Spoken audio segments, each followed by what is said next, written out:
head. Now I can't really show a lot of it, but this one always sticks out with me here.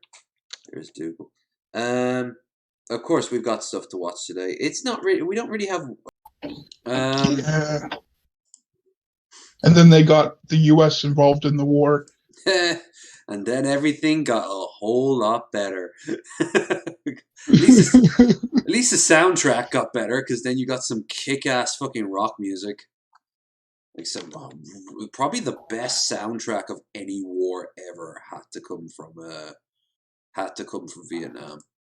I mean, if anything came out of it, it was just the best soundtrack ever. At least according to like 90% of movies based in Vietnam.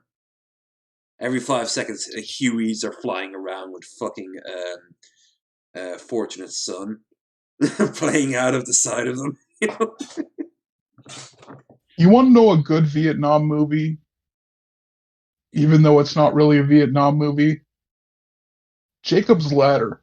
Yes, that is a very important film because if you've ever watched like Silent Hill or movies like that, I suppose to a degree things like hell, fucking Nine Inch Nail music videos.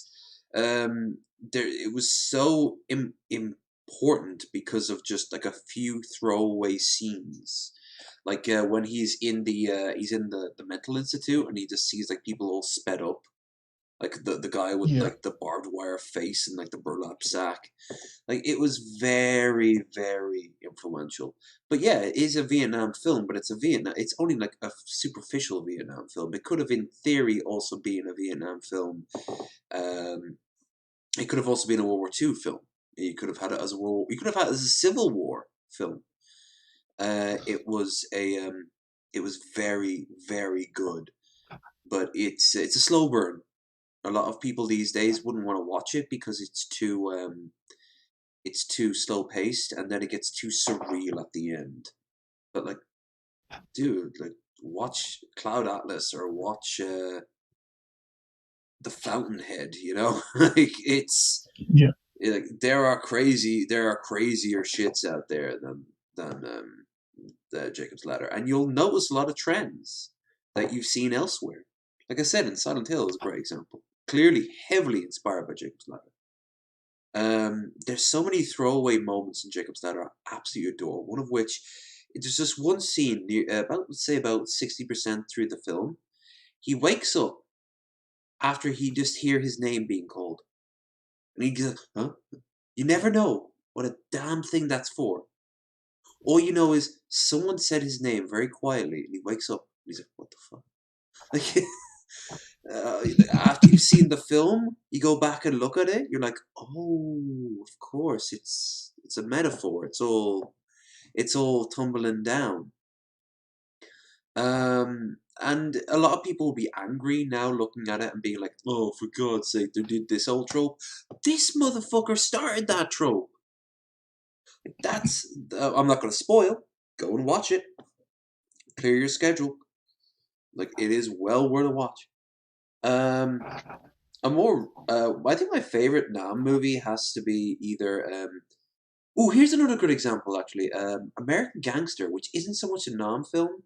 It's a gangster film, but it's set during Nam. Like that's I always liked that film, the one with Denzel and Russell Crowe. Yeah, that's a pretty good film. Yeah, what was his name? Uh, the director did Gladiator. Um,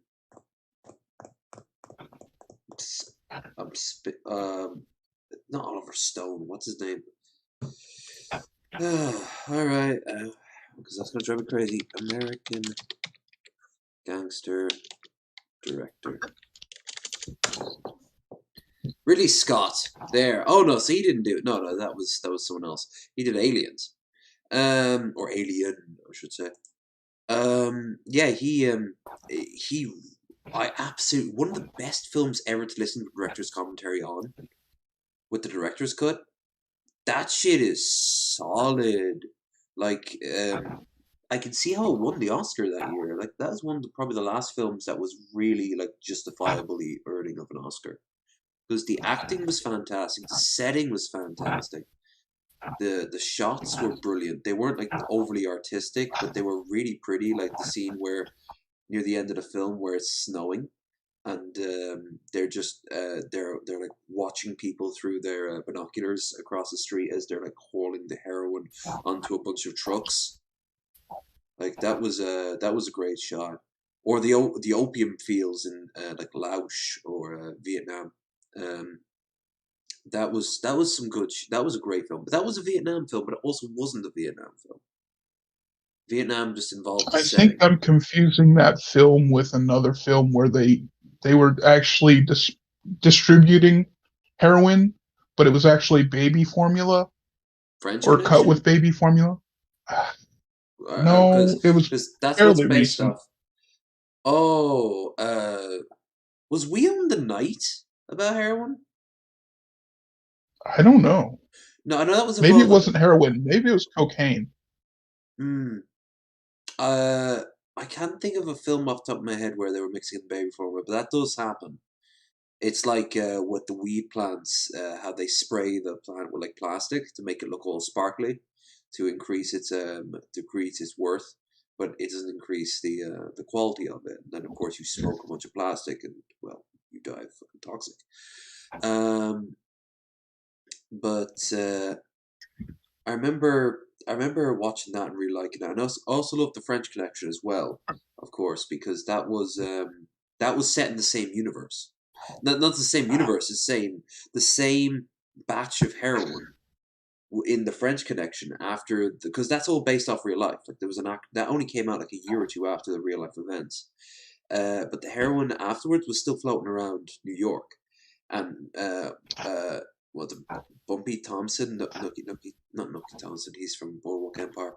But the point is, he ended up taking that remaining amount, and that catalyst that gave him the catalyst to become the heroin um, overlord of fucking like New York for like what 10 years. Now, was the French Connection the one where the guy takes the butter and sticks it in the woman's ass, and then and then they have anal sex? Is that the one? Or was it last night in Paris or something like that? I think the one which is out at the same time though. This is the one where you probably recognize you'd probably recognize the French Connection. Um, the French Connection film YouTube. I don't want to watch the full movie. I don't think we have that much time. Oh, I suppose we do. Um, yeah, that's was it Last Tango in Paris, the one you were referencing there? I'm gonna get a pig and I'm gonna fuck you. Oh. Alright, Popeye's here. Get your hands on your heads. Get off the bar and get on the wall. What's my name? Popeye Doyle. If he doesn't like you, he'll take you apart. And it's all. Now, these two motherfuckers here are based off actual um, cops, and these detectives, they dropped being cops and instead became actors. They appear in Godfather as cops, and they appear in this film as their superiors. All perfectly legal because Doyle fights dirty You want to take a ride there, Doyle. fat man? and plays rough. Anybody want a milkshake? Doyle is bad news. Yeah, everyone back in the day, like everyone would just in this bar would like have just pills in their pockets and in their system at all times. So when he raided, he would just tell them to empty out their pockets, and he would put like a big milkshake, and that was like even back then it was like 5-10 grams worth of like drugs that he was just destroying. But he's a good cop. Well, We're going now. Bye. How many times have I been down? How it looks. now to the side, I really like the Godfather movies, oh, except for three. I haven't seen three. you haven't seen three. It is not as bad as people say it is. It is clearly the weakest of the three. There are some really good scenes in it, particularly the scenes around Havana and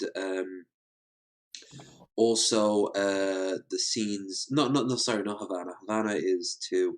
the scenes with the Pope and the Vatican Bank. Those are some brilliant scenes. There's also a scene on like horseback that's really cool. You wouldn't think it, but it was like one of those sort of like Italian like parties, parades in the middle of New York, and one of them was dressed up as a mounted officer, and he shoots someone, and it's really cool. Hey, well, it's well, I good gotta shit. take a piss. Yeah, go for it. All right. My dad made me watch Jacob's Ladder when I was a child. It scared me. It's well as it should. It's meant to be a psychological horror. It's a pretty fucking scary movie, all things considered. Um, my dad made me watch. My dad also made me watch disturbing movies when I was a kid. Made you, or just suggested you watched them with him? I'm guessing he liked like a lot of horror films, which is cool. There were some films I remember watching that freaked me the fuck out. Not even horror films. Like when I was really young, I remember seeing in Independence Day when Brent Spiner's character gets possessed by the alien that he's dissecting in Area 51. And it's like, release me on the glass.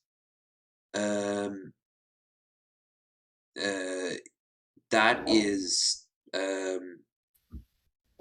is like that scared me as a child because it was so loud and bright and all that shit. Yeah. Now I look back at it, it's so goofy. Look at those mutton chops, my god. He was so happy if he had. All right, back. Who is that? Okay. Jewish lucky. What about the last of the Russians? Well, downtown, they're pretty sure he pulled off a contract on a guy named DeMarco. That's not a drop. I'll open up a charge for you at Bloomingdale's. BOCA. Yeah, it was pretty cool. It was like the first international, like proper heroin trade that got really creative. What they would do is they would go to New York because these guys were out of France. They were working through people from Turkey who operated poppy fields, and they went through Marseille, and then Marseille would take them to America where they would be distributed. But what they did was they would have people in New York go to car auctions for like cop cars, cars captured in like raids and shit, and they'd be going ridiculously cheap. The idea being is that they can't really operate, but what they can do is they can be like turned to scrap. So he went to auctions and they'd buy like a car for $50. They'd then ship it over to France. They would put it into the skirting boards, the heroin, and then they'd send it back to New York. Like it was crazy shit, but it worked for a long, long time until eventually these cops kind of busted the whole thing. And then on our own, after working a whole day and night, we tailed him to Brooklyn. And we sat on him for practically a week. Now who do we come up with? Yeah, here's French the connection. That is very interesting to learn. Exporter with a record too clean to be true. The sequel is pure trash. This is the iconic scene where he's like slamming. This apparently actually happened. They tried to grab them in the subway, and he kind of like got out, then he got back in again, as you can see here. And he's like slamming it. Apparently, he literally did this. Like that actually happened. Like he was slamming his fist on the thing, and he's like, "Bye."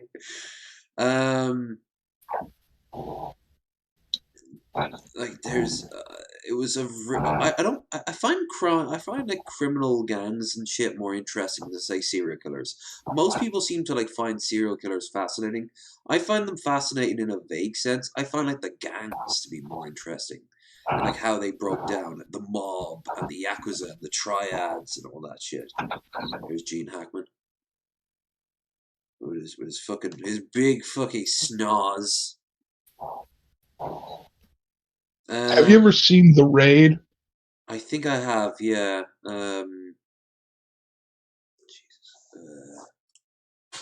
The Raid. Well, it comes up as The Raid Redemption, or there's also the Raid 2 Barandal. And I first saw the Raid 2 Barandal, and then I saw the Raid Redemption, and they're both fairly pretty well, like pretty good. Anytime I see a movie involving an Asian guy in a hallway, all I think is Old Boy. Oh, Old Boy is pretty good. Ain't it just? Oh, there's another slow burn. I mean, what is it, like the first half hour is him in that little room before he eventually breaks free? You have no context of how he gets there or why he's there. Um, that's good character development. That film is fucked up. No, actually, I don't think I have seen Yeah. this one. I've heard nothing but Have you good ever things about seen it. Have you ever seen Ichi the Killer? Uh, I I think so. Yeah. No, I have seen that one, but I was like a long, long time ago. So I was probably like, oh Jesus, I was probably drunk. Um, what was the film? I don't know if you suggested it or someone else, and it was about a bunch. Oh, and I have it muted by the way, just for copyright reasons. Um, Yeah. uh, what is? There was this film, and it was about this yakuza who went out to this fucking retreat with his boss, who was starting to like become demented and surreal. Like, his gang Oh, basically. Gozu Yes, was it you who suggested that? There's a scene where a guy on is talking Tubi on the TV. phone on I think it was Rabbit, wasn't it? Well, okay, so it was on the site Tubi TV, and I believe we were watching it on Rabbit. Mm, mm. So it was That is you. such a surreal movie, Yeah, but it he's was constantly still talking it, about like how he's going to like kill everyone and blah blah blah, and he's like, okay, boss, sure thing, boss, and he keeps on thinking like he has to do it, he has to do it, he has to do it, and eventually it's like his hand is forced. I remember the scene where the guy calls him and he's riding like this hooker, and he's got like a spoon wedged up his ass, and he's like yeah. riding her, and he's like, have you done it yet? Oh, that was a that was a good film. Yes, that was you who suggested that. Yeah, the director of that film, Takeshi Miike, he does some of the like he'll take any movie that's suggested to him and he makes it like the best he can, and they always come out at least good enough to watch. Nice. And movies like Phantasm and some really, really messed up cannibal movies, can't remember the name, like Cannibal Holocaust, which, by the way, Cannibal Holocaust is one of the shittiest films in the world because they actually, any animal you see being killed is literally being killed. Like, there's a scene where they take a giant turtle from the river and they rip out its shell. They actually did that. There's another scene where they mutilate a deer. Like everyone's all like, oh, it's all about like rape and cannibalism and impaling people up the ass and through the mouth. Yeah, that's there, but that's all acting. Like anything involving people are acting, but all the animals on screen are killed. There's one scene where a tapir is basically hunted down and clubbed to death, and you can hear it screeching. Yeah, that's a real tapir being beaten to death for no other reason than shock value. Bullshit. Fucking bullshit. There's no reason for it then or now. You can imply shit very easily. I used to be a dark movie fan. Like I'd watch a whole bunch of dark movies, like movies with dark tones. Mm. I was just trying to desensitize myself. And I'd probably say one of the worst ones, if not the worst one, was a Serbian film. Serbian film tries too hard, in my opinion. If you want real like shock value, like real horrific value, I always thought films that like were more subtle about it. Like, did you ever see Fury with Brad Pitt? I don't believe I have. I actually I went on a date in Omaha with this girl who she was interesting. She was a hotep, believe it or not. And she, in between talking about how African people invented space travel, we watched Fury. We didn't know much about it. She wanted to go and see John Wick 2. I hadn't seen John Wick 1. So we compromised. We're like, well, we want action. Well, Fury looks pretty cool. So we sat down, and it's like the most realistic fucking like war film you can get. it was not a good date movie. Let me just say that it was not a good date movie, but it was. There's some really horrific scenes. Like early on, early on there's a tank commander who's like really young. He's just out of West Point, and he's driving down this country road, and he's on top of the tank, kind of like this. I think this is a little earlier, and as you can see there, their tanks are just getting fucking destroyed. But Yeah. he goes and his tanks are driving down the road, and a bunch of Hitler Youth jump out, and they fling a Molotov cocktail onto his hatch, and he's on like top of it. He catches fire. He's begging for his mother to kill him. He takes out his own pistol and shoots himself in the head. And when they kill the Hitler Youth, they like blow out chunks of their torso and shit like that, and you find that they're like 12 years old, like 12-year-olds. There's a scene you might actually skip and miss it, where the tanks have to keep moving, and this apparently is something that did happen in the war. So that means any bodies on the road, they couldn't be moved. So there's just one scene of a GI engraved in the mud, being crushed by tank after tank so much that he's basically turned into a pancake. It's so brutal. It's so cool. But it's so haunting as well, because it's like it's war. It's a real war. It's horrific. It's nightmarish. It's just no fun in it. Like, don't get me wrong. I love those films too. I love tons of like random '80s action films. Commando always comes to mind. Arnold Schwarzenegger kills like 500 people in that film, but it doesn't change the fact that it doesn't change the fact that like in reality it would be a whole less enjoyable, you know.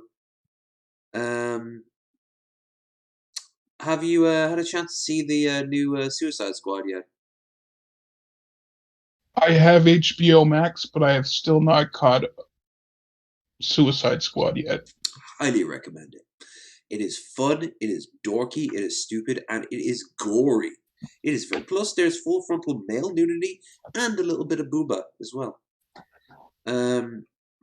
Unfortunately, not Margot Robbie's booba. I'm guessing they don't have all I was saying this, I think, to Loki or Troy or someone on our Discord. If Margot Robbie wasn't going to go naked in like Layer Cake, she's not going to go naked now that she's like really successful. It's kind of like the reverse Mila Jovovich thing, where before she really understood English, she would always just get naked because she didn't really get the fact that she had like power. And then as she understood English, she's like, oh, okay, no, I think I'll keep my clothes on, thank you very much. But she went full frontal nude in the first Resident Evil film. Didn't she also get nude, like in the background, faded out Fifth Element. Fifth Element? Yeah. Lilo Dallas Multipass. Chicken. Yeah, good. Yeah. Yeah, she just takes her top off, and then she gets like she eats a whole chicken as she's talking about how the aliens were stupid. The stones aren't here. That's a great. Fifth Element is a great film. Absolutely love it. It's so French. It's aggressively French. The Fifth Element. There's so many cool moments with the Fifth Element, but it was meant to be the start of like a franchise. There were meant to be other stories in that universe, and it just didn't pan out. Like the best way to see it is that the closest thing they had was like a game, a tie-in game. But did you ever see the movie Heavy Metal, the animated one back from like the 80s? Oh, when I was younger and it was on Showtime, I believe I saw Heavy Metal 2000. I don't believe I saw Heavy Metal its actual self. There was a proto version. It was a script that eventually was turned into the Fifth Element, and it involved this future cab driver in New York, picking up this sexy redhead who literally falls into his cab, and she's not like Lilu. She's basically she's like a femme fatale.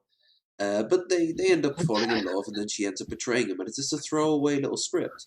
But the thing is, that was eventually taken and turned into The Fifth Element. But that's not the only thing.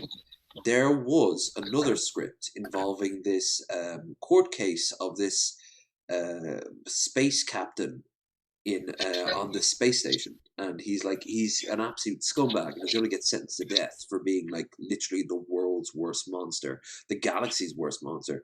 But one of the defendants, who he was originally hiring to say like as a character witness to talk him up, gets mutated into this nightmarish creature and chases him almost like a Scooby-Doo sort of musical montage throughout the space station.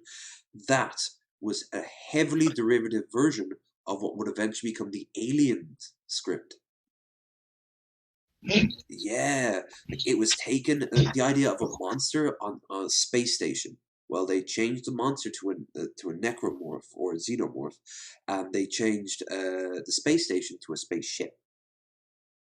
There's so many cool little things with like, because everyone always thinks that a script after it's done is a fire and forget sort of thing. It's like you fire it once, you use it once, and that's it. It's gone. No, you can reuse a script. You can alter it. You can get an inspiration for it.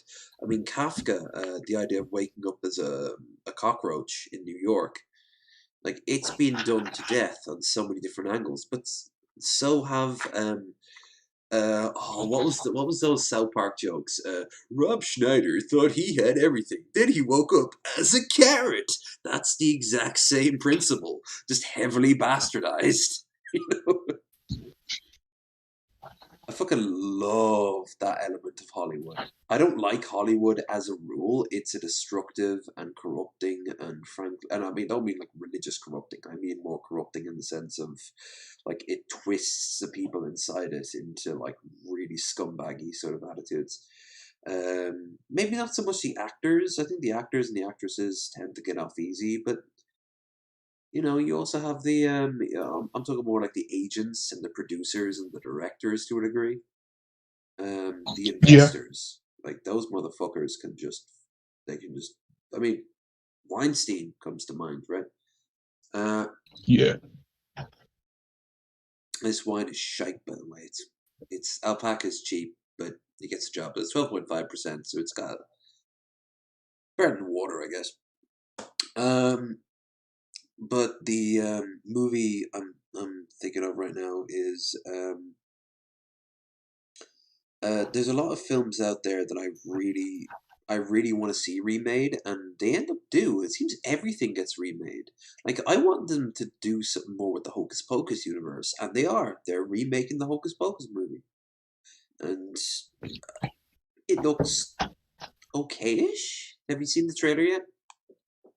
I have not. Is Sarah Jessica Parker going to be in it again? Hopefully, if she is, it's the only time she's ever been attractive in my mind. When she was in the first one? Yeah. Because I kind of agree. Yeah, it's because in the first one I was like, yeah. Yeah, when she had that sort of ditzy goth vibe going on, she's kind of like dreamy and like, remember her little song like "Little children, listen to my tale." She's singing around like that's the closest thing she gets to being hot. Everything else, she looks like a donkey witch.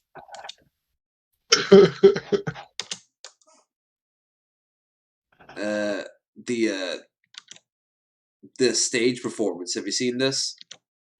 Or the stuff they do on Disney? No, I don't have Disney Plus. The Disney resort had this. I think for Halloween, they had this musical where all the villains, the three sisters, summon all the Disney villains to support them, and it's all this sort of. It's all like on live on stream. It's on screen. It's brilliant. But let's have a look at the. Let's have a look at this thing. Scarier. We know that every time around Halloween, there's always a rumor about Hocus Pocus 2.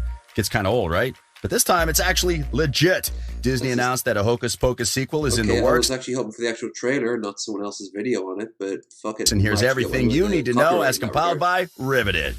Stick around for the best Hocus Pocus 2 possible storylines. Before we begin, subscribe to our channel and turn on that notification for this and more. Disney is more evil than Google. More amazing videos. Fans have received the news of the new movie differently. Some have stated that they don't need a sequel because the original is enough. Others have said that's true. I mean, I want them to do it, but I could also live without it. Said they are only looking forward to the movie if the original team will be part of the cast. Your mind. Bought by Walt Project. Successfully managed to keep different Hocus Pocus and explore ridiculous humor. She was members on board. No. Next Halloween. No, you're not doing about her going to complete. You're not giving it. You're not giving it. Fuck you. Fuck you. Fuck you, you piece of shit. Hocus Pocus trailer. There we go. Jump back. Twist the bones and then the back. Back in 1693, the people of Salem, Massachusetts. Witches! Are you sure this isn't early 2000s? Because I'm getting a 2000s vibe. What the fuck? Yeah, this is the original trailer. Do you remember back when DVDs, do you remember back when DVDs were a thing, or VHS, and before you got to like the main menu or the movie started to play, it was like the ads that would show up beforehand? Coming soon to VHS. Yeah. Those were the fucking days. Agreed, Disney is evil. Yeah, well, Disney is Disney. It's not just evil, it's also very manipulative, because it manipulates kids into like being obsessed with their product. That's all well and good, but then they'll turn around and be like, "Hey, we're being progressive. Here's our first openly gay kiss," and they keep it hidden in the Chinese and Arabic versions. Why do they do that? Because they don't have the balls either way. They just care about the money.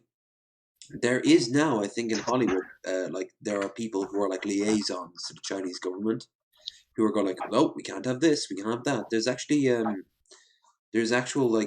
dude whose job it is to edit out a lot of stuff for the Chinese and Arabic markets, and he's so calm about it. He's like just a dude in LA, and he's like, yeah, so you've probably noticed certain scenes where people go, well, this can't stay, a black guy on screen? No, we have to push him into the back, and he doesn't see anything wrong with it. He's a fucking scumbag. But I mean, Sorry, what? I imagine it's a culture shock for those people when they come to the U.S. and see the differences in movies from when they're in China or the Middle East, and then they come here and they see them and they're like, that didn't happen in the Middle East and Chinese versions. What was the film with the gay guy and the peaches? Like the young boy and the peaches. He has sex with a peach and then the guy eats it. And I remember Billy the Fridge watched it. It became so iconic that Rick and Morty did a parody of it at one point. But imagine that being shown in China or like Saudi Arabia, which up to quite recently didn't even have like movie theaters playing Western movies. And when they did finally release Western movies, they were heavily edited, and the first one out was fucking Pixels. The Adam Sandler. Oh, I'm sorry for that audience. Yeah, and you know what else? They probably thought this was good. Like, wow, this is nothing like what we have here. Yeah, but did you ask yourself if it was good? It's different. It is different, I guess. I guess they wouldn't have kept in the Martha Stewart fucking Peter Dinklage scene. I have to ask, what's the appeal of Martha? There's this running joke that Martha Stewart is like really good looking. I don't think she's unattractive, especially this day and age for like her age. I think she looks great, but like, what's the appeal of Berla being like this sort of like ultimate MILF?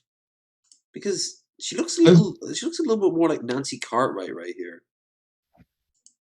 As the connoisseur of older women that I am, I believe the thing that brings us into her being beautiful is the way that she does things. She can cook. You know, like how She can cook, and yeah, she can prepare a room. That's another thing. She's a great interior decorator. yeah. And she's also a criminal. If you want that bad girl approach, she's been to jail. um, I don't. Yeah, I don't find her unattractive, and I get the appeal in that regard. She's very sort of ASMR, very sort of sensual. I imagine she's a. I imagine she's a very. I imagine she's very. She's not a slouch in bed, you know.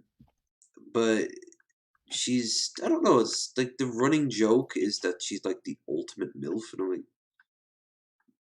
why? I wouldn't call her the ultimate, but she's pretty high up there.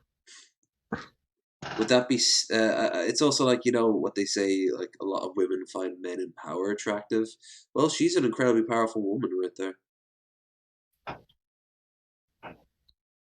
Richard Gere. Oh, Yeah, Jesus. Richard Gere yeah, called but all Mabel and her Martha Stewart the actor cake. Now there's some fucking white people issues right there. yeah. Sorry, go on. I got nothing to say. Jeez. What was the appeal of Richard Gere? I never thought him to be an interesting actor, and I never thought him to be attractive looking. He always looks like. Did you ever watch Star Trek Insurrection? I don't think I've seen that one, but I think I've heard the rumor that Richard Gere shoved a hamster up his ass. I'm pretty sure that's not true, but I've heard that. I've heard that rumor too. That would be more of a Donald Glover thing anyway. But clowny, clown. But uh, like I never saw the appeal of it. But whenever I see Richard Gere, I always think of the aliens from Insurrection who are biologically degrading, so they use this advanced tech to keep their skin tight across their face, and it like literally stretches their skin out into the back of their skulls. Whenever I see him like that, I just picture like a couple of like staples in the back of his head, you know. Um, let's see what that was there. She can cook. Only movie that Richard Gere is The Jackal. Is that the one with Bruce Willis? It kind of sounds familiar. There's Snoop. Those two are tight. You wouldn't think it, but I mean, Snoop's growing old and else. Like he's also still a fantastic marketer. Like, when was the last time he produced any made any music? You know? Was it Snoop Lion? Was the last time he did music Snoop Lion? When was that? I don't know. It was like the mid to early 2000s. At this point, he's just a brand. He's just like famous for being Snoop. And all he does all day, by the looks of it, is just smoke weed, do ads for like Just Eat, and play video games. And more power to him. He's living the dream. Also Hey, hanging out with Martha Stewart. you know what? Snoop is an enviable man. Oh, there is so much to be proud of. Like, he's the one of the last, if not the last, except for maybe Dre, of the older generation of like that sort of rap and um, era, the sort of Tupac and Biggie Smalls era. And, like, he's there just living. He kind of reminds me of like one of the remaining Beatles, you know, like fucking Yeah. Ringo. He's just there in his fucking palace, just chilling, killing time, doing whatever the fuck he wants. Hell, one thing I gotta love about Snoop is that he doesn't just play video games; he competes. He goes to tournaments. What was the name of the YouTuber? Super. No, it was Space Hamster. It's either Space Hamster or Cadicarus. No, Space Hamster. He uploaded on his Twitter when he was at this. I think it was a battlefield, massive like tournament. Like there were 500 people playing, and the guy next to him was fucking Snoop. He just showed up and sat down. Yeah, and he's like, "Okay, this is my life now, I guess. I'm playing video games with Snoop." And Snoop I don't think I could smoke with Snoop. I don't think I could smoke weed with Snoop. He'd smoke me under the table. Oh, absolutely! Like the man at this point now would give anyone a run for their money. They'd give Paul Zigo or fucking TJ a run for their money in terms of just the ability to smoke. But it'd be brilliant because the great thing about weed is that you don't feel the need to have to compete with people. You can just kind of enjoy yourself with people, and if they want to smoke like 20 fucking balls, I suppose Trubisky would be able to keep up. Shabby would be able to smoke with Snoop. That would be crazy. Like hour 5, they're just giggling at like a blank spot on the wall. Did you see that spot jump? What? They just turned into Beavis and Butthead. Which, if I'm right, didn't I hear something that they would they're remaking that? I believe I heard that as well. I'm not 100% sure. I think it's in the works.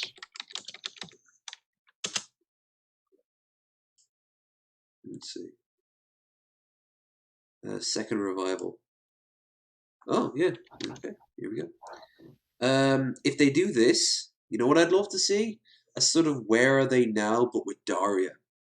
Like, I want to see Daria all grown up, and what sort of life is she living?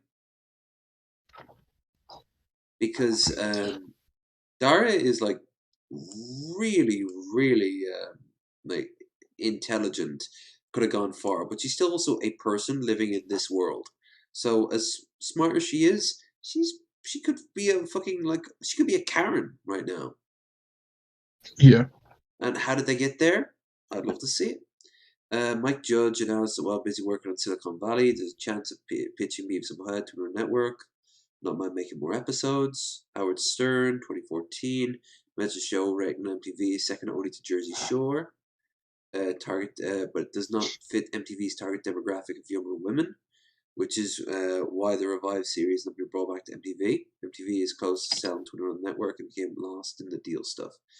2020, July, Comedy Central announced that it has ordered a second revival of the series, consisting of 2 new seasons with spin-off and special. New series Beavis and Butthead will enter a whole new Gen Z world with meta themes. They're said, oh no, they're gonna have them fucking deal with like SJWs and like cancel culture and shit like that. Oh, great. Relatable to both new fans. Am I familiar with the original series and old? Mike Judge will turn as a writer. Which is good. That's good. At least Mike Judge knows his shit. Feb this year, Comedy Central released an exclusive teaser trailer for the new movie, which was exclusive to Paramount. I like how I said we should talk about my local constituents, but instead of talking about them, we just talked about entertainment. Honestly, like we could change that in 5 seconds if you want. If you want me to bring up certain names, if you've got like a link to like your demographics, I can bring up that shit. I can bring up your local dudes, and we can talk about that. I did say I would gibber and indeed jabber. No, I like the flow of what's going on right now. Okay, well, it's there if we want it. Like it's there. It's we can go off onto it if you want, but I'm enjoying this too because, like I said, like if you don't have it to bring to the table, that's okay. It's still going to happen naturally. Like eventually, we're going to find ourselves in somewhere good.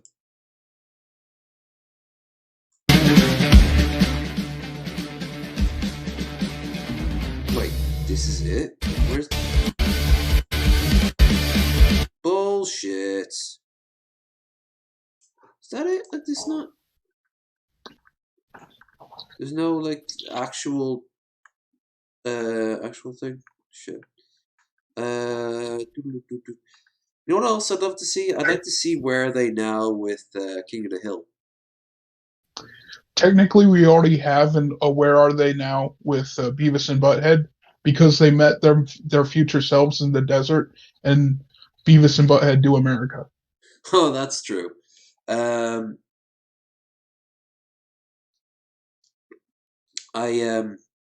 haven't seen that film. I remember being back in Extravision, our version of Blockbuster, and it was on the TV, and I remember watching a little bit. You know, the little TV up in the corner next to the till. Just Yeah. like coming soon feature trailer, and it just like they were just playing the whole film, and it was very interesting. So I picked it up and I went home and I watched it, and a lot of the jokes went over my head, and I'm like, oh, this is stupid because I was a fucking kid. I found some of the humor funny, but other ones just I don't know. But it was the same logic behind King of the Hill. I was 1 or 2 years out of King of the Hill before I eventually was like, oh, this is actually really good. I think it took me to be for Beavis and Butthead. I got it actually pretty early on as a kid, but for other shows that were for adult-minded people, it took me about till I was like 8 or 9 to get them. One show I never had a problem getting was The Simpsons. It was like so well done. And I'm as old as The Simpsons. Like The Simpsons was the same year I was. I don't know about the whole the shorts on that talk show that they got themselves started on, but The Tracy Ullman Show. that's the one, the Tracy Ullman Show. Yeah, the only reason I know about the She Tracy still has Ullman a Show. show. Really? Yeah, well, it's on HBO here in the States. Any good? It's got a lot of British humor that I'm not really like I'm not intuitive to, but yeah, it's still pretty good. Let's see what the chat is. Don't forget, guys, if you're enjoying yourselves, like, share, and subscribe. This probably won't be as long of a 3 drinks minimum as we normally do, but that just comes with the territory. Let's see. I want to read this, and then I'm gonna go off to the toilet. Is that one of Bruce Willis? Bruce Willis kisses a man. That movie. It was Bruce who played a guy full time to roll weed. I would have changed. I'll get changed if you smoked with me. Brutus. Always my dream of smoking weed with Snoop. How you doing, Skep? Snoop or Cypress Hill or Willie Nelson. And when they cut out, no matter how high I am, I light up one more. And you become the first person to ever overdose on pure weed. I met Willie Nelson when I was 9. I didn't know who he was, just listened to his stories, guitar. Well, that's awesome.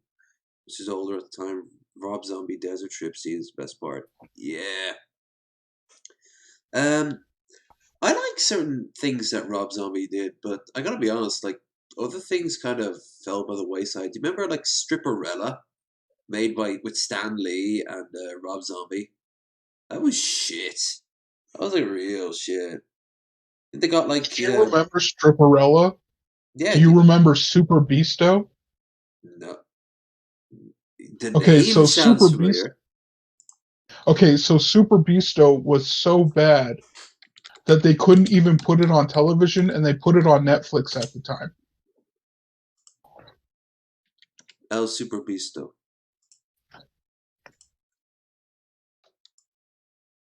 Okay, I knew the name. I'm sure I've seen this. Oh, I've seen this face before. Whoops-a-doodle. Can't be showing those 2 pictures too much. Hero Will Rise. Produced. She was wearing a pair of panties. You clearly could see them. Shut up. Film stars Papa shared with Zombie, Paul Giamatti, Rosario Dawson. Oh, they got some names in here. Got some names in here.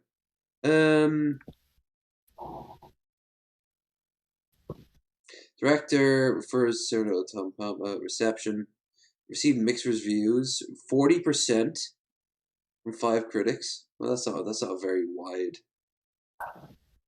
That is MySpace page. Director Rob Zombie often nah. Alright. I know of it, like I said, but yeah, I've heard nothing but mixed bags from it, and evidently worse. Whoops. There we go. Right, I need to pee. BRB.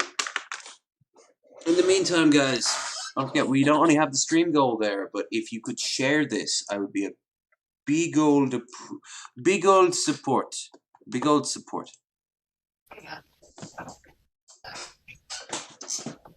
Then I'm gonna crack open one of these packets of crisps.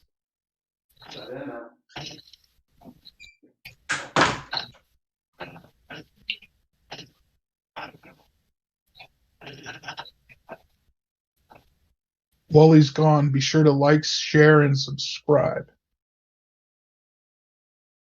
And hit that notification bell. There, I'm done chilling.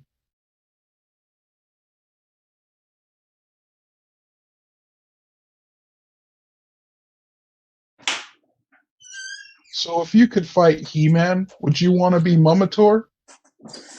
Also, Robisto seemed like a shock, but thank you there, Skep. Big help. We have a computer to get. We are on our way. Eventually, I think, actually in the next few weeks, I'm going to do a live stream where we're just looking through the computer, like the choices of computers. And we can, I don't know, if we have any tech-savvy people on, we can bring them in. Anyway, yeah, I got some snacks. This one is Glen of Antrim crisps. The Glens of Antrim, which is a county up in Northern Ireland, but also in, if I'm right, a little bit to the east. Closer to where I was from in the beginning. Small batch hand cooked crisps. Small batch hand cooked crisps. Okay. Irish salt, sea salt, and vinegar. Gluten free. Glens of Antrim are full of myths and legend. This is where we make the perfect crisp. Ah, yes, of course. The myths and legends of Antrim, also known as a great place to make a potato chip. On the side of Lurgathon Mountain overlooking the Irish Sea, we combine fresh sea air with specific flavours, give our legendary taste. Oh, I'm looking. Now you say the perfect crisp. Does that mean it is the superior crisp? You be the judge. You can see it anyway. I don't know. I've never tried it. Well, I mean, like, it looks like a crisp, smells like salt and vinegar, sea salt and vinegar too, which is good.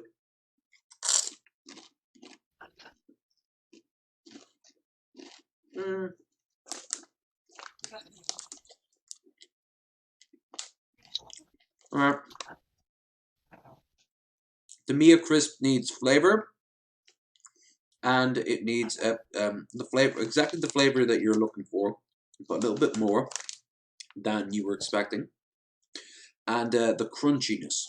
It has the crunchiness down, but I've had better crunchiness, so already it's not the perfect crisp. I've had better crunchy. As for the flavor, it's alright. It's but again, I've had stronger flavors, so it's a completely acceptable crisp. But would I say it's perfect? No. I would give this halfway between bronze and silver. It's adequate. So it's a bilver.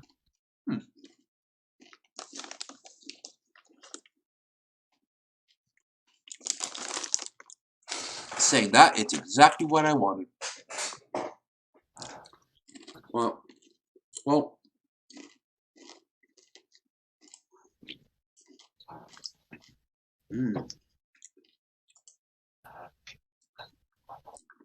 That's one thing we do way better than you guys in the States. You guys always use corn for everything. We use potatoes for everything. Now, I know Americans have plenty of potato stuff too, but it's you guys just use way too much corn on everything. Corn oil, corn starch. Well, in America, to be fair, we have a lot of corn. I've passed through Iowa. I've seen it firsthand.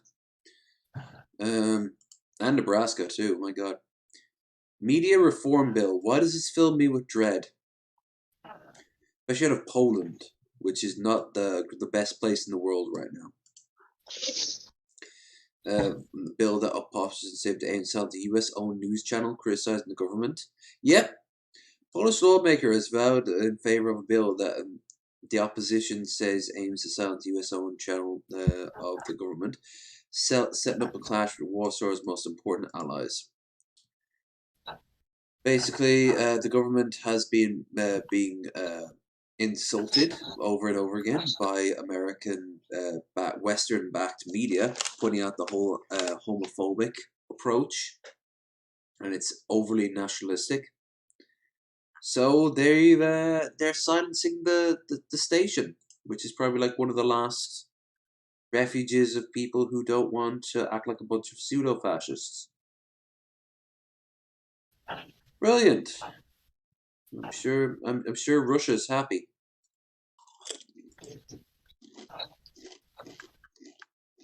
I do have a question. Have you seen any of the Devil's Carnival movies?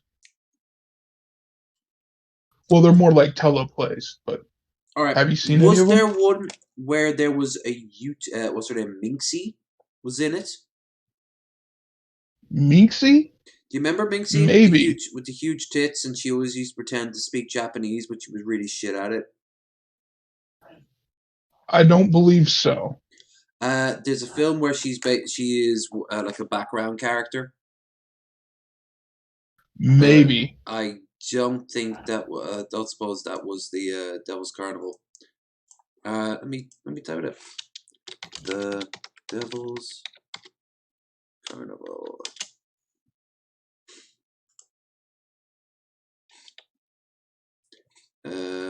Where's the cast? Yeah, she's gone from YouTube now.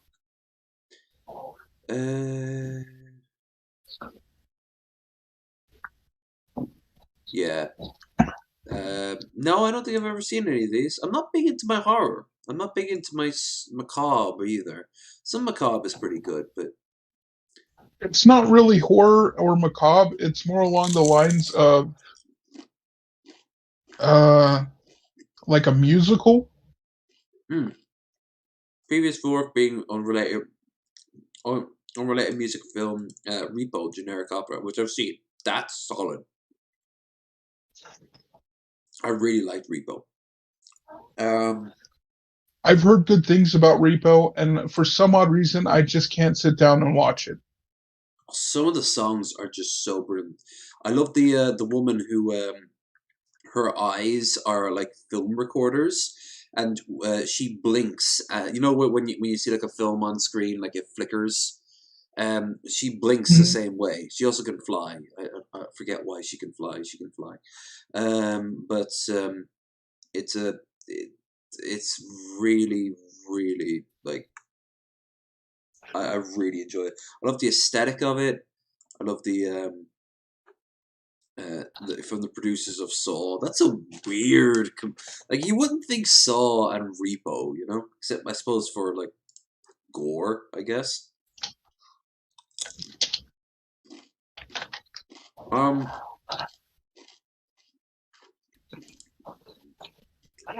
right, so Devil's Carnival. Let's have a look at the trailer. 2015. My favorite character arc in the first movie, Devil's Carnival, is the Scorpion.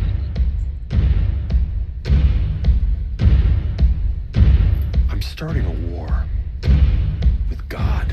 That is why I've summoned you here. Oh, this is for the second movie. The Devil's Carnival official trailer 1, 2015. This was Yeah, this 2012. is for the second okay. movie, Alleluia. Okay. Well, what about this one then? Ah, you're just in time for a story. Once upon a time, heaven was a tower tethered in its pride. There are 3 acts scheduled for tonight's performance. Not the ink was dried, but hellish gardens flowered. Ivy to be climbed. Spread my filth, my wings, my weeds, my weeds. My son. I know your people are gonna help me. You know what this reminds me of, for obvious reasons? Carnival. Did you ever watch that show? Oh, I remember Carnival as a kid, and I really liked it, but there was some adult themes that I didn't quite understand as a child. Well, as a teenager, and then as I started thinking about it as an adult, I was like, "This is a pretty fucked up show for a kid to watch." Made by the same people who made Deadwood, if I remember right.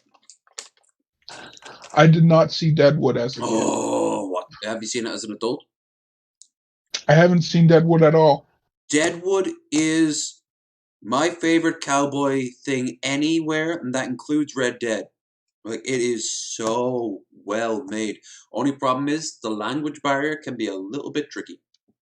I've watched it so many times now I understand what they mean, but they sound like borderline Shakespearean at times. It's very older English, but then every 5 seconds the word cocksucker is used, and you realize everything's going to be okay.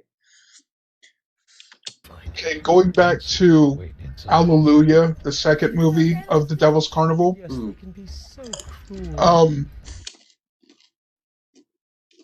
The heaven comes off as the Nazis, in my opinion, and the Devil's Carnival, in my opinion, comes off as the communists. Okay. If you were to make political analyzation of what's going on in the movies.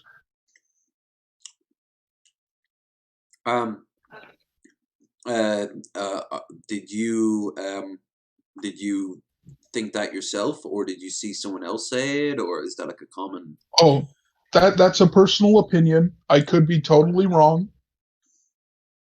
I've never seen it, so I have no idea. But I mean, if you read into that, then that's the great thing about art. You can read into it however you see it. And movies are, of course, art. And you know what? A lot of people get angry when you say this, or when I say this, or other people say this. Video games are art too. Just because you can interact with them, so what? You can interact with a picture, you can move it. Like, you can interact with a statue, you can topple it over. Well, the argument about video games being art isn't if they're art, it's more along the lines of if they are high art. High art? Who the fucking hell stipulates that? Like, art is art. Like, art appeals to anyone based on anything at any time, but it's always a one-to-one experience.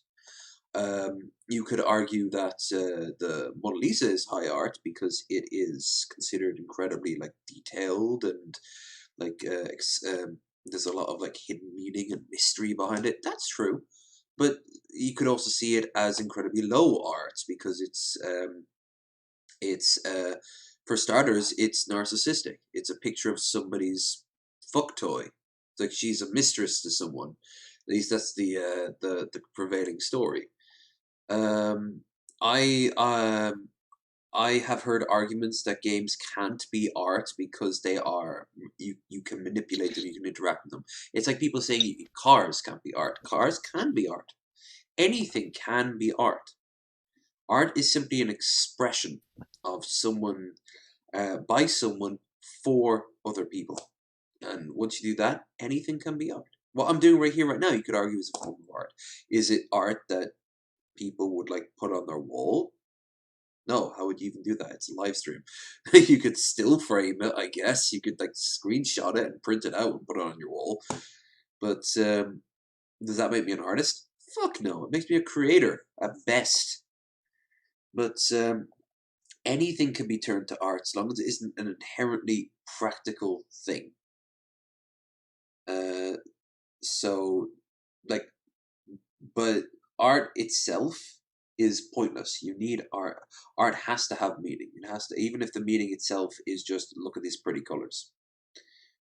So, you looking into the Carnival and seeing allusion to communism is your interpretation, and it isn't wrong because it's yours. Another person can look at it and have a completely different idea, or a consensus can be reached by a third party. Repo poster makes it look like a cyberpunk opera. It makes it look like a Russian cyberpunk opera. Hey everyone, video games aren't art. They are too new. That's bullshit. By that logic, no TikTok song could be art. No YouTube video could be art. Nothing online could be art. And movies also couldn't be art when you think about it. They've only been around for like 100 odd years. How long have we been painting stuff on walls? Person old in 40s. I didn't grow up with video games, therefore they are evil, pedestrian, and cause kids to commit school shootings.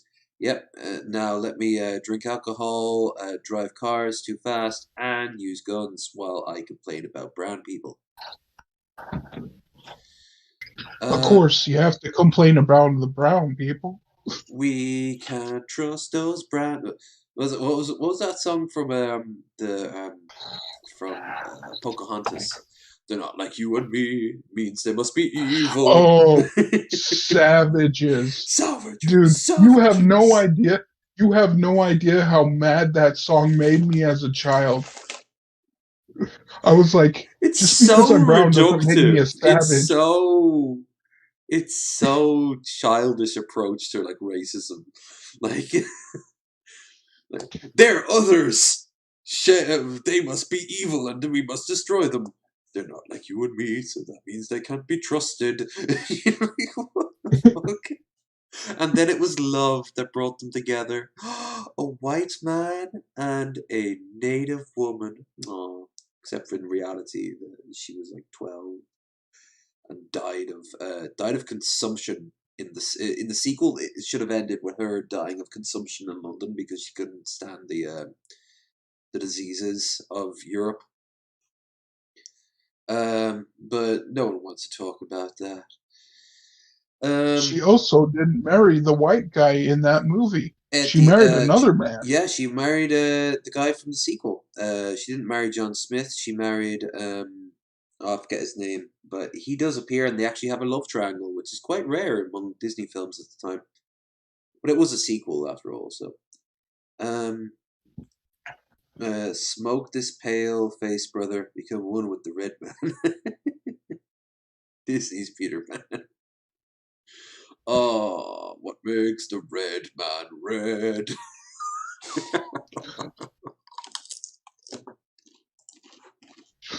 Oh, if Disney wasn't racist at one point in time, well, we wouldn't have. I'm going to mute it so Disney can't get too angry at me. But, come on. Come on. I mean, look at this shit. Look at it. Oh, for fuck's sake. He's culturally appropriating.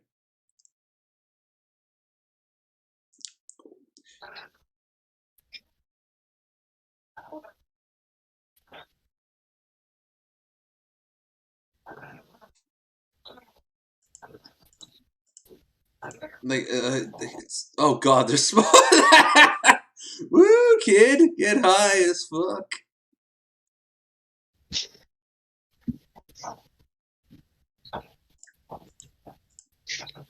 I have a question. Yeah. Why did the Native American man feel the need to tickle his nipples? Because he doesn't know how to speak civilized languages, so they have to find some common ground.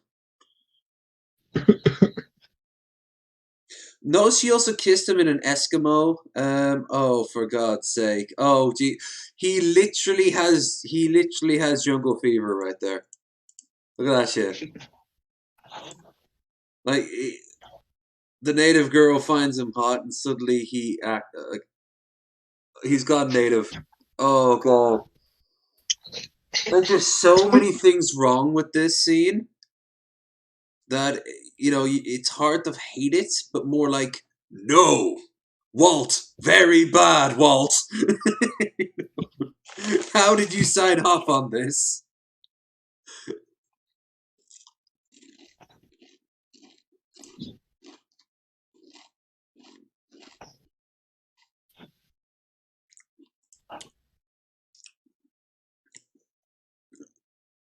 John Rolfe married Pocahontas, yeah. I hope Walt Disney is dancing in his cryogenic chamber. His head should be spinning around like a character from Futurama. Yeah.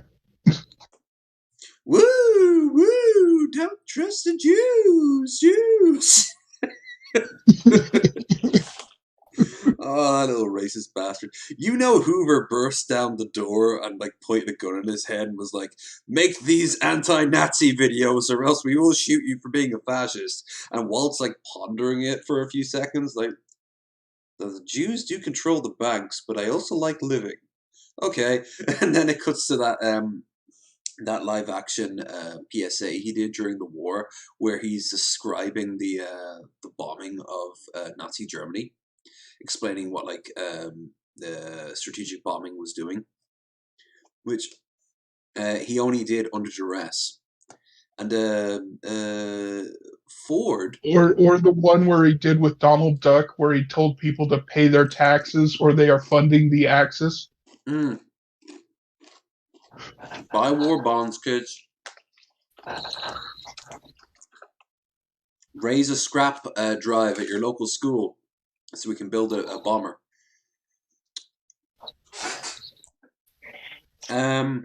To be fair, 90% filmed racist bigoted prior to the 70s, not just Disney films. Oh, 100%.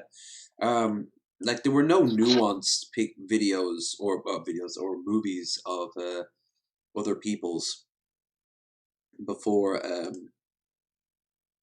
Here's the most obvious one. This isn't racist per se, but if you can code it, if you can read between the lines, it is. Like for example, here's the all black. You never get to see them fully. They're always silhouetted, but the all black work gangs, basically being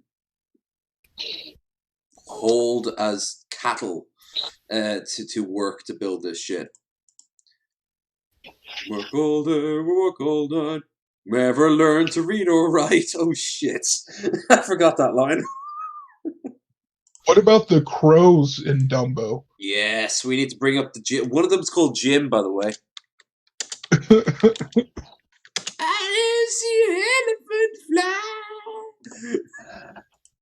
Did you ever see an elephant? Oh God, look at this shit. And they were getting yelled at back in the day as well. Like the people were yelling at them back in the day. Didn't see a damn thing wrong with this.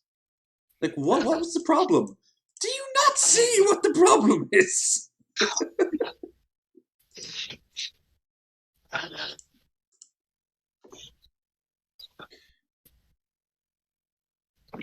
Like it's just. Oh, I mean, it's not nowhere near as bad as Tar Baby, Song of the South.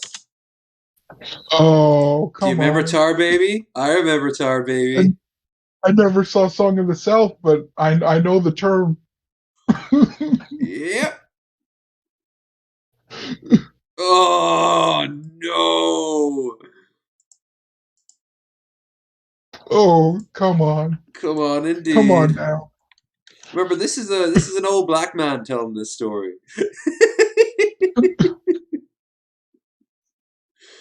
I was gonna leave this up on screen for a little bit.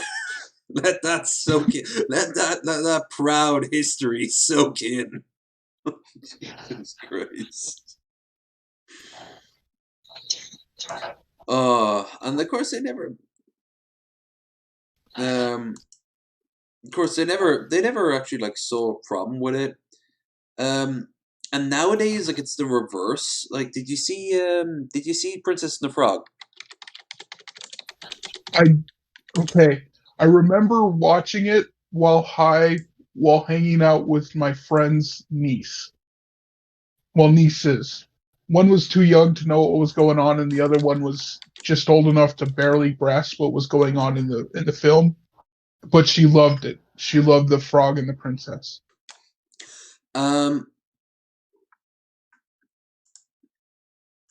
They were so adamant to have a wealthy white person in the movie that is like friendly to her, that he like crosses over to the bad side of town every day to go and get like a meal from this black run restaurant during the middle of Jim Crow, like race segregated South.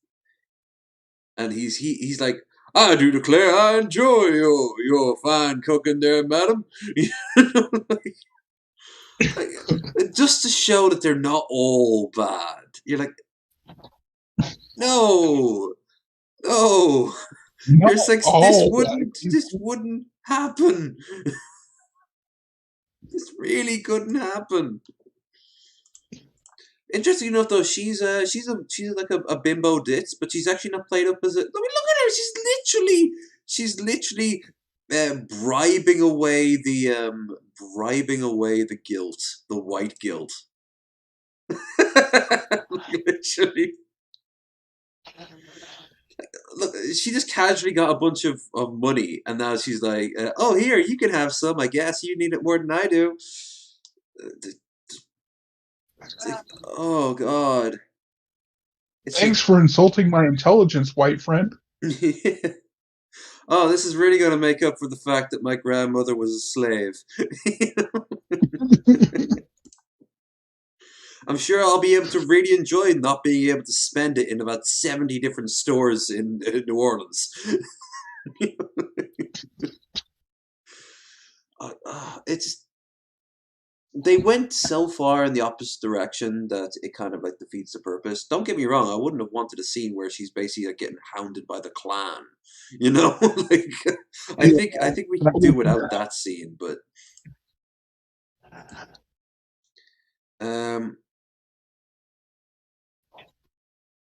like, oh God, she's just this scene alone is like this one image just says so goddamn much. But I do like how at least they're acknowledging certain elements of it, but it's all tongue in cheek. Like get like really Moana. Moana is very good at that shit. Or I haven't seen Moana yet, and dude, I am it's I solid. am I am Pacific Islander, and I know I should watch it, but I still haven't seen it. I don't know And I how close to like the vibe it would be, like if they got it majority right or majority wrong, but I do know that they did actually like bring people on to kind of like tell, like ensure that like certain elements of the culture was represented and shit. Anyway, sorry, go on. I have a niece who had a Moana party for her birthday. She was really young. I think she was just barely turning 2 or 3. Oh. And my sister got her like this Moana actress to come to her party. That was pretty big of her. Yeah, that's cool. It's Yeah. I think it's a very good film. But it also responds to a lot of criticism at one point. Because how many of Disney princesses get put into like really, really like ridiculous situations because they're expected to do it, And she literally halfway through the film goes, I don't know how to do this shit. And more importantly, the people who were like telling her to do this shit were like, you know what? Yeah, you're a kid. My bad. I shouldn't have asked you to do this shit. You know, like, that was very selfish of me. It's a nice little that I like because the amount of times like a Disney hero, particularly a young Disney hero, is thrown into situations like Pocahontas. Pocahontas is basically being told by nature to make peace with the white man. You know, like she's a Make peace with fucking the white kid. man, they'll go along with it. Trust me. Yeah, they're only going to be friendly from here on out, and they won't ask for much. They won't totally genocide half of the population. I promise.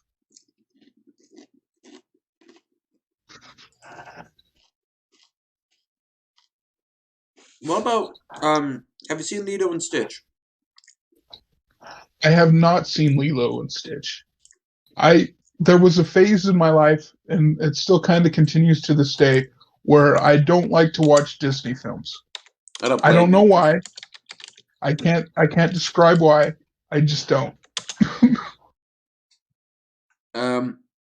There's one thing I like about this film compared to a lot of them. It shows like this single mom. She's not technically her mom. She's Lilo's big sister, but she's like working in this tourist trap just to make enough. There she is. Just to make enough money to pay the bills and shit like that. And it's very down to earth. It's very very down to earth in comparison to a lot of Disney films. In comparison, because like the social services are threatening to take Nita away because she's not like she might not be in an environment that would like help her. So like the social workers show up at one point, and you're like, okay, this isn't a fantasy. This is bleak. Like she doesn't have enough money to pay the rent. She doesn't have enough money to get proper food. It's very realistic. If you ever visit me, I'm not saying you're going to, but if you ever visit me, there's like a whole bunch of Pacific Islander food places in where I live. And there's this one place that I really like called the Ohana Grill. Mm-hmm. And it's pretty Islander food. It's pretty much Islander food. What would you suggest? Because I know very little. I know what poi is, kind of, and that's about it.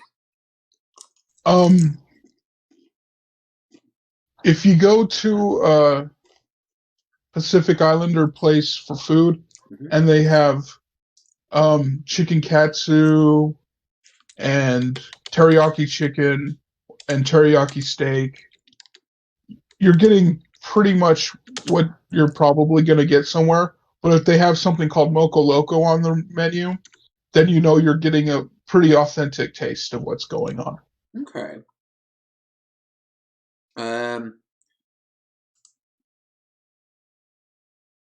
Okay, so it'd be something like this. Yeah. That looks alright. Looks alright. Looks very tangy.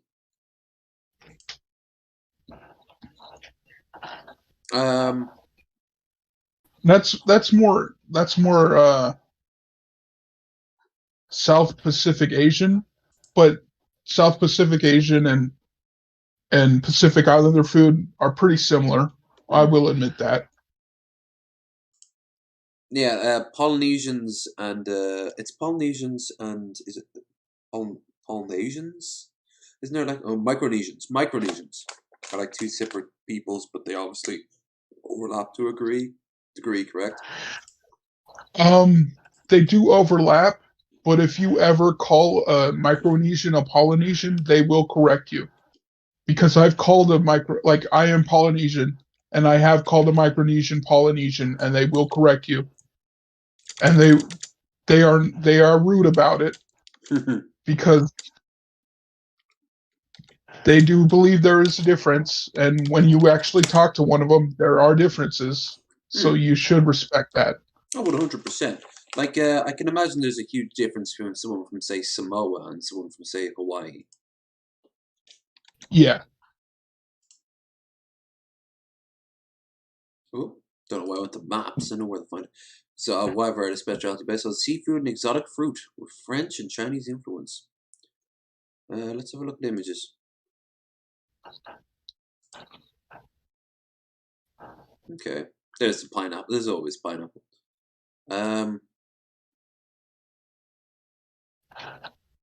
Ooh, nice. Imagine a lot of the food would be very refreshing on like a really hot day, you know?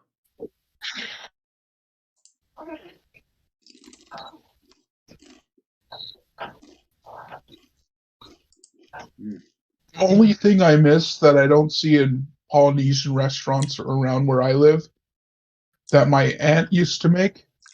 It's called panakeke. It's these little teardrop cakes you put in fried oil, and they're made out of like banana. Okay. And they're delicious. And I remember them from my childhood, and I love them, but I don't know anyone around here who makes them. Can I spell it? P-A-N-I P-A-N-I K-E-K-E. P-A-N-I. You broke up there. K-E-K. K-E. Oh, okay. Great. All right.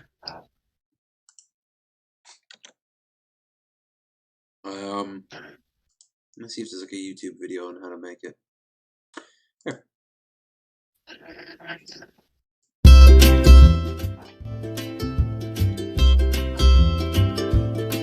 Okay, so flour, more flour, sugar, salt. It's pretty straightforward so far. Milk, egg. Okay. Okay, so you're making a decent enough batter so far, right? Guess that's vegetable oil or sunflower oil. And just toss them in. So they're like dumplings in a little way. Yeah. Nice, they look like onions. Oh, alright. Ooh. That'd be nice with like a little bit of butter or something like that. Oh, they're great with raspberry jam. Oh, nice. Panake, what? I don't even know how to pronounce that second word. Waichala? Oh, they look more like flat ones.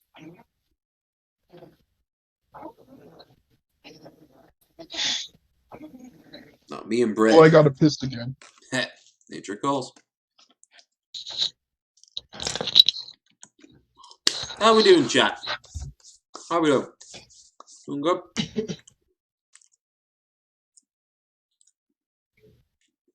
Look at Bud, Bunny, all this and rabbit stew. Grandmother Willow told Pocahontas to listen to all the colors of the wind. So, no color. Grandmother Willow was a thirsty tree, let me tell you. She was eventually cut down and turned into probably the first church in Jamestown. How's that for one religion destroying another? Oh, God. Jesus loves you, except for you, demon tree.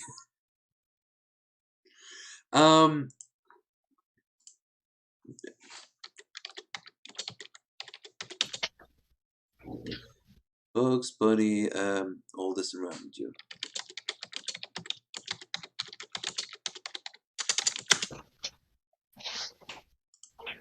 That it's the whole cartoon.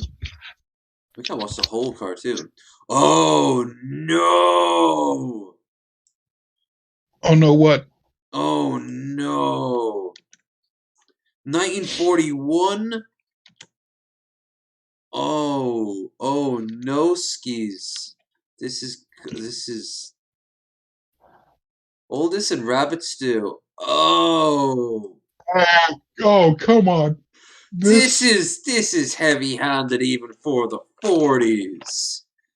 Like, come Why does... on. Okay, I have a question. What is it with the caricatures at that time and big lips? I don't get it. It made them dehumanized. Also, look how oddly Oh, proportioned his head is as well. yeah.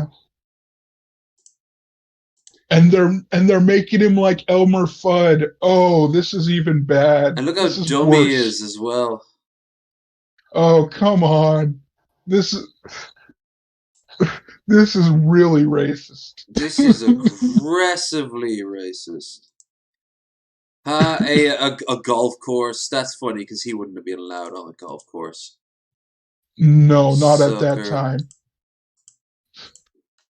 Not even if he was half Asian. Okay, that that would have definitely not been the age. Oh, look at him.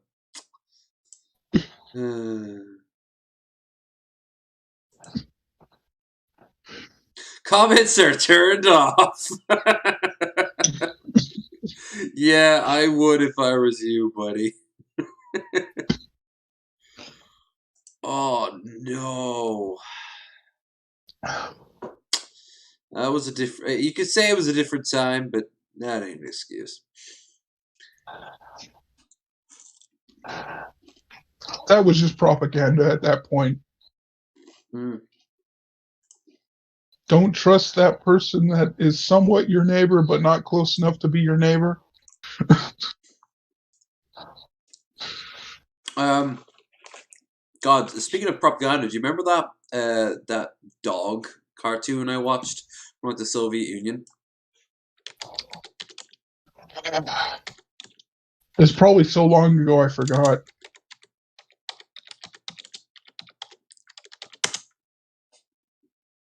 Yeah, The Millionaire.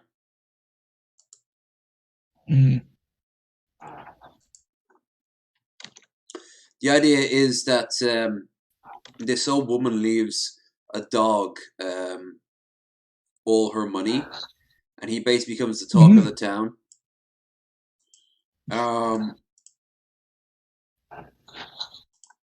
And everyone kind of like obsesses over the dog, and it becomes like the party animal. And meanwhile, everyone's starving. But it was made like in the 60s or something. But it's kind of more like something from the 30s and 40s.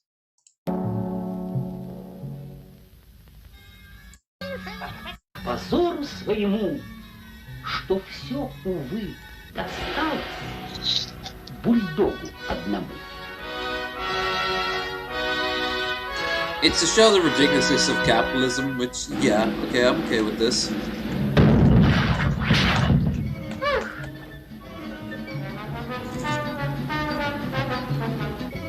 Не могут адвокаты за это отвечать. Закон на завещании, есть подпись и печать.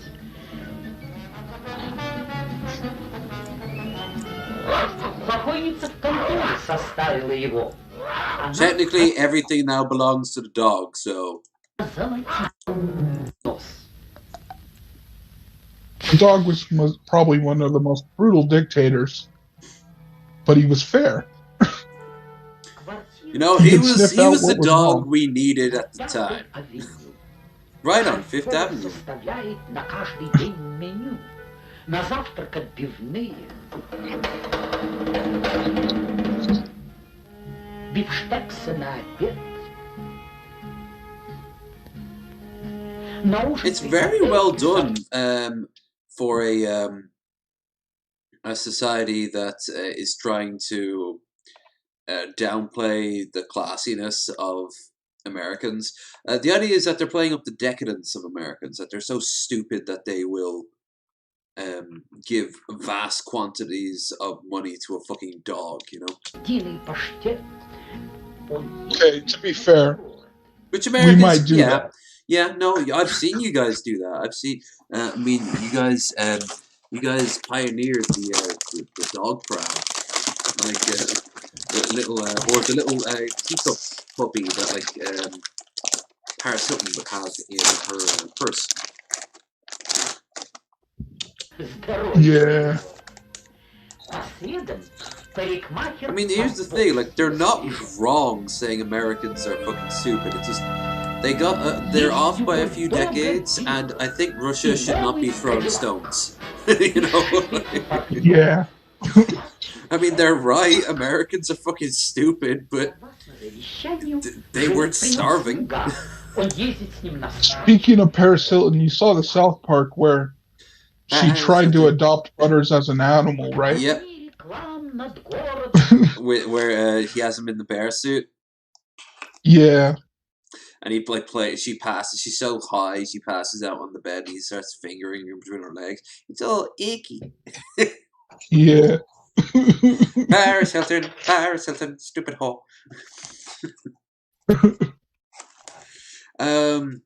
This one I have here is I've had these before. Tato Occasions, 4 cheese Mediterranean herbs and pay over party mix. They're actually really nice and mellow. All right. I believe I'm on my 8th drink. I say drink because one of the drinks say... I've been doing rookie numbers. Well, the drinks say that one of them is a mojito, but I tasted it, and it tastes like vomit.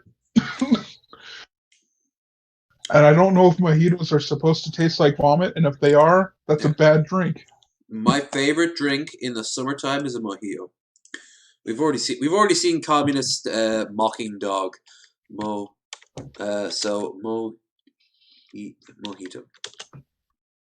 Mojitos are so lovely to me, but my God, you have to be light on the mint. Too many people go too crazy on the mint. You need to be a nice mellow. Hi guys, today I'm going to show you how to make the ever popular mojito. I'm going to make so scared to be in front of the camera. Very similar to La Bodeguita del Medio, which is the bar that they originally started making them in Cuba. I think they've been making them since about 1942, but don't quote me on that. This method come wintertime, give me a anything with Fireball in it, and I'm happy. Cinnamon liquor. Hell yeah. Billy the Fridge gave me a few good pointers on some really good cocktails, one of which is just a cup of black tea, and you put a little bit of it in. It really does the job. Another one is a little bit of orange juice, and the last one, if I remember right, was a bit of Irish cream, Bailey's and Fireball. Really hits the spot. Preferred method purely because it's... I know a lot of people don't know this about me, but I respect the hell out of Billy the Fridge. He's hard to dislike. He hangs around with some really fucked up people, and that could say a lot about him. It doesn't change the fact that he himself is incredibly likable. True. Yes. I've told him this before though. If he's giving me advice on a person, I'm going to take it with a Paul's ego level of salt. Like, That's a lot of salt. That's a lot of salt. Because I've seen what he considers to be righteous dudes, and they ain't righteous. No, they are not. So make sure you have all your ingredients. Love you there, Billy. We'd love to have you on the show. That's the key to being really quick at these. In case you ever fucking see. So you have your white rum. You can always add a spice rum or a dark rum. That's going to add a bit of complexity. But if you stick with the white rum, it's just going to be a really refreshing drink. So you've got your white rum. You've got your sugar syrup, which is 1-to-1 ratio, meaning it's got equal parts sugar and water. And I've pre-squeezed some fresh lime juice, and then I've got soda water as well. So you want to start by grabbing your highball glass. Add probably about 8 fresh mint leaves. All right, let's see how much mint. This is the key. This is the stickler for me. What level of mint will he bring to the table? I'm going to say a glass that size. 2 sprigs. Nothing more. That'll be fine by me. A little bit less, and the flavour will be overwhelmed by the other flavours. A little bit more, and you're entering jungle territory. A lot of mint in my mojitos, so I like to put some in there whole. Remove a little bit of the stem, tear a few leaves as well. No, you don't need the sprinkles. You don't need the fucking sprinkles. So to that mint, I want to add a double shot. That's too much. That's too much. Right there, he put just a little bit too much in. I don't like all the little bits and shit like that. Just the sprigs themselves are fine. Or at that point, just grind it down into a powder and just have a mint powder. I've got some of that in the bloody in the pantry next to my garlic and onion. Don't mix those motherfuckers up. Yeah. Although sometimes you can mix shit up and be pleasantly surprised with what you get. 60 mils of white rum. So nice big measure. Then I want to add 30 mils. I actually add just a little bit under, so probably more like about 25 mils of sugar. Otherwise it's too sweet. Yeah. You want it to be refreshing, not just a lemonade, you know? And then you want to top that with ice. I like adding a lot of ice. Just make sure that there's not too much room for the soda. God, I just want I absolutely love this shit. So around 60 mils, that's probably about 60 mils. And then you want to grab your bar spoon and give it a good stir. Rather than your normal sort of circular stirring. Well, heels are so easy to make. And pull the mint right through the drink. It's more pleasing to the eye as well. And then to finish it off, just want to add 2 straws. And your fresh... And he put more mint in. The fucking madman. Mint. And that's how quick and easy it is to make a La Borghita del Medio mojito. Yep. Solid. I mean, don't get me wrong. He done fucked it up, but I'm still content with that. I'd still be content. I'd still be like, this is, especially if it's like a nice, cool evening, and you're sitting out on the decking, and you come back from the bar and you've got that, and yeah.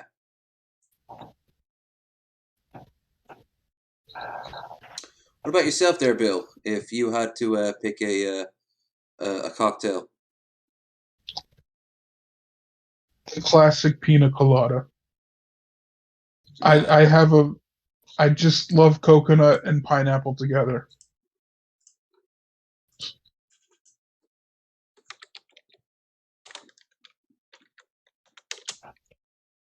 Let's see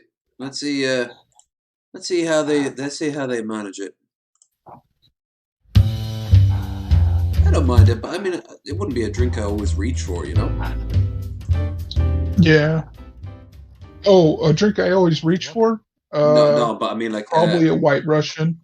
Oh, that's a good choice. Cocktail Spirit from Small Screen Network. I'm a stickler for a Long Island iced tea. Oh, those are pretty good too. Your host. Very trashy as far as a cocktail goes, and I don't care because I'm a bit of a trashy person.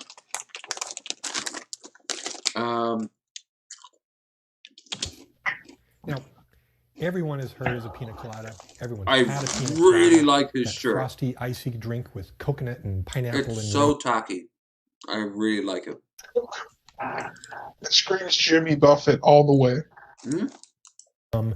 It feels like it's like 3 a.m. and he's gonna sell us on like a public access channel on the value of like some crazy ass cocktail shaker he's invented. Or a timeshare in Florida. Even though by the looks of it, he's in like fucking Illinois. You know, like if the background is it to go by. And quite frankly, it's one of those drinks that a lot of places actually make properly, unlike most of the exotic drinks. Credit where it's due. He has a very well-stocked bar. Only thing is, he needs to reorganize those bottles because they're all just crushed right up there against the wall. Look at all that space he could have. Not to mention a fire hazard. Yeah. Well, you could just knock that shit over, and that's like $200, $300, $400 worth of booze smashed into the ground. So let's take a look exactly what it takes to make a pina colada. Now, I don't normally use a blender here on the Cocktail Spirit, but for this drink, it's a requirement. And unlike most of the other drinks that use a blender, the blender was designed for this drink. I mean, the drink was designed for the blender rather than the drink being a normal cocktail that someone threw in a blender to make it taste like a slushie. So the blender is an important ingredient here. This particular bar blender here we have from kegworks.com. Now the drink starts out with a white rum. Again with the white rum. 2 ounces of Bacardi white rum in this drink.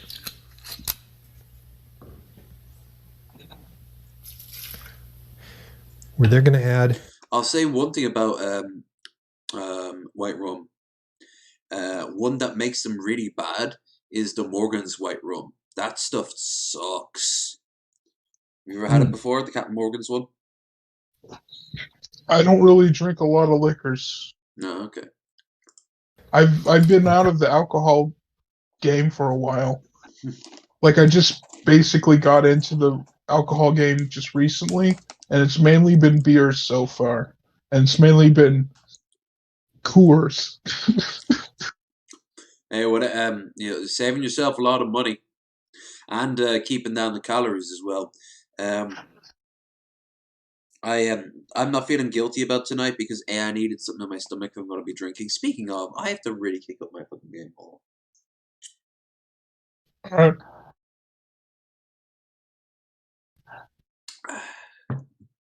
Yeah, it's a bit better.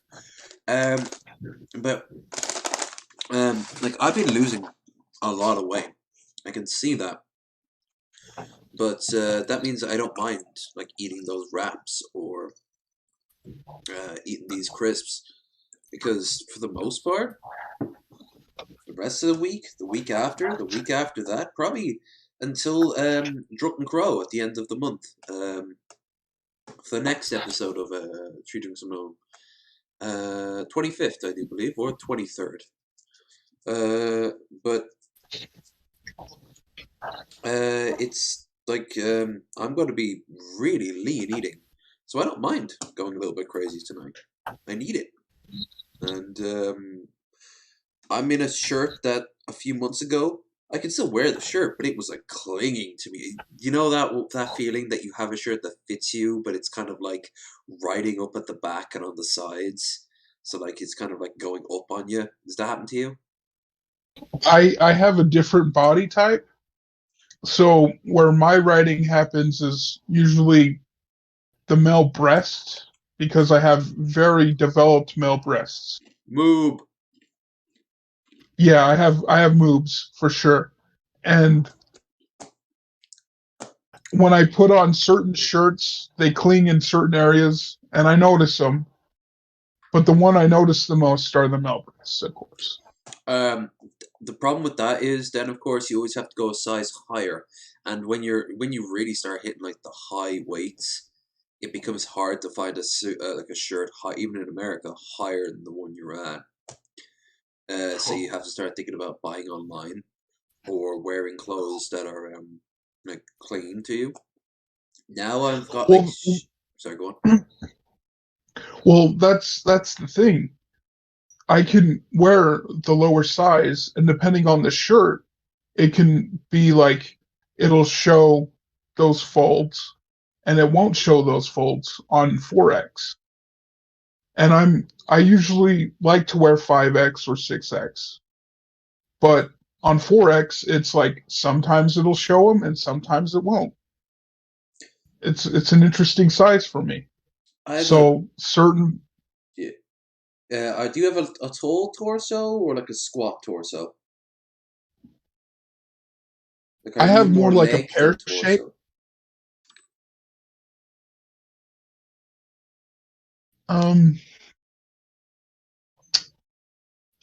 That's an interesting one. Your height wise, would it be more leg or torso? Because I think for me, my legs aren't as long as my torso. I do believe my mom used to be able to point that out. Like but it's not extreme. There are some people who are completely extreme. Like I notice a lot of women that I've dated over the years, they tend to not have really long legs. And some people like are sticklers for long legs. I like me some good curves, but good curves doesn't need short legs or long legs. Just need curves. That's not a big deal. But like their torsos would be a lot longer than their legs. You know, for me, it's not too crazy, but I think my torso is longer than my legs. So I'm just wondering about yourself. I'm somewhere between an endomorph and a mesomorph. Like, a mesomorph is more for muscular builds, and an endomorph is more for taller builds. And I'm somewhere in between where it's like this interesting mix. Okay. So like, I carry most of it in my hips and like my lower torso. Okay, so you've got like you've got like a gut, but you also have like love handles. Yeah. Okay. I'm kind of the same, but due to my height, I'm kind of doing a TJ Kirk thing, but nowhere near as extreme as him, where his weight is off put to a degree by his height.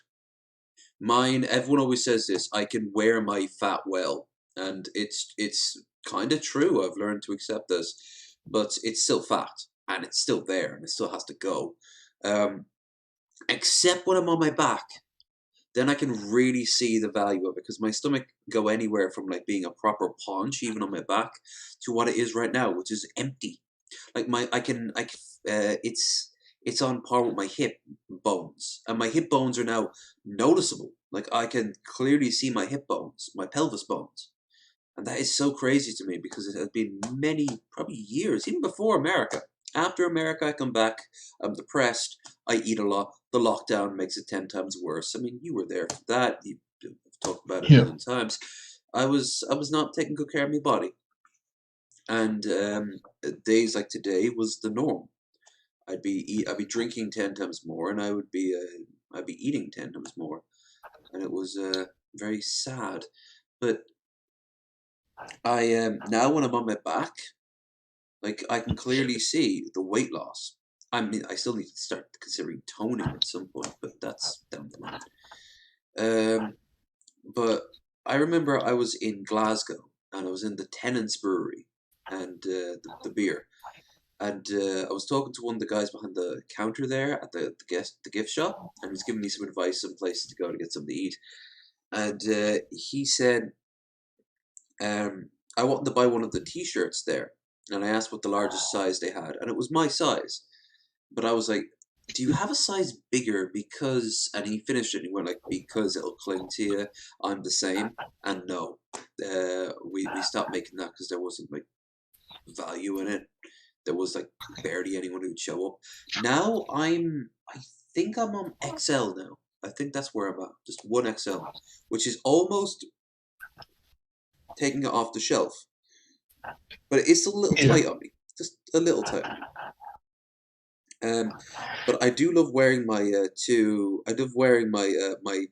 my giant ass shirts from when I was much fatter. Because A, they're comfy, and B, it's a nice reminder of where I was, you know? Like my red shirt I've sometimes run with. Like that thing has like clung to me, and right now it's hanging off me. So it's an interesting sort of moment to be at. But like I said, I want this guy's t-shirt. I'm a fat motherfucker, but I don't have a Hawaiian t-shirt, and I haven't had one for years, and I need to change that. Ounce of Coco Lopez coconut cream. And an ounce of heavy cream. Okay. He's a very soothing voice. I can sleep to it. Make sure you get all that cream it's goodness very out of there. ASMR.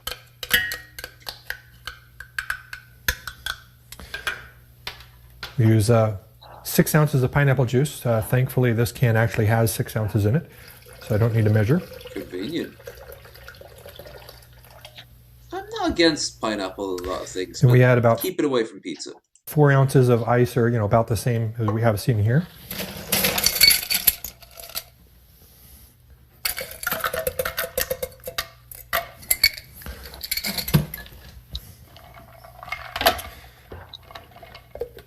Yeah, put the top on. Now we let the blender rip.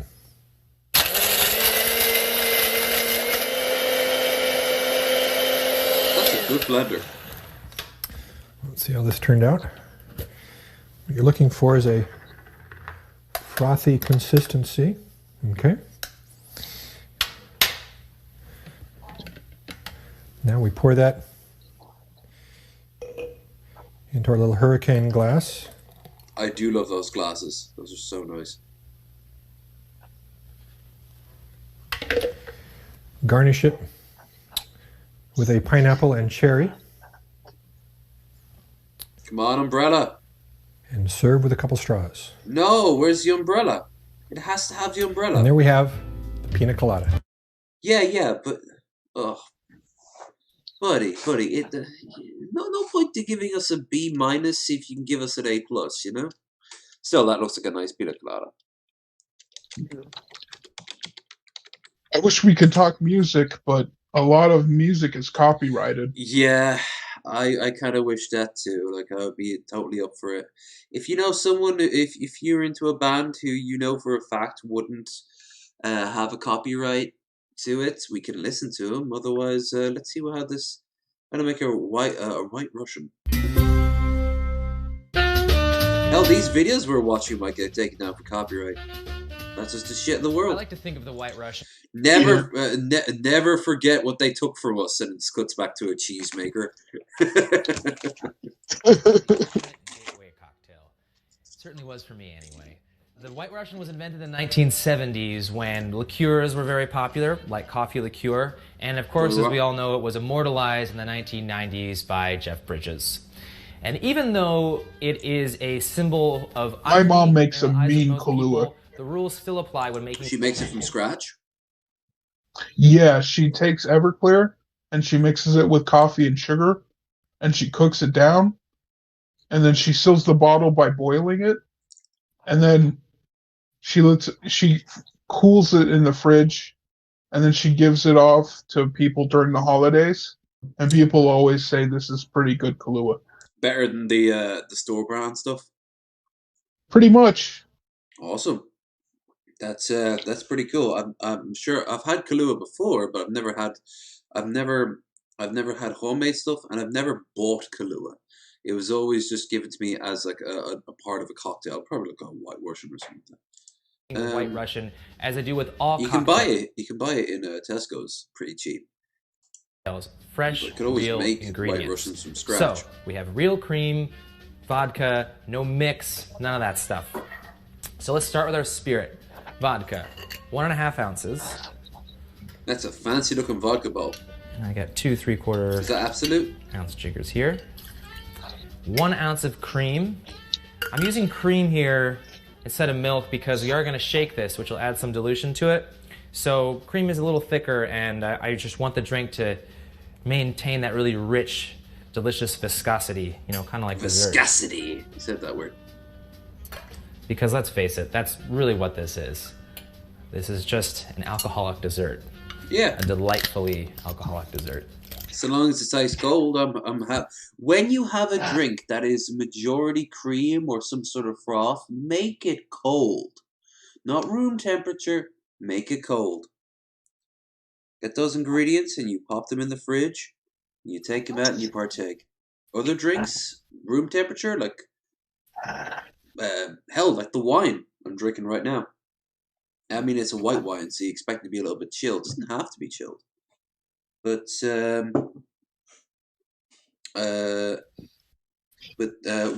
I got the Baileys, when I picked it up from the shelf earlier today, oh my god, it was scalding hot. It was so warm. Oh, I was like, what the hell? And I asked the guy. Are you talking about Bailey's cream? Yes, Bailey's Irish cream. It was. That is not good. No. That is a bad idea. And I was like, what's going on? They're like, oh, well, it's been sitting there on the shelf for a while, so I guess it's just picked up some heat from the day because the sunlight came in through the window. And I'm like, it's not going to congeal, is it? And he kind of held it up against the sun, the light, and he checked it. Like, no, it's still fine, which is good. But yeah, like, it's a cream liqueur. Like, the idea is that it's meant to be smooth and lovely, rich, vibrant texture going on there, no? Not like, fucking yogurt, an alcoholic yogurt. Delightfully alcoholic and dangerous dessert. And now 1 ounce of Kahlua. I would have an alcoholic Greek yogurt. There are plenty of other coffee liqueurs out there. It doesn't have to be Kahlua. That's the most common one. That'd be very healthy for you, actually. And now, I'm just going to grab... High-proof Greek yogurt. My chilling rocks glass in the fridge. High-proof Go-Gurt. Okay, I'm going to shake this. Because there's cream and a lot of thick ingredients, we really want to force those ingredients to mix together and stay together.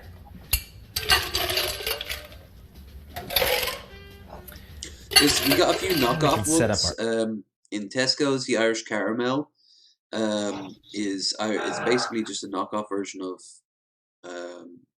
Bailey's, but it's been infused with hazelnut and caramel, and it's actually cheaper too because it's the store brand.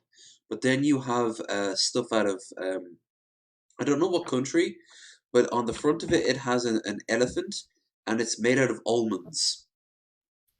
And it's the same. It has the same. It has the same texture as Irish cream, but it is also it's a richer. It's more akin to kind of like coffee, actually. It's quite delicious. I really. Whenever I find out, I'm like, oh, I'm in for a treat. All right, let's do this.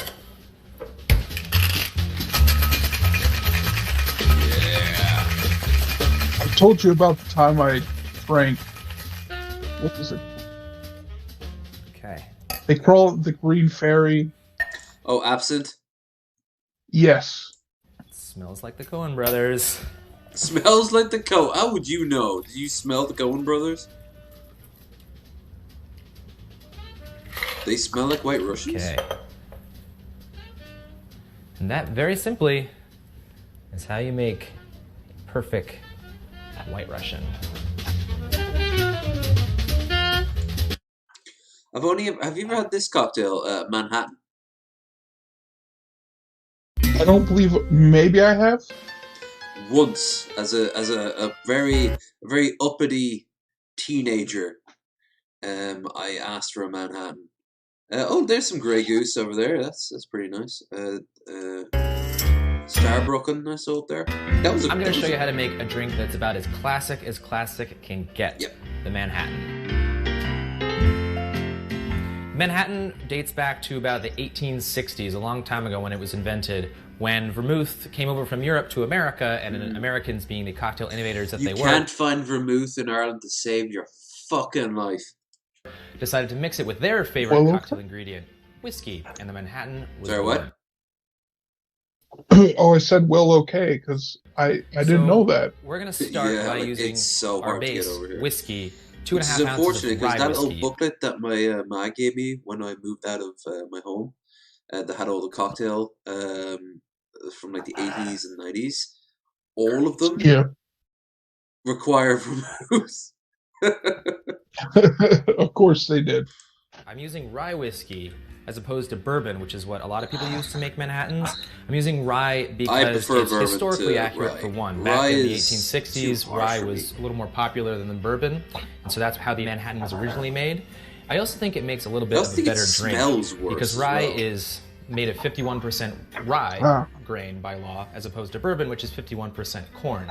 So bourbon is a little sweeter, whereas rye is a little bit sharper, and I think comes through better in the drink. More wine. But if you prefer bourbon Manhattans, don't let me stop you. So that's 2.5 ounces of rye whiskey, and now the vermouth. Someone was drinking Hennessy up the bar there, and whoever they were also smelt of this really nice perfume. So this wave of perfume and Hennessy was filling my nostrils. It was really nice. But how could you drink Hennessy in this weather? It was so warm today. It is not a drink for the heat, in my opinion. 1/4 ounce. And the amount of people drink Guinness as well. Like, ugh. In this weather? I remember in a conversation we had, you said it smelled of perfume. Yeah. And I sniffed the air where I was, and it smelled like the McDonald's I had for lunch. Which, you know what? I've always liked that weird sort of after smell of McDonald's that you get from like the brown bag, the brown paper bag that they give you your meal in. Yeah. I've always had a thing for that or the wrapper smell. That's vermouth. Well, this was Again, the hamburger you know, smell. if you prefer something that's a little more whiskey forward, or maybe something with a little more vermouth in it, feel free to take some liberties. This is just general guidelines. You know what? 3/4 After ounce this, vermouth. I know what we're going to watch, unless you have an idea yourself. Note about vermouth is that you really should refrigerate it once it's been opened. Not really. Even though it's been fortified with a little bit of alcohol. Shall we check in our good friend King Cobe, see what he's been up to? It's still wine-based, so it will oxidize like wine, and it will go bad. And since we only use 3/4 to an ounce at a time, it takes a long time to move through an entire bottle of vermouth. So remember, keep your vermouth in the fridge, or else it will go bad. Yeah. And now our final ingredient, just a 3-ingredient drink. Very first time I ever had vermouth, it was sour. Like the person pouring it didn't realize the stuff went off. As easy as it gets. I don't think I've ever had vermouth. You've probably had a cocktail including vermouth. You can even buy them in most bodegas, which is funny because you don't drink vermouth on its own, you know. It's an additive you add to. I mean, you could. There probably is some gobshite somewhere in the world who just enjoys a good glass of vermouth, but that's like saying you enjoy a good glass of like baking soda, you know. Yeah. Because they actually are 44.7% alcohol, higher proof than a lot of whiskeys, and any kid can buy them. So if you see a kid chugging Angostura bitters, tell them that you're onto them. But I don't know why you would do that, because I do not recommend drinking these by themselves. They don't call them bitters for nothing. So now 2 dashes of bitters. 1, 2, ooh, blow back. Again, it's kind of like the cinnamon drinks. challenge. You do that. We're also you making drink a glass of bitters on a dare. Okay, now we're done. And we are going to stir this cocktail because all the ingredients are alcoholic. So we don't need to shake it because we just don't need to force the ingredients together as much. We just need to kind of gently coax them into mingling. He is aggressively too clean. Like, he must spend hours just preening himself. There's not a speck of dirt on him. It's off-putting. It makes me angry. I wish to destroy and eat the rich. Yeah, but on the other side, I know you don't talk about him, Shani for Christ, who is very unclean, and she's horrible. She is a ball of grease, made flesh. She is what happens if you burst a blackhead and then that ooze that comes out, you leave congeal in the sun, and then she coalesces into Shandy for Christ. True. And you can really fill it up with a lot of ice. I like to have the ice sort of just above the level of the drink. That's it. Like, it's more extreme than anything. You know, like he is off-puttingly clean and well groomed. But Shani like is it's the almost opposite. psychological. Yeah. It's kind of like give me something. Give me a little bit of dirt, and give Shani a little bit of clean. You know. I mean, yeah. Could you imagine if you're delivering food to Shani's door and she opens up? Imagine the smell. It probably smells like cheese from what they've described. Cat piss, according to Rev. Rev has said a lot of things. He says those kids smell like cheese, and that his wife smells like cat piss. I mean... Now, when you're stirring, you're doing two things. You are chilling and diluting at the same time. And you're not stirring kind of like you're stirring cake batter, you know? It's just gently gliding around the outside of the glass. Today, I do like that little and stirring spoon takes time to perfect, so it's effortless when you're making cocktails. I mean, I used to go home and just stir water and ice, you know, after work and try to perfect it till it got to the point where it was effortless. So don't feel bad if it doesn't look as sexy as this. You're incredibly wealthy. About 20-25 seconds of stirring should do it. And now it's time to strain our drink. I put a glass in the freezer so it'll get nice and cold and keep this freezing drink freezing. Right? Nice frosty glass. That's a nice looking glass.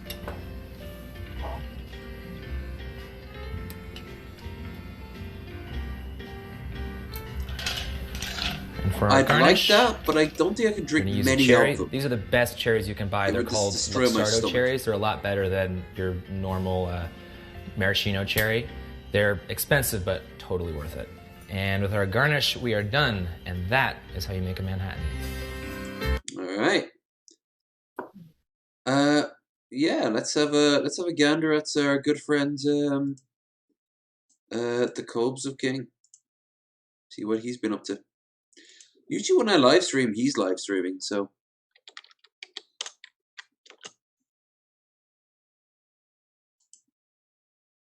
When was the last one? 2 days ago? Whoa, pizza. He's eating pizza. Jesus. Now, was it you or someone else who said they wanted to party with Cobes?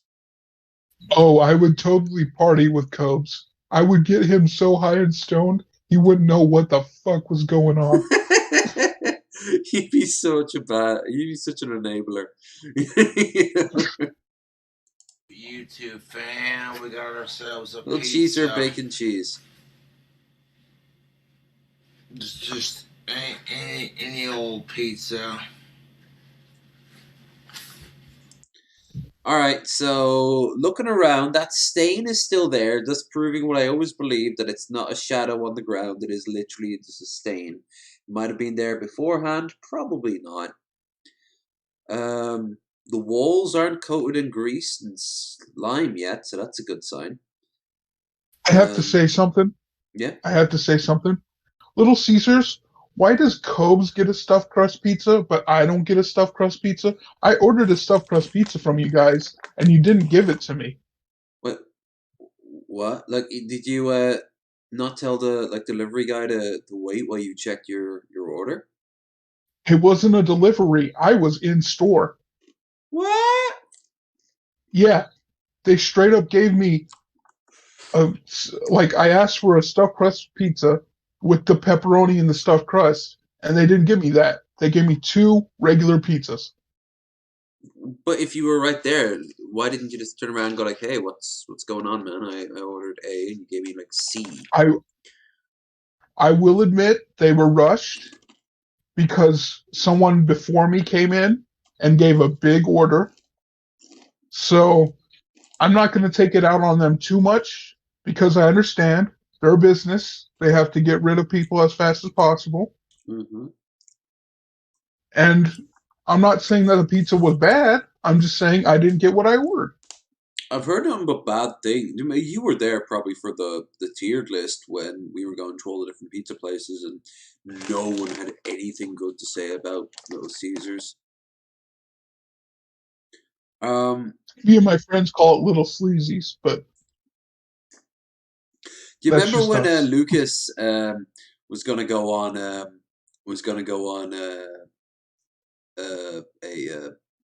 pod? I think it might have been the Geek Room, and he had to be bribed via a pizza, but he wanted a really fancy pizza, but instead they were like, "No, we'll get you some Little Caesars." And he's like, "Fuck you, I don't want Little Caesars," and he refused to be on. And then people were like, "Hey, I've been homeless too. You think I would have turned down a free pizza?" Hell, when for reals, if I was homeless and someone I've been homeless, but if I was still homeless and someone offered me a Little Caesars pizza to just talk shit, I would do it. If you don't want it now, store it in your bag, because every homeless person has one. I had one. Just store it in your bag for later. Store it in your bag to use as a trade item. What I wanted, well, I'll tell you, when I was homeless for the few days that I was homeless in New York, coffee.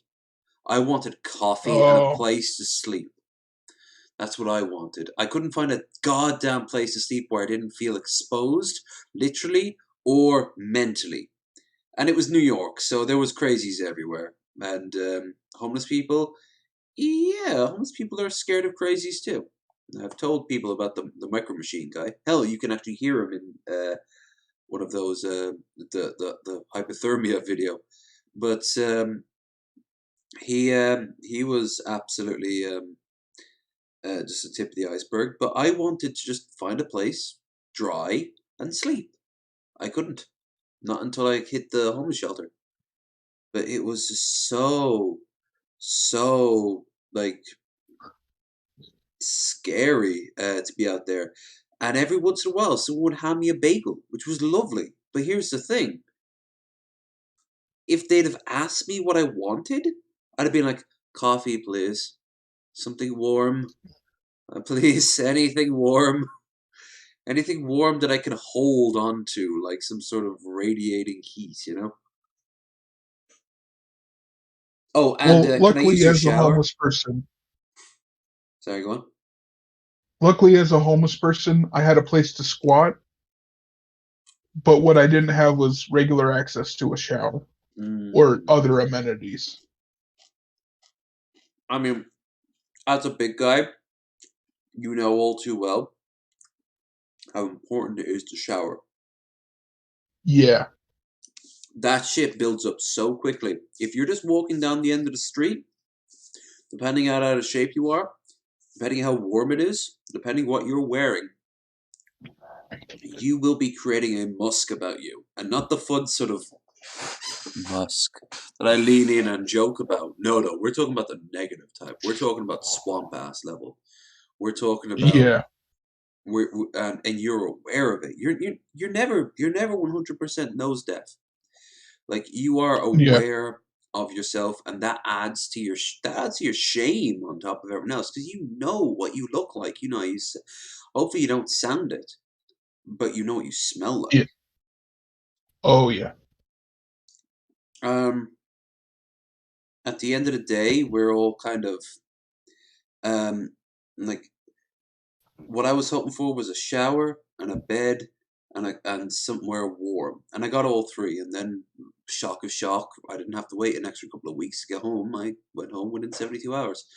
But yeah, if anyone asked me to do anything, I'd have been like, "Can I please go and have a cup of coffee? And can I please use your shower? And can I please use your washing machine? And can I please curl up in the corner of your living room?" That's all. That's all I'm looking for. See, I'm still too mentally ill and was too mentally ill to think about the shower stuff. I know I should.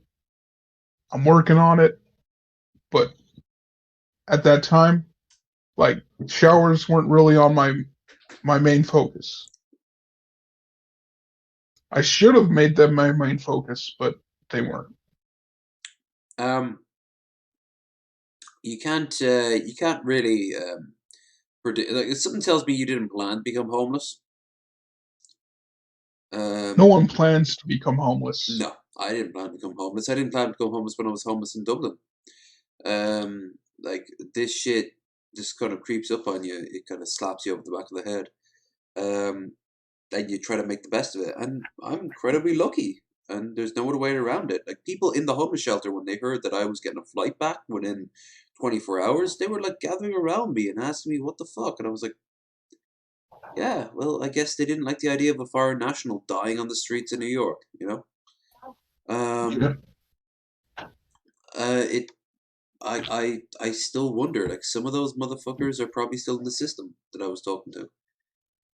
Yeah. I hope that Mohammed, for example, is doing okay for himself. He was a young, a young black teenager out of some place the west of Manhattan.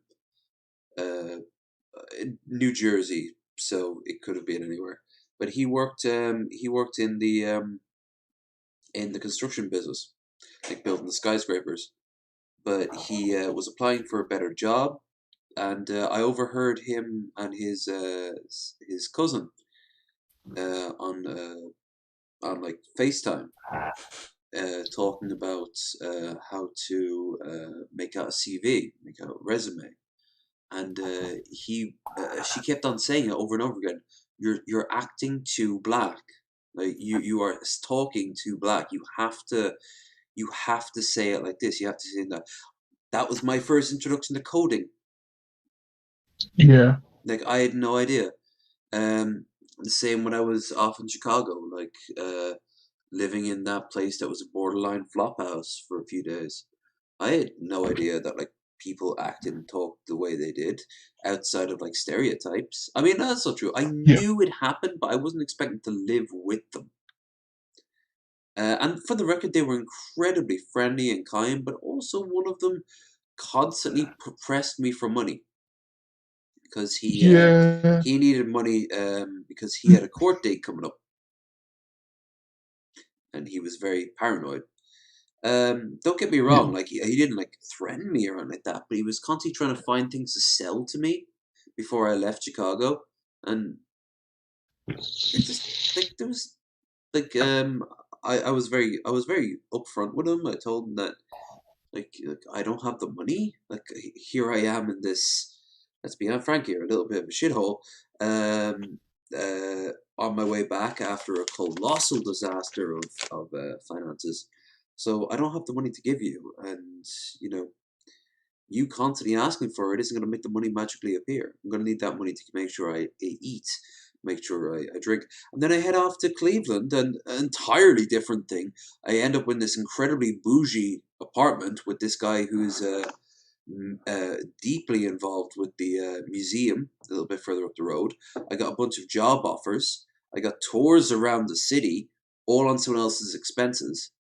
And then I go over to New Jersey, and the whole thing happens like reverse. I'm once again back in the fucking ghetto. I heard gunshots, and there was this. I was living with this hypochondriac who was putting me up, who every 5 seconds was thinking I was a little bit too dirty. I hate to split you off, but I got to take a piss. Go for it, man. In fact, I have to finish the rest of this wine. But no.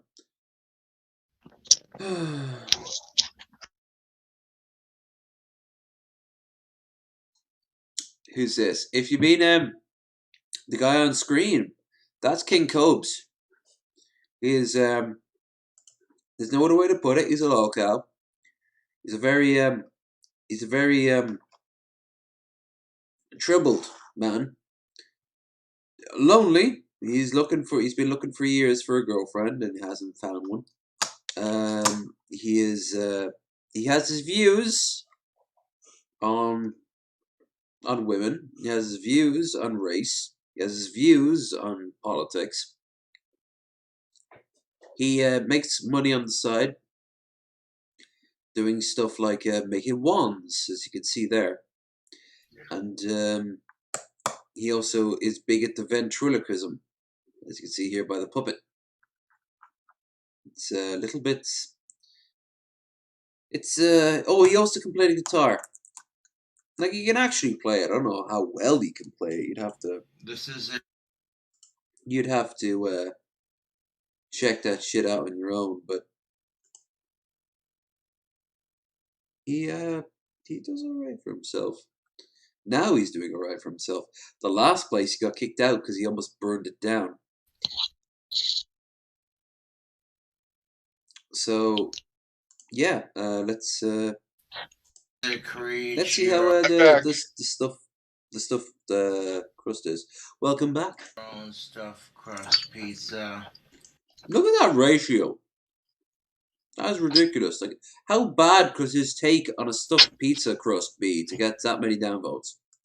With bacon as the additional topping. I don't think I've ever had a bad stuffed crust pizza. Same. No, looking back, that was all my fault. It was a frozen pizza, and I undercooked it. Okay, that I know that one because you undercooked the dough, didn't you? I did indeed. There wasn't. I could have just left it. I could have just left it there for a little while longer, but I didn't. Instead, I was terrified of it burning. Because the last pizza I made that was frozen, I did burn. So I ended up putting it out of the oven, and it was all goopy and wobbly. It was edible, but it wasn't what it should have been. What it could have been by me just popping it back in the oven. Ugh. I always hate working with sauces most of all. Bacon jalapeno pizza. You know what he reminds me of? You ever see Ricky Burrick's? Goopy sauce boy. Goopy sauce boy. He's so goopy. He is so goopy sauce boy. Do you ever see Ricky Burrick's Twitter? I don't frequent that. Maybe I should. Oh, that motherfucker. He is pure king. Like he is living his best life, and I love him. He is so amazing. But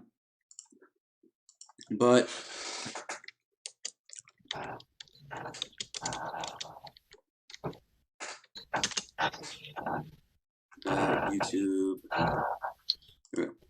That's Instagram. Wait. Fine, I'll type Twitter in. But a lot of what he does is just making really like viscerally unattractive like faces at the camera. Like he like sticks his, like he does stuff like this right in front of your face. You're like, yeah. That is how I see Cobes whenever he eats with sauce. Like, it's just this. Yeah. Oh God! No, Cobes. Okay, even I know you don't lick the sauce packet. Oh God, that's so funny. His fucking mustache. Oh no. Like in private, I'll totally lick the sauce packet. Oh, but for God's sake! If I'm in public, it's not going to happen. Right. Look at that! Look at that!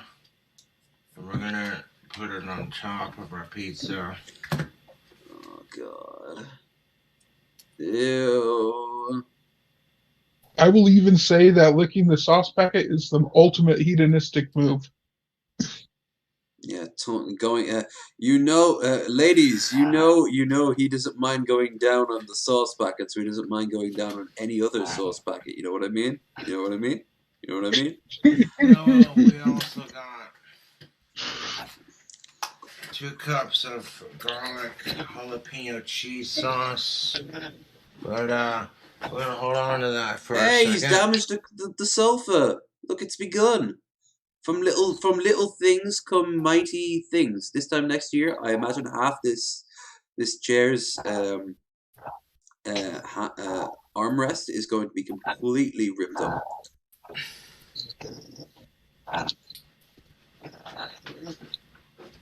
Is it me or has he lost weight? Hey, if he's exercising, that ain't bad. If he's just eating a little healthier, that ain't bad either. But I mean, he's also eating this. But I mean, this could be a treat. This could be a rare. Yeah, I mean, does he have wands in his pocket?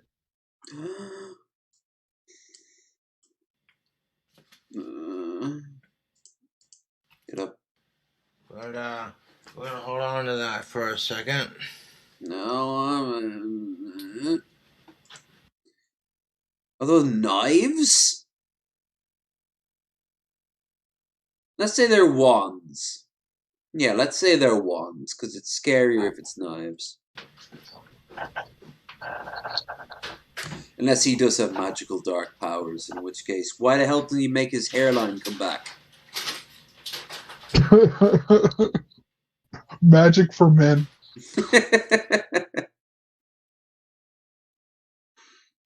Just for men. The Cobes edition.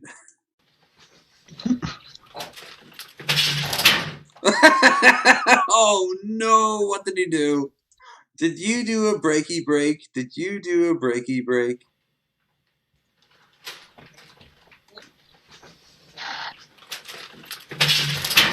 Oh no! I think he broke the keyboard or something. Hold on a second. Was it in rage or difficulty? Accident, but a genuine accident by the looks of it. Oh, okay. No! Oh no! That's a PlayStation. That's a PS3. He knocked it down. Oh no! Look, you can see the opening. Oh shit! Hold on a second. How else is he gonna watch his Netflix? He's probably the last person still alive to use his Cheddar bacon PS3. jalapeno stuffed crust Little Caesars pizza.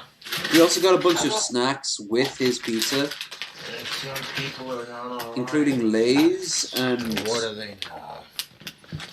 can't tell what the So you're gonna Ruffles. create your Ruffles. Little Caesar stuffed crust pizza. No, it's Ruffles and something else. The main topping being bacon. Maybe You Tim's? add bacon, jalapenos, onions. Oh Jesus! It looks like He, he's gonna get sick. it's Tim's. To a stuffed crust. Wait, maybe not Tim's. Ruffles and Ruffles. Wait, maybe not Ruffles. I know one of them is Ruffles, and the other one is. To a stuffed crust. This is the one that something cheddar. Little Caesars pizza. There we go. Lucerine. Lucerene.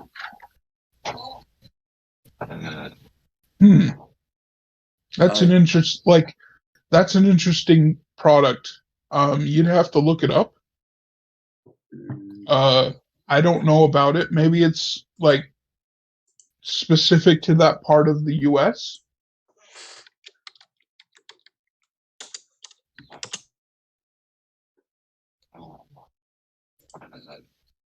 Food? Lucerine food?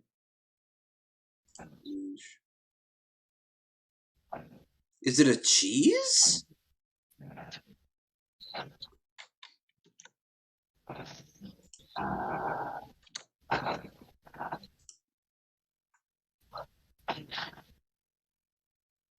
Is Lucerine a milk?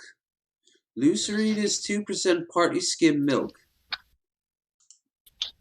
So he's pouring. He has a pizza that he's poured 2 sauces on, and he's pouring cheddar on top of it. Nah.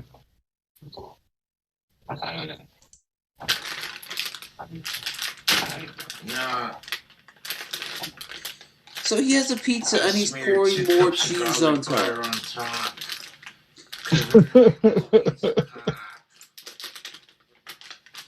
It wasn't enough, was it? Nothing is enough. See, I'm a glutton, and even I think that's too much. Well, it depends how much cheese. Maybe if you only sprinkles. There you go, you fucking wreck of a human being. You fucking train On top wreck. of that garlic butter, we're gonna sprinkle some,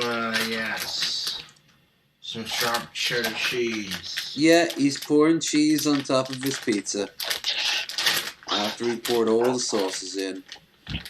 Oh, whole handfuls of it.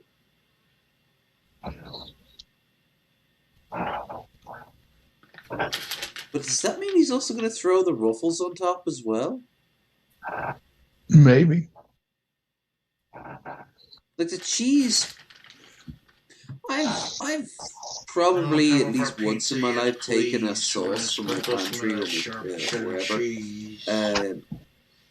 into. He sounds drunk as fuck.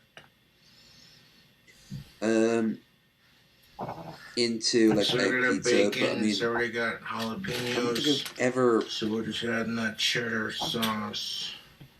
Make it boss. Oh my god! Cheddar sauce, make it boss.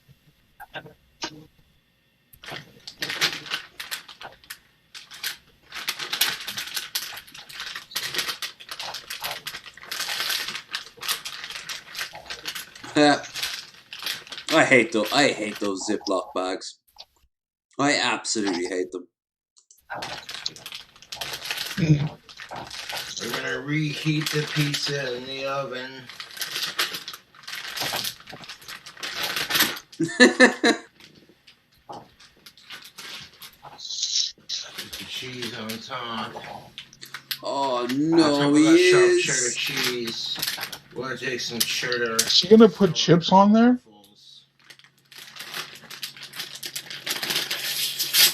And his mustache is still coated in fucking sauce. Please don't tell me he's gonna put chips on there. You know he is. Oh, come on. Why? He just ruined that pizza. He just ruined that pizza. I'm sorry. It's done. He just created an abomination. He just did it. Nothing is beautiful around this man for long. No. It looks like he has like a toothache from a cartoon. We're taking some sour cream and cheddar ruffles. Sour cream and cherry ruffles. Well, you know what? You know what? I can see now at least why the dislike ratio is so high. I added to it. We're making a cheddar. Yeah. If you're gonna add ruffles to a pizza, it better be a good pizza. Like, it better complement the pizza, and I don't think it's gonna complement this pizza. All he's done is just added handfuls of cheese and crisps on top of it. Little Caesars pizza, baby.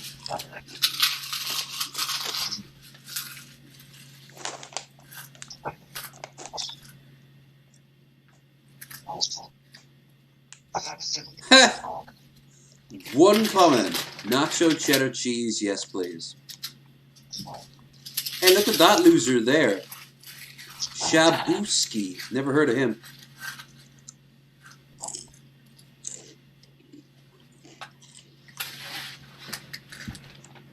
Look at that. Yes. Ah, no. So we add the last couple of ingredients.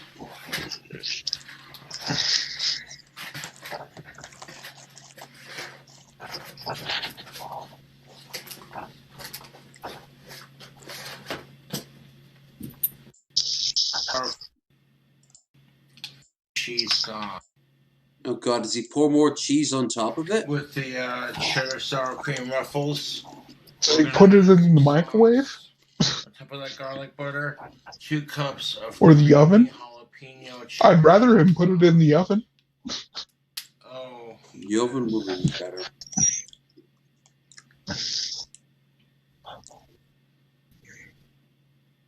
Pours more sauce. Licks more sauce.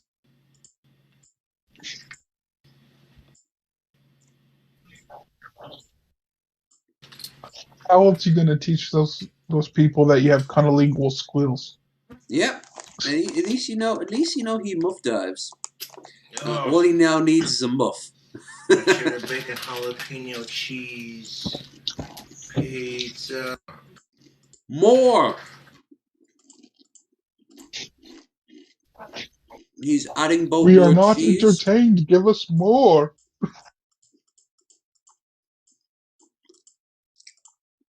Is he putting more cheese? Yep, more cheese and more crisps on top of it.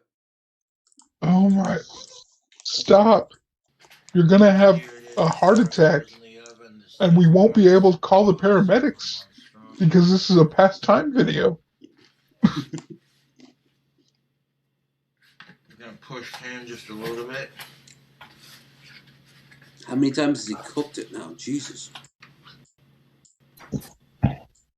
Video. And so where's the damn pizza? Wow! That's a rare moment. Hey, at least he's cleaning his apartment. Right. I think that had to come...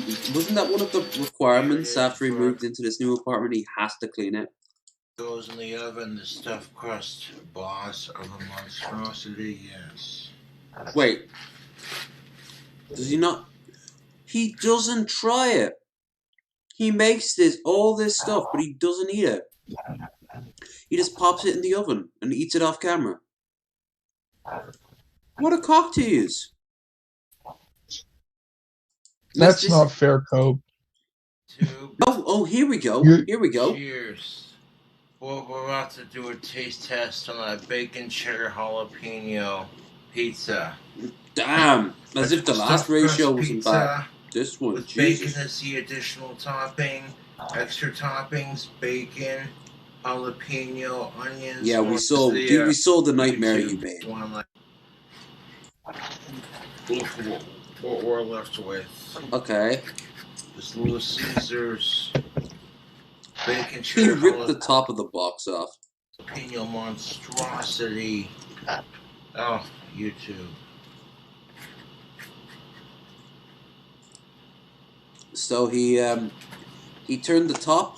He just glazed it with a radioactive nightmare. No, one piece came out halfway. That's all right. Now he's gonna get them radioactive shits. He's gonna be. He is the true toxic Avenger. Let me tell you. As in, Yeah. only a blind woman would date him. Oh.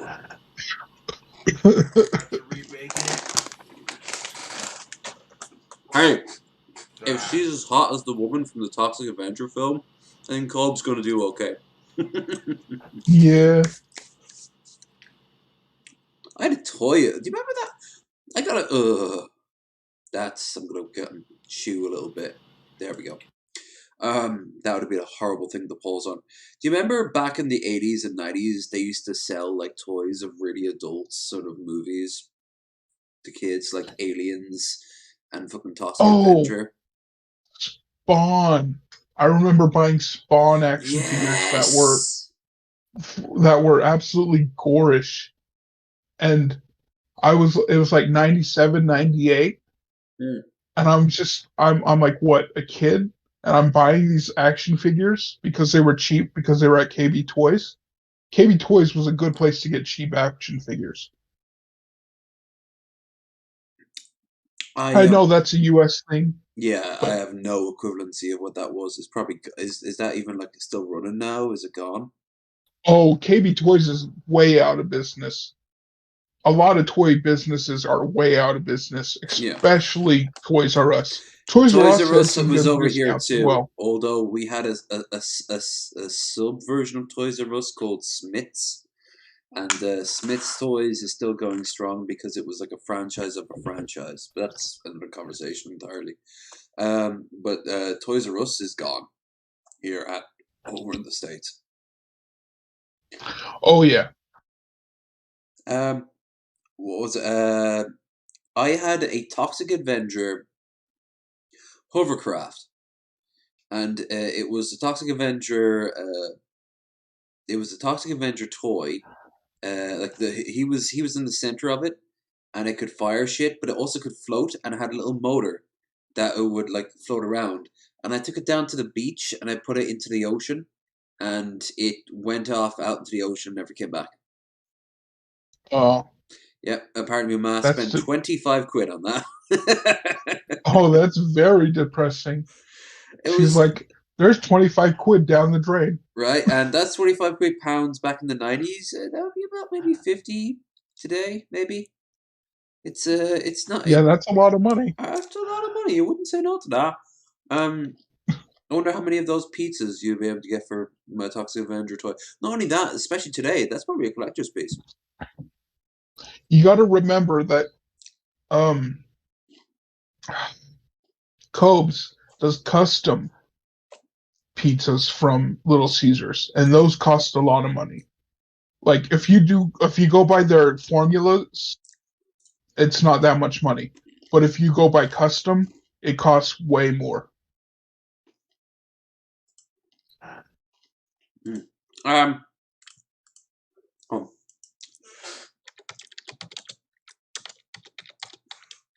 Little Caesars Rathfarnham. Are you saying that we have a Little Caesars in Ireland?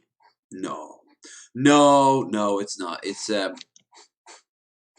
not a Little Caesars restaurant as in like American Little Caesars. It's a Little Caesars in the sense of it's just a restaurant called Little Caesars, which is fine. Little Caesars pizza.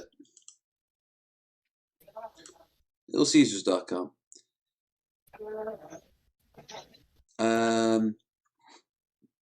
Let's say delivery. They just barely got delivery. They just barely got delivery through like Grubhub and Let's Eat, those kinds of apps. That's how they got delivery. I honestly don't care about like the as long as it's an American one, I can get the prices. So actually, do I even need this? Like, I can go back. $10. Hot and Revy pepperoni. Something tells me the pepperoni doesn't look as good as that. So the pepperoni and cheese stuffed crust was the one I ordered. What they gave me was just a regular pepperoni pizza, and sure, it was good, but it wasn't what I ordered.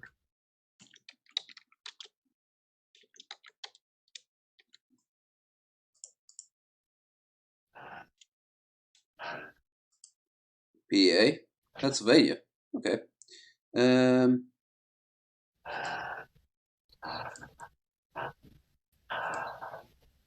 No, it's not giving me any of the menus. I guess what I could do is just type in menu. So I am kind of curious. This is the Little Caesars in Mount Farnham. Little Caesars menu. All right, so it's $10. Pepperoni and cheese stuffed crust. What was the stuffed crust, by the way? Was it just like tomato sauce? It was the pepperoni and cheese stuffed crust, and I had paid my $10, but I got a pizza that was worth $5.55. And yes, I do feel slighted a little bit, but the pizza was still pretty good. And they were rushed because a woman came in before me, and she ordered like the whole restaurant pretty much. All right. And I was like, all right. So I will give them leniency on that. How about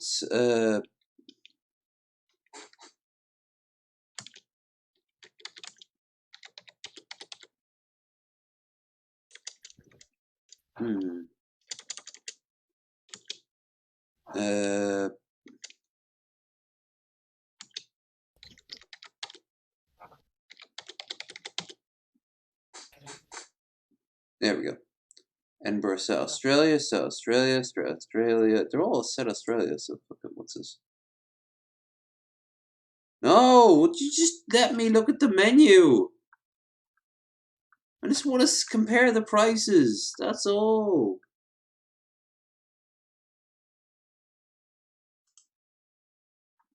Fuck you.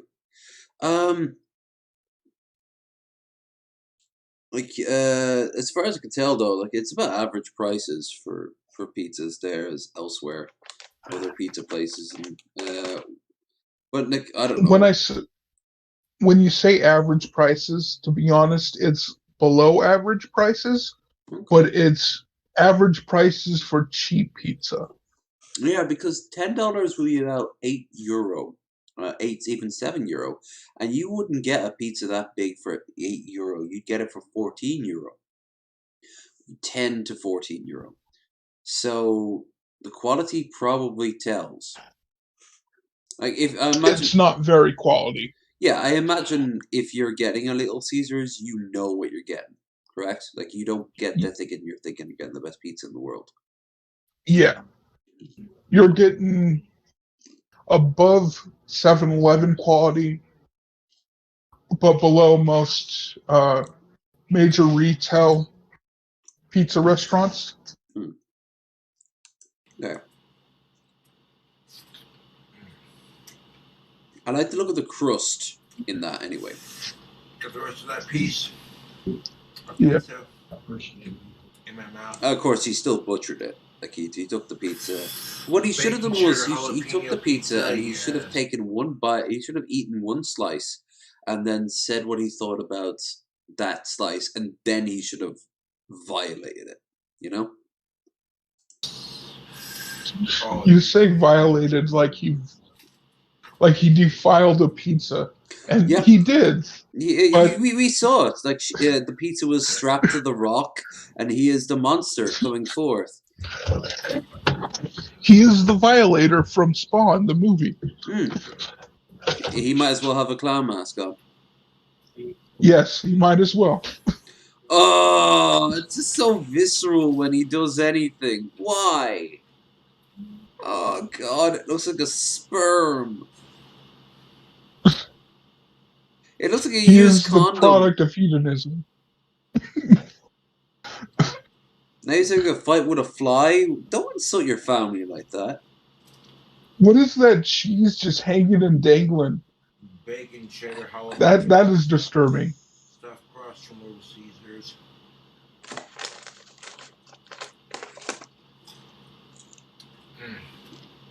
YouTube, the way I made this pizza. Fucking delicious.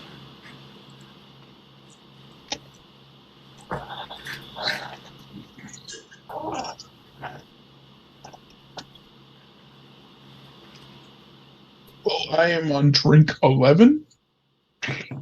I have just finished. I have just finished wine bottle 1, so I'm going to go to the toilet and pick up wine bottle.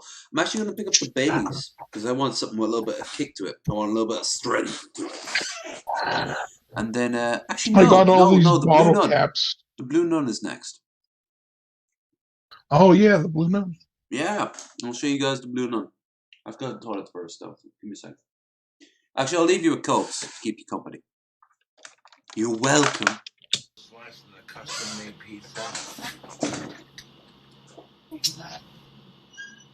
YouTube, this bacon, cheddar, jalapeno, stuffed crust pizza is the business, YouTube.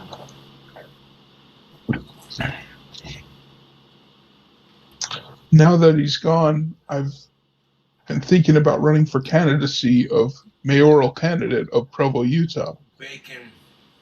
And my idea is to go in as write-in Butter into the crust. Like and to challenge Republicans to vote for me. Super delicious. It's a bad idea. And I'm not going to discuss it because I am intoxicated right now. Bacon, cheddar, jalapeno. Low Domino's, Little Caesars, yeah.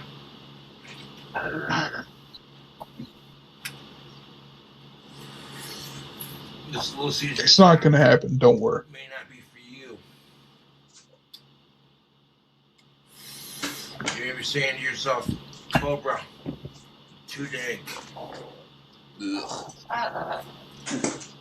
Cobes would be a fantastic diet aid, let me tell you. Don't want to watch this guy.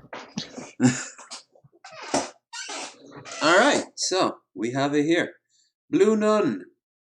Hickskill Skoll. Established 1857. Original. Fresh, crispy, and fruity. Schnell Superior. Vinification. These are words, apparently. I'll show you guys.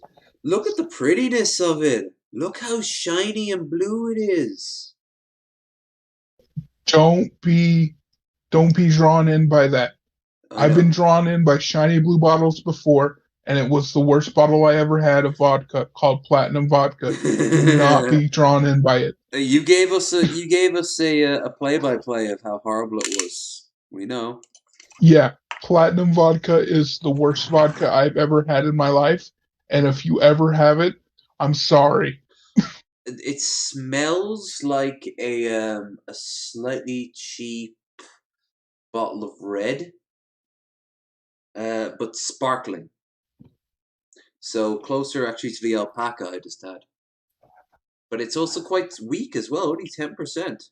I mean, it's good for a beer, but it's not a beer, so...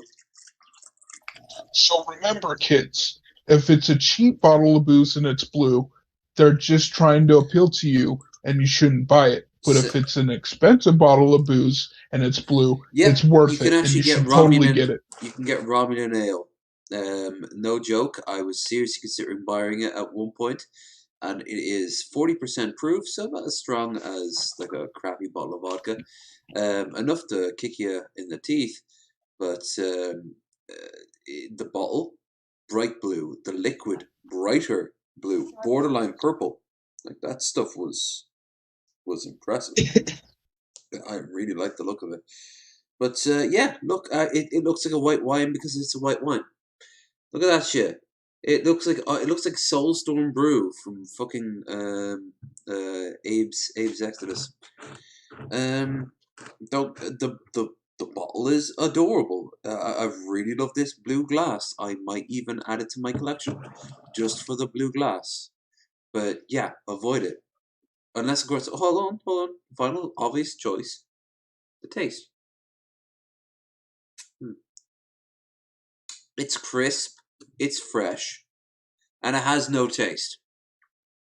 No, I'll take that back. It has a tiny aftertaste of the exact same aftertaste I got with the alpaca. That's it. It's not worth the money. That costs more than the alpaca. But the alpaca has 2.5% stronger.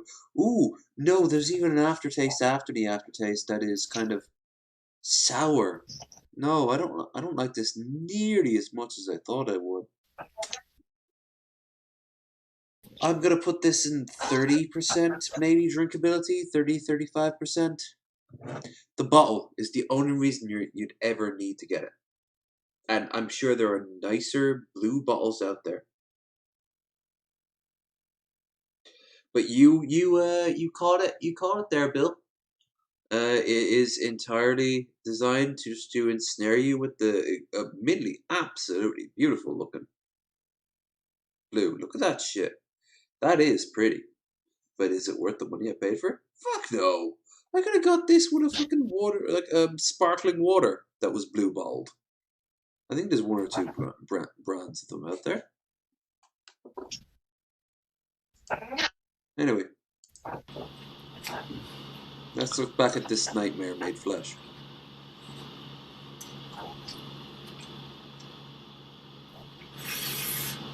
However, is it just me or does Combs look like a horror movie character? He looks like someone who Freddy might kill as like an off-brand sort of kill, maybe with like a quip, but not one of the good Freddy films, one of the crappier ones. You mean like 6 or 5? Yeah, or maybe he was killed by him in Freddy vs. Jason. You know? Yeah. Like in the background, one of the tanks that flew away and exploded got him, and just Combs got destroyed. Yeah. Or he could have been killed in like Final Destination or something like that, but like Final Destination 6. The one that no one watched. I knew it existed only because I saw it once in a scroll by of the Final Destination list, and it wasn't even me who was scrolling it. It was Brad Jones insulting how bad the series got. Oh, it got so bad that they restarted it, and they just called it Final Destination again. But they didn't say again. They just called it Final Destination. And it's like, oh, so you just restarted the film series? Like rebooted it? And it was all a dream. It was pretty much just shit. And people were like, "Oh my god, they rebooted the franchise." And I'm like, "Yeah, because they ran out of ideas." Was it Jason X that was Jason in space? Yes, and Jason in the future.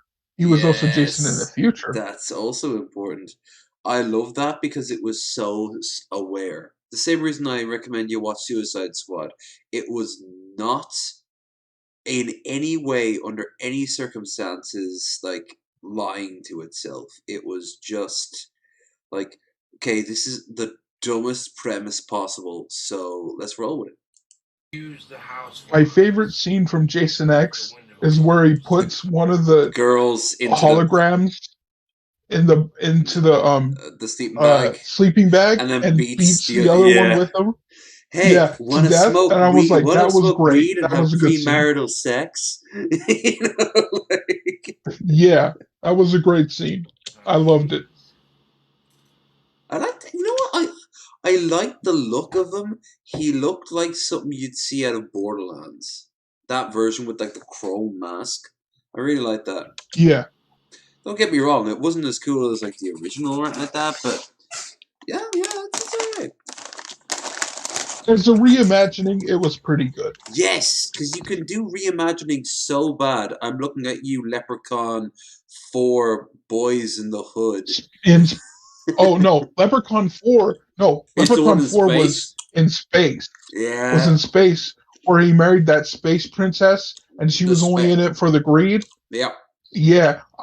I remember that one because a friend of mine rented it and we watched it.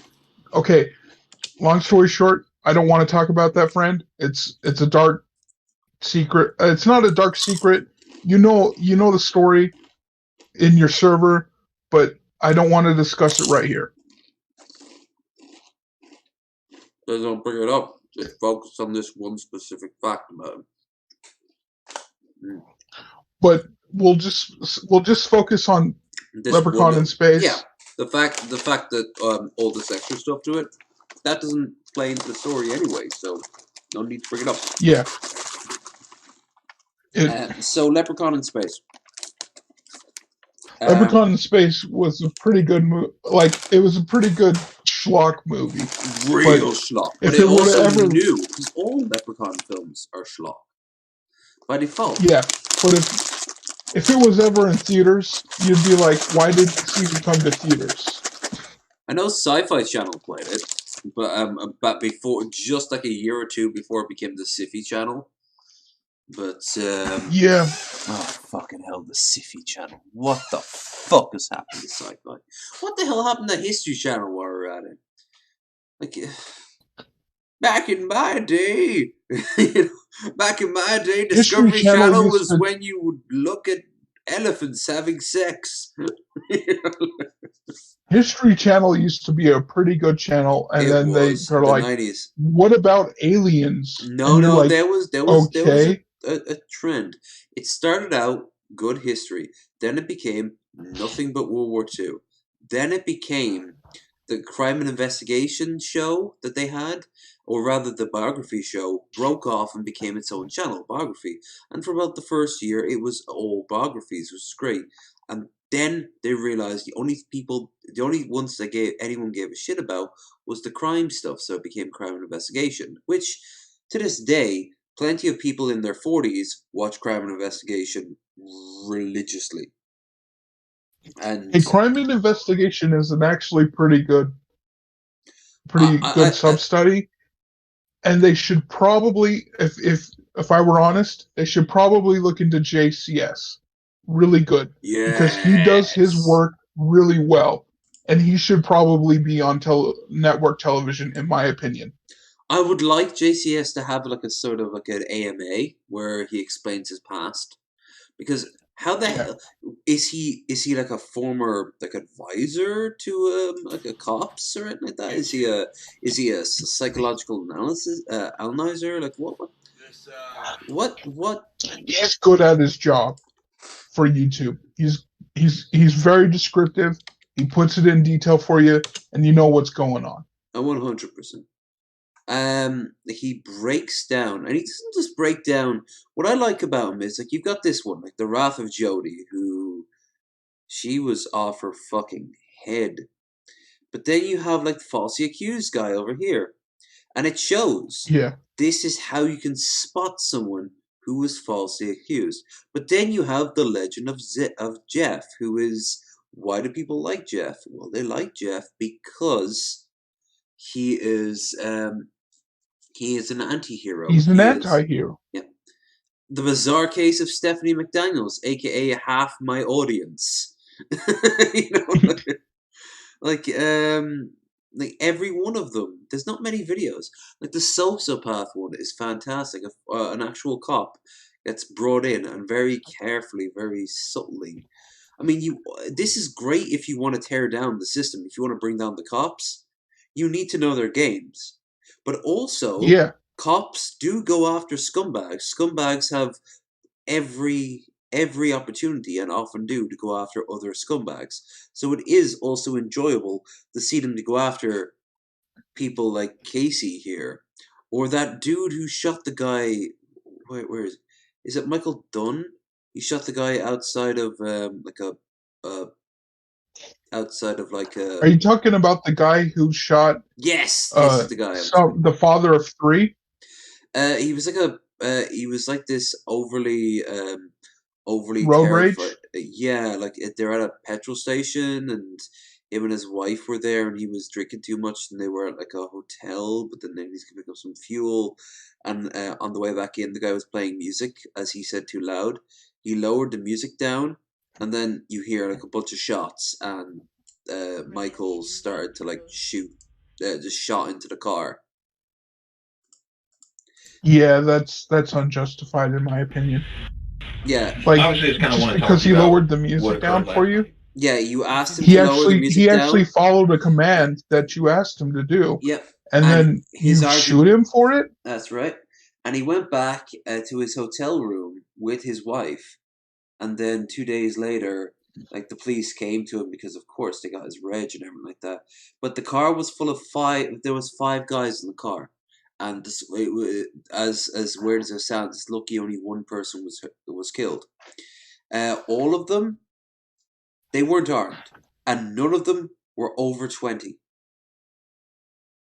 But yeah, you committed a serious crime. Yeah, and for sure. And this is a guy who doesn't understand that, and the whole video is just him. He justifies it because of his beliefs. Yes, he believes that they were being thugs, giant quotations. Look, I don't know how many kids were in that. He knows that they were not grown men, as he proclaimed multiple times in court. And that goes back to my like of Billy the Fridge. Hmm. We both like people who have done bad things. We're both friends with people who have done bad things, but we ourselves are not bad people. It's true, but it does mean that you might not be the best judge of character.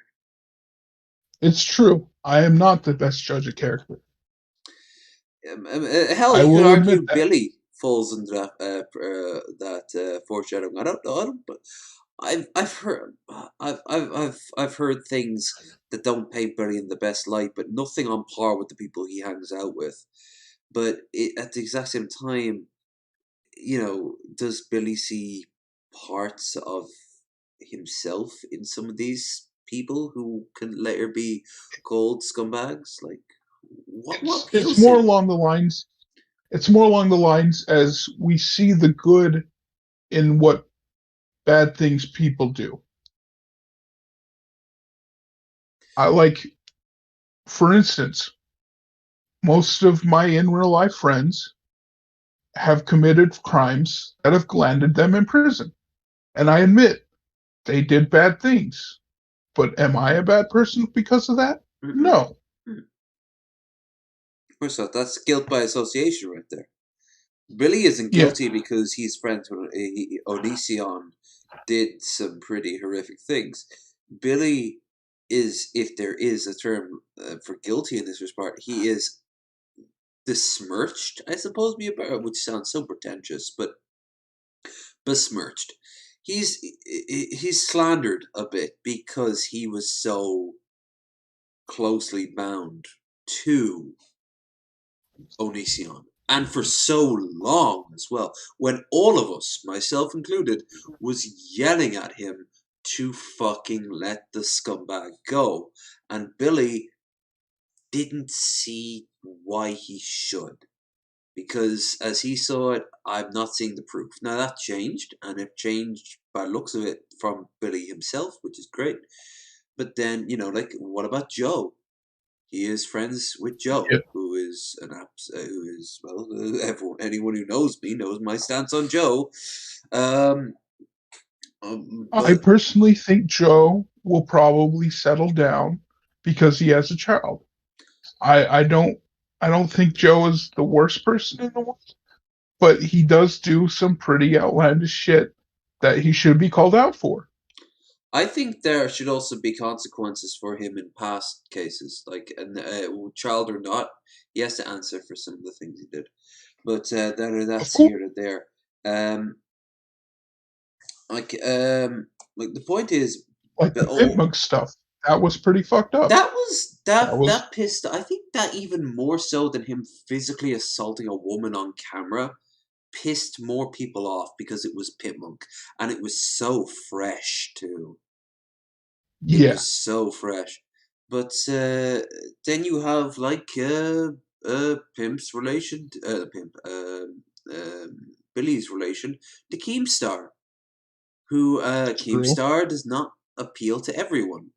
He is currently going through a midlife crisis. He's openly admitted this.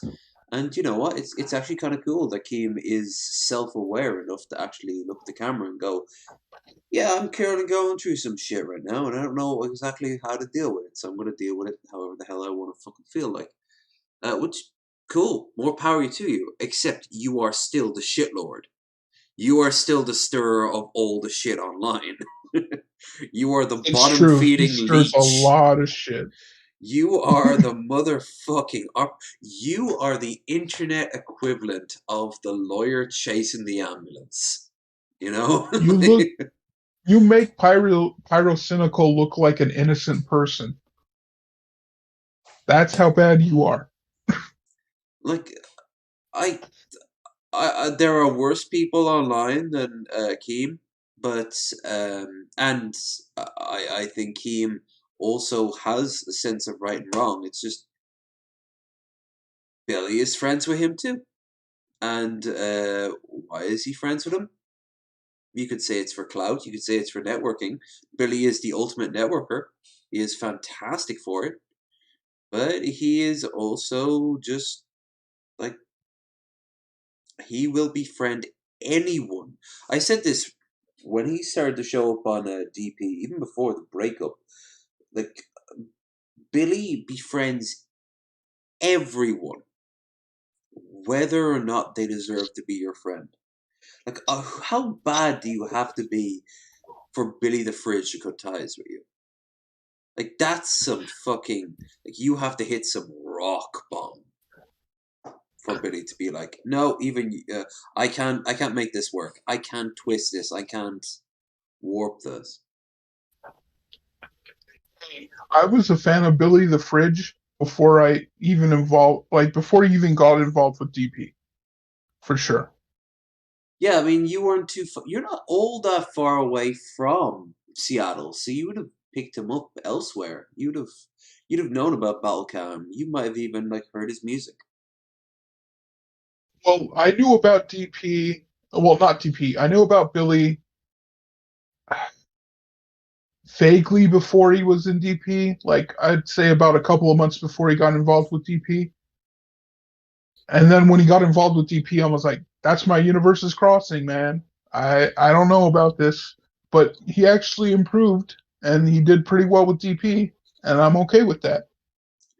He is also going to be totally okay if Ben were to be like just vanish from the face of the earth tomorrow.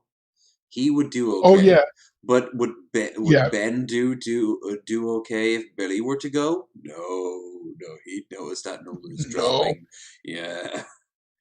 But Billy would notice a drop in income, but he'd still be okay. Billy has and will remain his own creature. Like I said, he's a fantastic networker. And now that the lockdown's ending, he can get back out there. He can get back up on stage. He can write a new album. He doesn't shirk away from hard work. A lot of people look at him and he's like, oh, he's fat as fuck, so he must be lazy. He's not lazy. He's not lazy in the slightest. He wouldn't have been able to get anywhere into the level of success if he is far more successful at networking than I ever could be. And all that requires is you to sit down and just constantly talk to people. But I don't have the mental health to do that. That's a lot of work right there. Now, is Billy a sweet boy? Yeah, he's a sweet boy. Is he great? Oh. He has his moments of greatness, but... Yeah, I wouldn't say he's great, but For sure. Is he a good person? Yeah, I believe he's a good person. Oh, great heart. Very loyal to friends. Unfortunately, as we saw with Onision, a little bit too loyal to friends.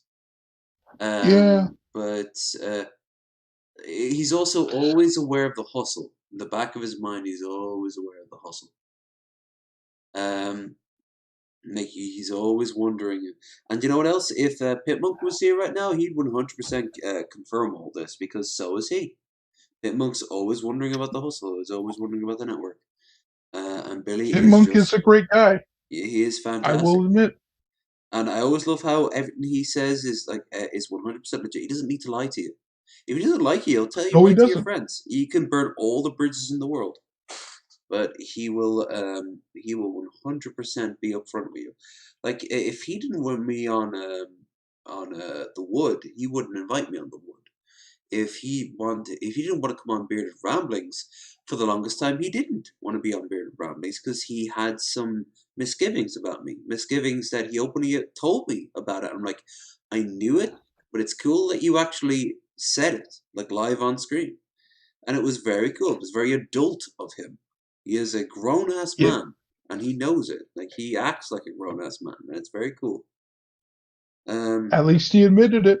Oh, 100%. And you know what else? Maybe I wasn't. Maybe I earned some of those sideway glances. You know, I don't know. I'd have to know every single detail, but the important thing is he's not the first person to misjudge me. He won't be the last.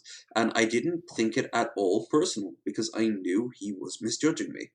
He didn't come to me and went like, you know what, you're a piece of shit, and this is why. And then he explained it. I'm like, oh, those are actual things I've done. I don't think them as bad, but I can see how you could. Fair enough. I mean, there are people we are never going to get on the podcast. There are people we have asked and have turned us down, and there are people we've asked and it's never gotten back to us. Like Yeah. Like that's just a part of the job. Like it's a part of the world that you live in. There's politics involved, and there are Yeah. factions, and there's angles, and it's very very crazy. And that's why people like Billy can rise to the top because he knows how to work those. Me, I know how to avoid the mines. I don't know if I am very good at you know other things related to the whole hustle. Like I need to just engage more in other people's chats, in other people's channels. The only times I ever watch other people's stuff now is, and Vosh doesn't count because well I'm not in his wheelhouse. Jake and Girl Does Rant. That's it. But why am I not on the shit show? Why am I not on Geek Room? Why am I not talking to Black Guy or Black Guy TV? Jesus, there. Yeah, Black Guy TV. Just straight up black guy. Just Just call him Black straight Guy. up black guy. It'll work out. BGTV. You motherfuckers better clip that scene. Black Guy TV or Dragnet or Burnt or Miss Parker or any of them. It's because I'm never there. They know me. They have nothing against me. They even like me to a degree, and I'm never there. Why am I never there? Good question. I'm probably gaming or away from the computer or asleep because time difference, or I'm doing my own stream. Like I even will I. admit I am watching. I will admit I am watching more Miss Parker and Black TV and Black Guy TV. Ah, you did it too. Yes, I did it too. They are phenomenal. They cover some of the best locales, and they are worth watching. Mm-hmm. Hell, we've had Miss Parker on. She's gonna be back on. I'd love to get her back on for 3 drinks minimum. I don't know if she drinks, but I know she smokes. Oh, she smokes. Yeah, she smokes. I don't know if I told the story when I had her on with well, last time she was on BR. Her and Janie. She said, "I've rolled 3 blunts. Should I roll another 2 more?" for a 2-hour long podcast. And I'm like, I love you. Hey, You do whatever whatever the her hell you prerogative want. is, whatever her prerogative is, do it. Just get it done. Yeah. If you want to smoke 5 blunts on a 2-hour stream, go ahead. If it makes for more entertaining content, do it. It was one of our best shows we ever did. Like, by It was. hands. It was very entertaining. I It saw was, that episode. yeah. It was definitely one of our more popular ones.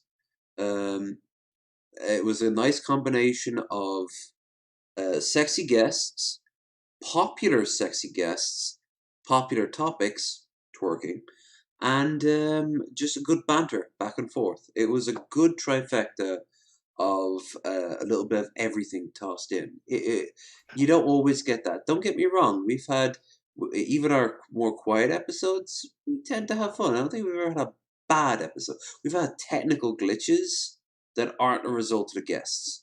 We've had guests also not showing up.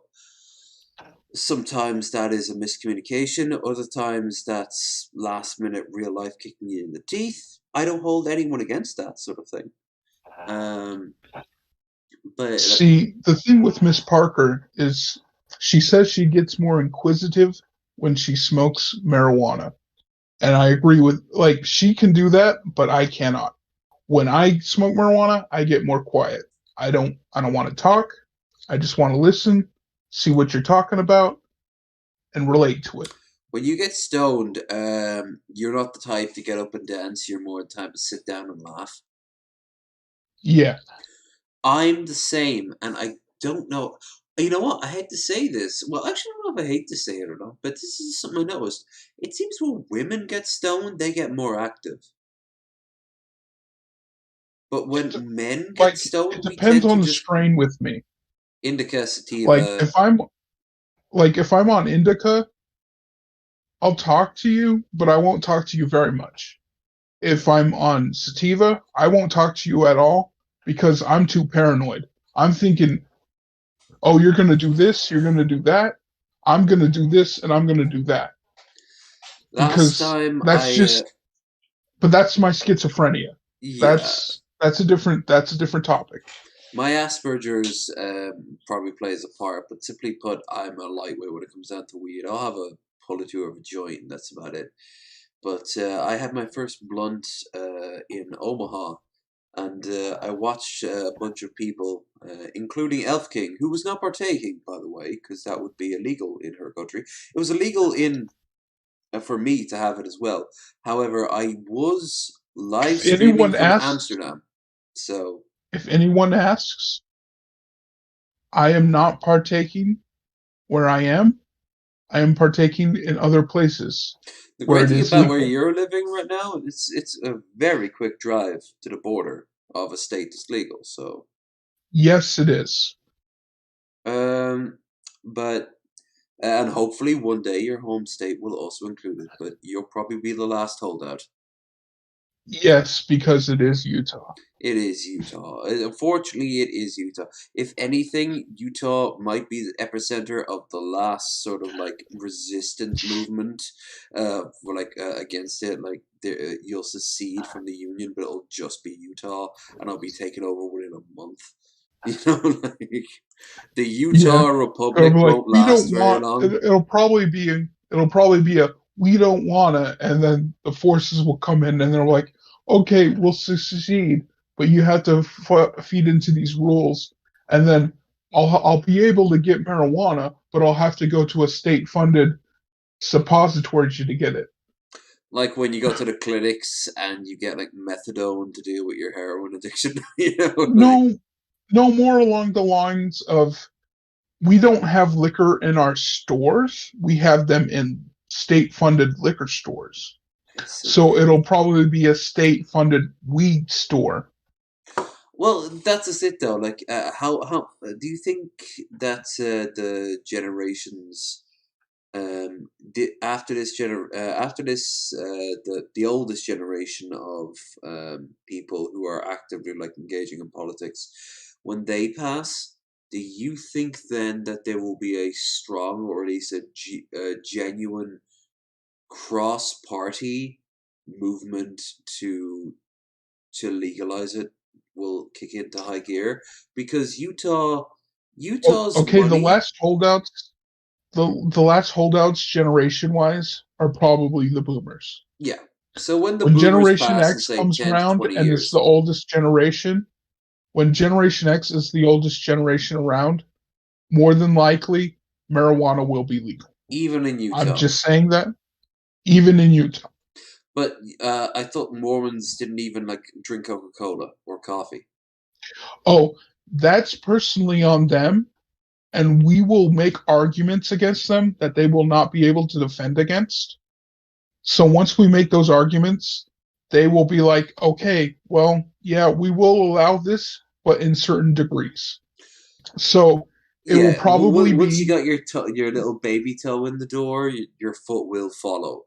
Yeah, so... Okay, so most stronger strains of marijuana will probably be held behind a state kind of store. But if it's weaker marijuana, it'll probably be able to be allowed in like grocery stores, gas stations, stuff like that. I got something. They'll probably put a percentage of marijuana, like at 15%, you can have this in general stores and gas stations. Did you ever see the movie Layer After Cake? this certain percentage, you will have to have this, like if it's a stronger percentage, it'll have to be in a state-funded store. That's probably what Utah will do, because that's what they did with alcohol, and that's probably what they'll do with marijuana. Hold on, let me see if... Yeah, alright. Have you ever seen the movie Layer Cake? I have not. My favorite English gangster film ever. A direct response to the Guy Ritchie sort of Lock, Stock and Snatch films, which I fucking adore. But... I do have a question. Have you ever seen the film Bronson? Sounds familiar. The lead character is played by Ted Hardy, who plays an actual person who actually did some crazy shit in Australia.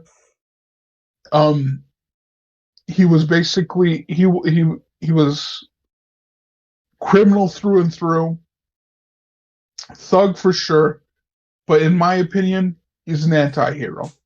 If I were to make an assumption, so he's got a Ned Kelly vibe going on about him. Well, he did what he did to survive. Okay. Work it out, mate. We're in the wrong fucking game.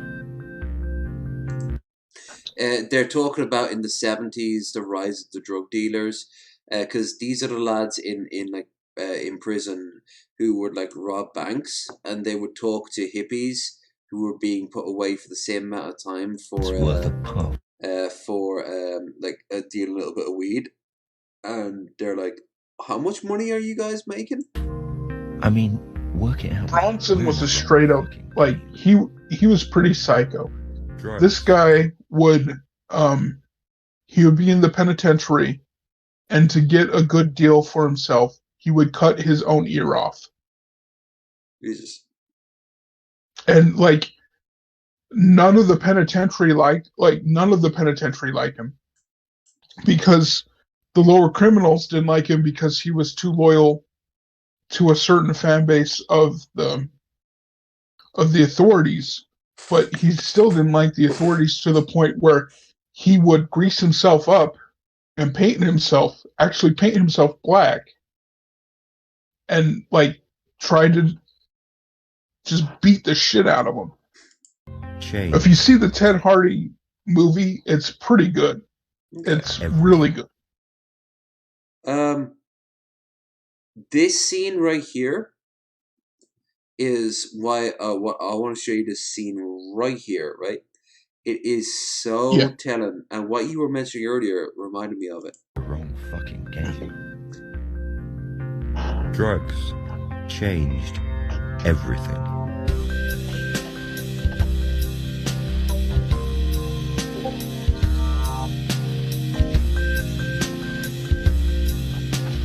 Always remember that that one day all this drug monkey business will be legal. Yeah. They won't leave it to people like me. Not when they finally figure out how much money there is to be made. Not millions. Fucking billions. Trillions. Recreational Drugs PLC. Giving people what they want. Good times today, stupid tomorrow.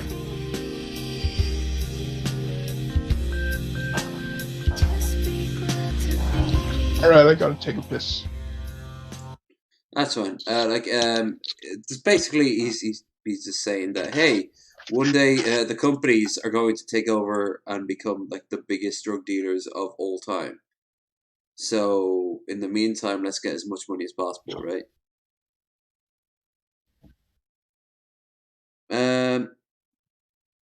While Bill's gone, once again, I ask if you haven't already to like, share, hit that bell, make sure it's on, and subscribe if you haven't already done so to the stream. We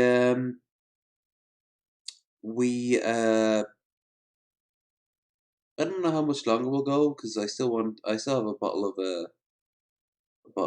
really nice Irish cream to go through, but if you check down the description, you'll find the link for the Discord, for our Twitter, and for our stream goal, which is up here at the top. So yeah, like what I like best of what Daniel Craig's character is saying here in the movie. Welcome back, Bill. By the way, is just that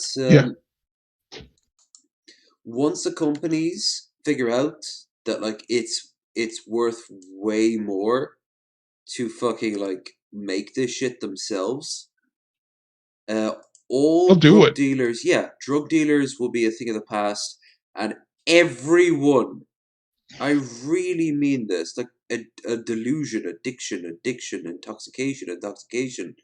You want to know the real reason why it's not legal in Utah? You want to know the real reason? Hmm? Because the Mormon Church has not found a way to make money off of it. I just said it. Yeah, that's true. Because you guys, like the Mormons, are very, very like mercantile, right? You guys love turning a profit. You love making more coin. If they knew how to make money off of marijuana, they would do it in a heartbeat. Well, all you need to do is set up some church sponsored grow farms, and boom, you've got some. It's right from the earth, just like God intended. Only difference is now you've got a bunch of lights. Yeah, like that's the truth. Like the Rastafarians have it right. If it's from the earth, it is a product of God. So henceforth, use it, imbibe it, enjoy it in moderation, like all things. Because hell, like you eat too much food, you get fat. You drink too much booze, you become drunk. Like everything in moderation. Like there's really nothing to be ashamed of. But due to some convoluted fucking propaganda in the early 20th century, weed was considered evil. And then in the 80s, it became reefer madness and all that shit. It was simply put a moral panic. No, the morals you dictate do not apply to everyone. If you want to take the money out of the cartel's hands, you take away their product by making it legal and safe, and you can tax it. Once you can tax it, you can then put it back into schools and roads and hospitals and fucking better social networks. Instead of cops getting the vast majority of your money, you can put a little bit of money towards social workers with a cop escort, and that cop like they've done in New York, and it's turned out to be incredibly successful. They did it on a pilot scheme. I believe that of all drugs. Yeah, absolutely. I believe that of all drugs, but I think opioids. You always need to convince people that opioids aren't the best choice. But at the same time, I would be a hypocrite if I didn't say that like you can't have opioids, every drug but opioids. But I mean, if it's there, I guess. I personally believe harder drugs should be at least surveyed. Oh, 100%. Like, is there an like equivalent of heroin that doesn't destroy your body quite as much?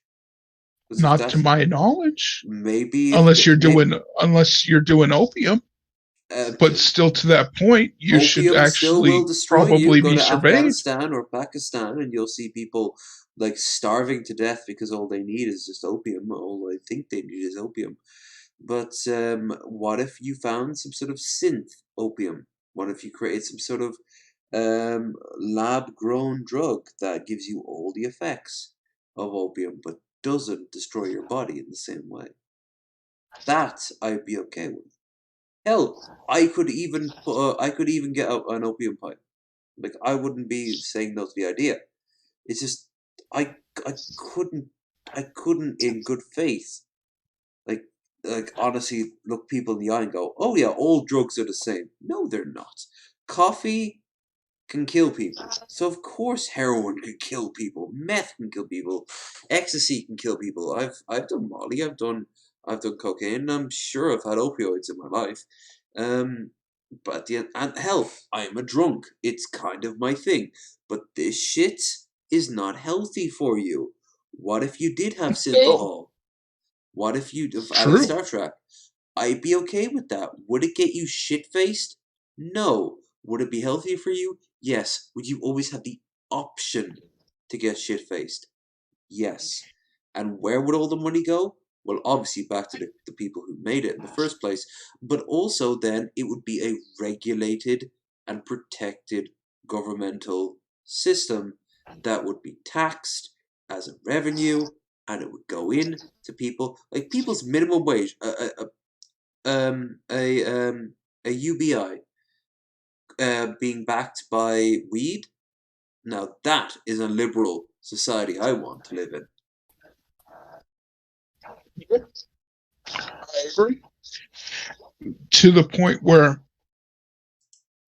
when it comes to more hard drugs, I believe that there should be a system where you can go to a safe place to take your hard drugs and people can take care of you if you do go out of hand. Yeah, sort of like a sort of like safe room. Yes. You lay down and maybe there's a little TV to distract you, and you just kind of you choose your drug and you pay your amount, and you sign a waiver sober. You can't go in there drunk first. You can't go in there high first. Yeah. You sign it away, and then the day after you come back, you sit down and you trip the life fantastic. But at a certain point you're cut off. At a certain point you're and there are like calm down rooms. There are rooms where you can be monitored, and all of which will be covered by your taxes, which means unfortunately your taxes are going to rise a little bit. Oh well, yeah. I guess your taxes are going to rise a little bit because too bad you're making so much money from your fucking free healthcare and from your free education. See, we don't have that in the U.S. We do not have free education. We do not have free healthcare, and that pisses me off the most. Free education and free healthcare. I think actually, forget even free education. Free healthcare. If you had to put my gun to my head and say one thing to make America better, free healthcare. Free healthcare. A universal healthcare, complete and utter.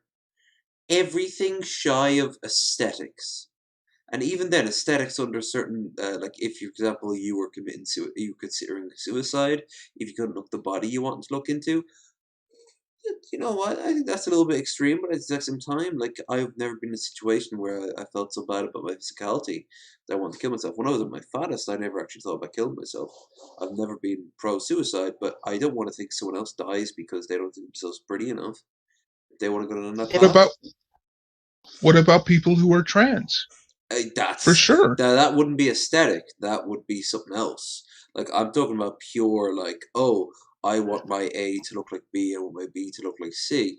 But as for trans people, no, that would be included with the free healthcare as a given. All of which would be taxed. And you know what? If you don't want your rank and file citizen, your minimum wage worker, to pay extra tax, that's fair. You have the largest amount of companies on the planet who pay the least amount of tax. So you go and you tax them to the fucking hilt. And you're like, oh, well, they're going to go away. They're not going to go away from America. Oh, no, they're not. There's nowhere else for them to go. They might look a little bit more to China, but China is a hardcore socialist country that also taxes the companies. So there's nowhere for them to go. Where are they going to go? India? They're going to have to stay there, and they're going to have to grit their teeth. Oh, that means all their products are going to increase in price. Yes, like for example, Taco Bell, which increased the minimum wage of their workers, and as a result, they had to increase the taco by 13 cents. Wow. 13 cents isn't Oh much to me. no. 13 cents isn't much to me. Right? Especially knowing for the fact that people behind the till are now getting a wage they can live with. And I'm okay with that. Yes, I would feel very cool knowing that those poor motherfuckers who reek of grease and have to deal with drunken gobshites at 2 a.m., like, they at least have a paycheck that can pay off their student loans and their fucking dental plans. Or they should have a dental plan, they don't have a dental plan. Pay off their fucking dental work, and they can aim towards saving rather than just surviving. Because when you save, the economy benefits. Like, survival money always goes to the most simple things in the world: food, rent. Landlords need to all fucking be destroyed. Um, the best thing of all, then they go into vices. Ironically enough, when you're that desperate, what else to do? You need a fix. It's usually vodka. It's usually money on the horses. It's strippers. It's hookers. It's weed. It's online gambling. It's games. It's stupid purchases at 2 a.m. On Amazon.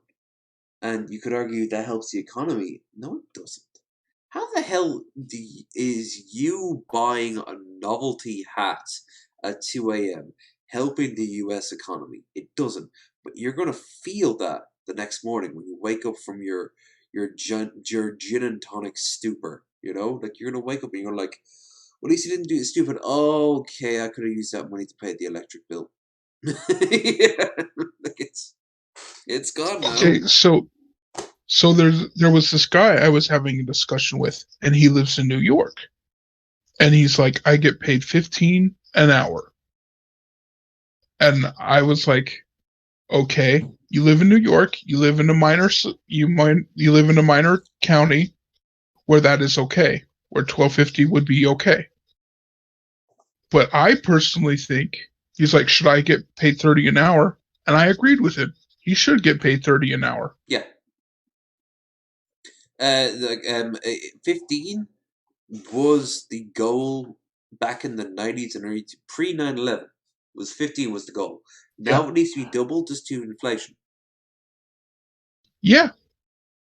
And it's not just in America. Like Poland pays people. They don't have a minimum wage per se, but if you went to McDonald's in Warsaw, they'd be getting paid like €4 or €5 an hour. Like, it's the US, they get paid. Well, okay, 8? in my area. It's normally in my 8, area they get paid $12 an hour. Oh, that's not too bad. But I mean, in okay, proportion. but Utah in inflation, that's actually pretty low, because Utah in inflation is actually one of the higher averages of all the states. Mm. And I was like, $12 an hour is not really that much. I know for a fact that not a single person in America who make minimum wage can pay rent on their own. They need at least one other person. and pretty soon that's going to be 3 people, and then 4 people, and then eventually. All the while, what did a right winger say? Why don't you just buy a house if you don't like landlords?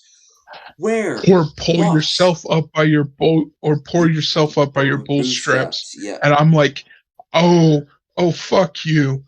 You know what? This Do I have Friday, to we're going to slap be you in the looking at Ben face? Shapiro. Because you're disgracing me. Ben Shapiro and Bill Maher. We're going to look at him, and he was joined by this. I forget the name of the dude, but he was like I think he was supporting Critical Race, and he was also like a BLM supporter, and the guy fucking destroyed Ben Shapiro to the point where he literally snapped back at him. Well, this is why I'm a millionaire and you're not. That's your only comeback? Yeah, you are a significantly like the crowd impressionable booed person. Ben. Like I was surprised with Bill Maher's audience. They were not having anything Ben was saying, like at all. It was brilliant. And you know he would have walked off stage if he hadn't already done it on the BBC. In my opinion, Ben Shapiro is a petulant child. Ben Shapiro really is not a doesn't know child. what it's He is roughly about my age. That's a sad fact. No. Okay. That's personal age. Mental age, I think he's a petulant child. Of course he is. He's a rich kid who he's never worked a day in his life. He doesn't know how to work a day in his life. Instead, he has always been given things to him. He's nepotism. He's a pure case of nepotism, and it shows. And Abigail Shapiro is the same. Now I know, I joke and tell it's half true. I find her kind of hot, but in the same way, I find a lot of things I shouldn't find hot, which do not look in that any creepier than I mean. I mean, I'm already finding Abigail Shapiro hot. That's creepy enough for all of us. You already know that I find Marjorie Taylor Greene pretty hot, and Steven Crowder. Yeah, Crowder. I know. Because he's a dude, but I mean, just that you find Crowder hot. Like he's a bit on the scrawny side, don't you think? Well, okay, it's not the scrawny thing that gets me. It's just he has the certain look that makes me go, yeah, I'd probably give it up to him. Aww. But he would have to give it up to me at the end. Oh, see, so it'd be a bait and switch sort of thing going on, where like he walk into a situation thinking he was in control, but at the end of it, you'd be making him call you daddy. Oh yeah. Nice. Did you see he almost died? Very Jordan Peterson of him. I did see that, and I was like, maybe I shouldn't write that fantasy fiction about him that I have. It might empower him to stand up on his 2 feet and be like I'm gonna go, and then fucking Sam Cedar kind of like pokes his head over the glass and be like, you want to have that debate now? He ran away. Sam Cedar got him in his pocket. Oh god, like, he ran away. Like if they were in prison, if they were in prison, Steven Crowder would totally be holding Sam Cedar's pocket. Oh, 100%. Like 100% top bunk. You know, like we have to show dominance. Like he intentionally always drops the soap. You know, like. Oops, sorry. I guess I'm gonna have to take this anal raping a whole bunch better. I'm gonna bend over right now, and he's like, you know, at this point, it's not even a challenge. I'm gonna go off to this Nick Fuentes guy.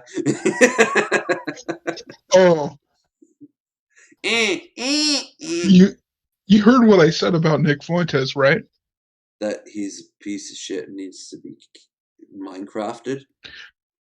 No, he looks like if Grover and John Holmes had a love child, I don't think anyone needs to ask who Grover is, but John Holmes. I need a face. I need a face.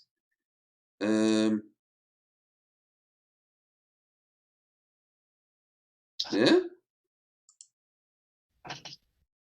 Okay, Grover I can see, but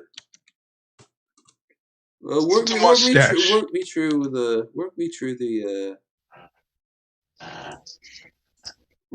like Nick Fuentes. Yeah. Now Grover with the makes mustache. sense. Yeah, obviously take the mustache away, but I'm looking at those cheekbones. Those are strong. Actually, I'm not gonna lie. Those cheekbones come substance Now abuse. you got to remember, John Holmes was gay for pay, and he was caught up in a legal annexation where he might have been a murderer. I'm not saying he was a murderer, but he might have been a murderer. Can I just? I always want to put this out. Gay for pay also includes Sylvester Stallone. Hey, if Sylvester Stallone was making money, I'm not mad at that. If he wanted to do that, that's on him. That's not on me. You know the whole history of Rocky, right? Like how desperate he was for money at the time. Oh, he was very desperate He for sold money. his dog, and he had to get the dog back. The same dog, Buster or Bluster from the first film, the giant motherfucker. Yeah, that dog he sold to give himself just enough prep to get himself out there, but to make money, he was in a porno, and the porno. Hold on. It was softcore porn. It was porn, but it was softcore porn. But it was gay porn, correct? In the 70s. Well, okay. Now, this is where things get twisted. He was not for sure in gay porn, but he did allow his likeness for gay porn. I remember the video the review of it by Brad Jones, aka the ultimate pre-internet smut lord. He looked at the video, and he said that afterwards, after Rocky became big, the video was rebranded with the Italian Stallion written over the front of it. Yeah, he probably did gay porn. Never mind. I'll recede my last statement. Like he's I don't think he's ever hidden it either. Fucking what the hell? We have the access to the most advanced amount of information in history. So Google, whether we like it or not, Sylvester Stallone gay porn. Sylvester Stallone stars in 1970s softcore form before. Actually, let's be sure we can show this first, because we already saw a girl who had her panties on. They were on. I don't care. Like, just because she was wearing a very tight thong, so it looks like she might have actually not been wearing panties at all, means nothing. Deep Throat. Of course, they have to mention Deep Throat. Oh my god, these ads. No, fuck off. There. Listen, okay, so I had sex with this woman a long time ago. And she said she had the deep throat thing, where if you deep throated her, she would have an orgasm. And I'm like, that's from the movie Deep Throat. Yeah, it's don't get me wrong, I've met so many women who really enjoy going down on guys. But it doesn't actively give them an orgasm, rather they just enjoy doing it, you know? Yeah. It turns them on. Stowe worked 2 days, was paid $200 shortly after 1976 release of the Rocky.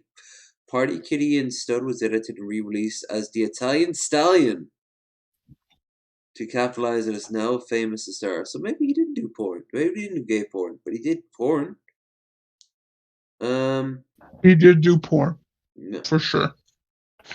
Light sadomasochism, signs of bulletin board, several people show up. Group sex with studs servicing old women. Of course he did. He's just literally called Stud. That's all he's called us. But yeah, good on Stud. Party of kiddies and studs.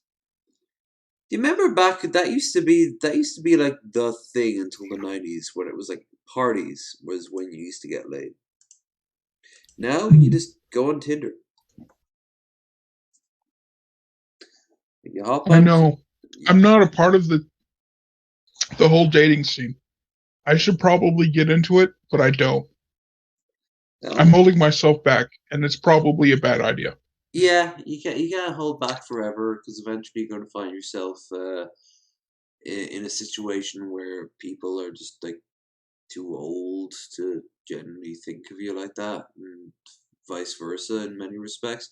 You get into a rut of isolation.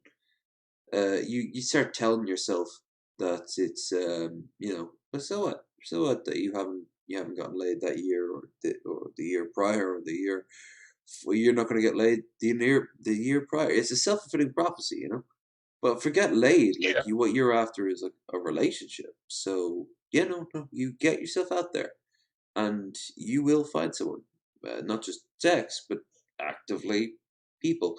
It means an effort on your end. You know, you're going to need to clean yourself up, get yourself halfway decent dressed, and spend a little bit of money. But so what? Like, if they're worthwhile, you won't even care 5 or 10 years down the line when you're having your anniversary, right? Like, that's how I see it. As for me, I became very popular this month on a lot of dating websites. After I updated a picture with the picture I used, where I'm kind of like in my cabbie hat or my farmer hat, my beard just next to the wall, and it was like a lot of women like that. So I'm talking to one or two of them now, but I don't know if any of that's gonna go anywhere. But you just you play it by ear. Anyway, let's watch something. Let's watch something good. Or if not, if the word can't be good, then something, right? John Morgan's doing another Skyrim stream. Could you imagine someone doing that many Skyrim streams? I mean, come on. Honestly. Really.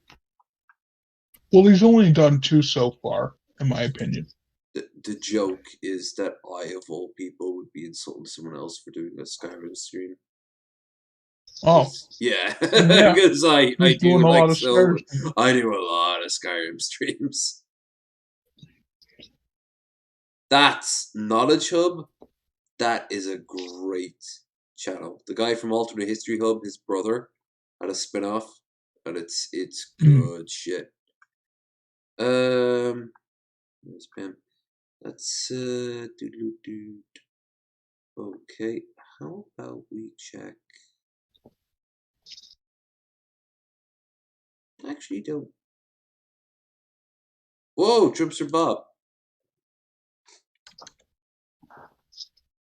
There's a face we haven't seen in a lifetime. The Muslim, Bob. Because I made a few posts in the past about them. He's increased the flags. So He's massively increased the flags since last time we saw him. And the caps. Do you think I'd be able to pull off that baseball cap?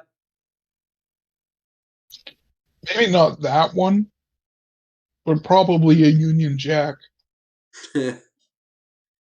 The best we could hope for is people coming into the chat and go like, "Wow, you like Spiffing Brit too?"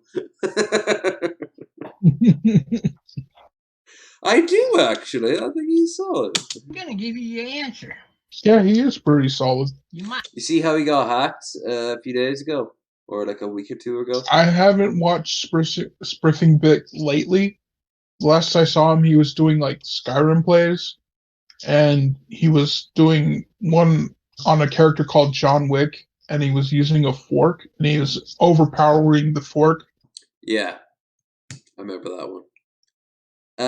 His account got contacted by YouTube saying that there's numerous other secondary accounts claiming to be you, so we need some information off you.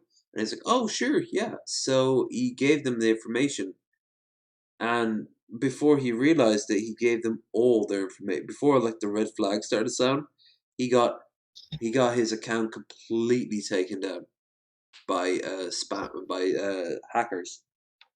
So YouTube put it back eventually, but not before some of the hackers apparently claimed to have gained like 15 million euro in the equivalency. It doesn't work like that, but it's still pretty shit. And it isn't just him. Someone related to Binging with Babish also got hacked, apparently. Really binging with Babish? Not Binging with Babish himself, but someone related to him got. Still, that's pretty shitty. Yes, like the big names as well as the small got hacked, just as likely. There was just too many red flags that were flaring up, but for every single one of them, who was smart enough to be like, okay, yeah, that's obviously not really Google. Like Google doesn't need to ask your passwords; it already knows your passwords. So if Google starts asking you for your passwords in like quote unquote official emails, then yeah, like something's going wrong here. not like But it. unfortunately, in the case of Spiff and Brit, he was on holiday at the time, and he was literally lying on a beach looking at his phone, and was just very drunk and just kind of responded very quickly. So he's like, "Yeah, whatever, fine, fine." Wait, that doesn't make sense. Oh no!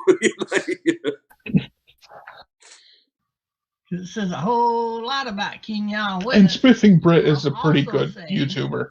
He's not an asshole. No, he's absolutely not an asshole.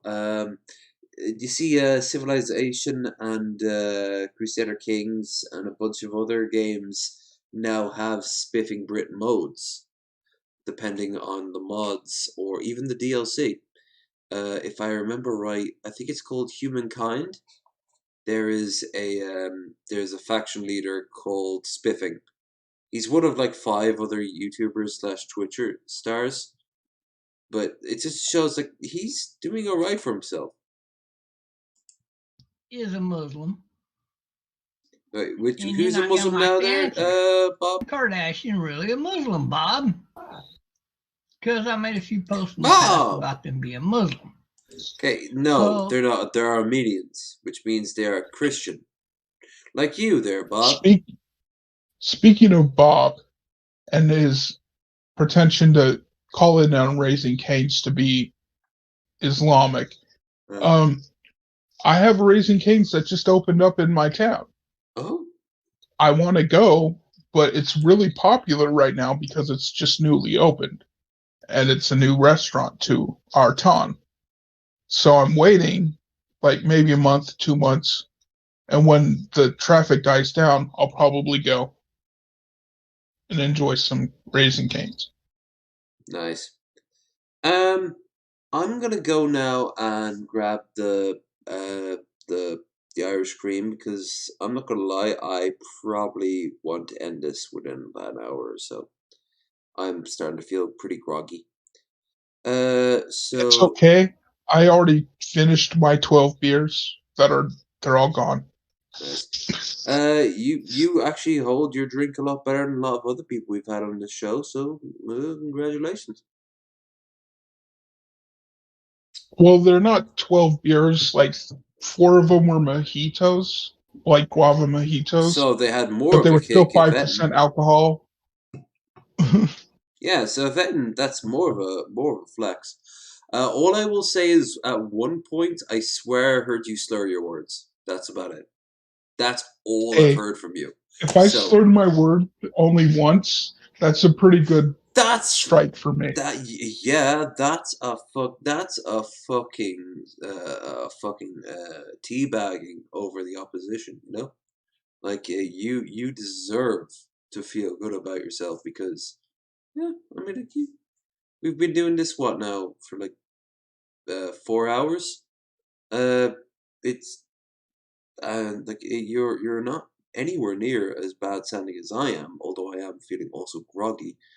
But like, oh shit! Before I go to bed, I should also eat the rest of those. Got some hash browns in there in the oven, along with the last wrap. So I guess I'll do both. But either way, I'll be back in a second. I did eat Enjoy 2 the pieces of dulcet chicken. tones of Trumps or Bob in the meantime. I'm going to give you your answer. You might not like it, because it says a whole lot about Kanye West, who I'm also saying is a Muslim, and you're not going to like the answer. This is why I said Kanye West was a fake fraud. In fact, I think his ancestors were the very people that originally took slaves in Africa to be sold. But who knows? That's neither here nor there. The reality is, get down to the answer. Is Kim Kardashian a Muslim? Is the Kardashian family a Muslim?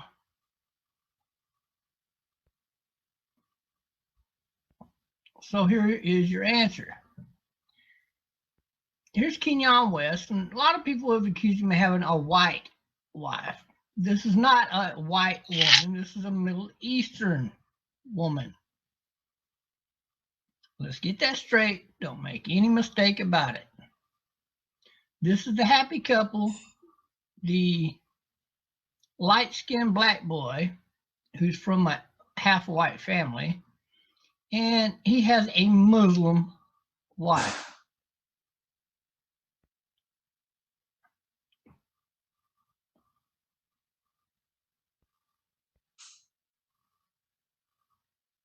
Kim Kardashian blasted Donald Trump for his Muslim ban. Do y'all remember that?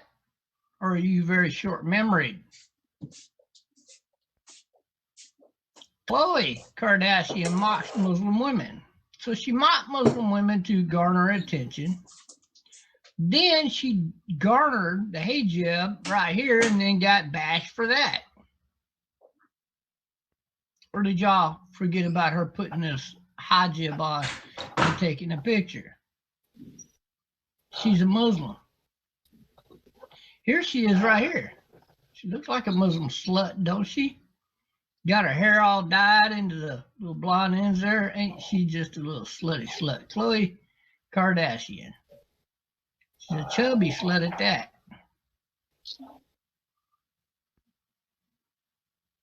I feel more sympathy for the devil in the devil's carnival than I do for God. Yanis There, I said it. Benjamin. He is a Muslim homosexual. There he is right there. Actually, he was doing this picture not because of Kim Kardashian, but for other men. He wanted to appear in Men's Magazine. Supposedly a former boxer, but I would say he's a fake amateur boxer who is a little pussy that don't know how to throw down. That's my opinion of this pussified. So what I miss? Anything terrible? Any horrific? Well, I did say I have more sympathy for the devil in the devil's carnival than I do for God. That's always a plus.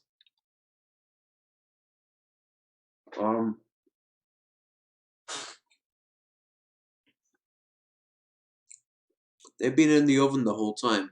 Not like cooking, but just kind of like chilling and all that stuff. But they're not ready yet. The wrap is ready, but the Potato, the actual like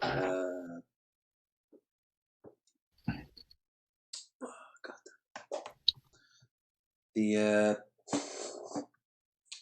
hash browns aren't ready yet, but this motherfucker's ready. How are the hash browns not ready? Are they going at a slow cook? Mm-hmm. Okay, then that makes sense. I slow cooked them, and then I turned them off at the start of the stream, and they're just kind of been sitting there. In theory, getting getting ready to being ready, but they're not. So fuck them. They can wait until after the stream. But the wrap was already ready. I just wanted to keep it warm. So. Form of a man. He is actually a Muslim. Uh-huh.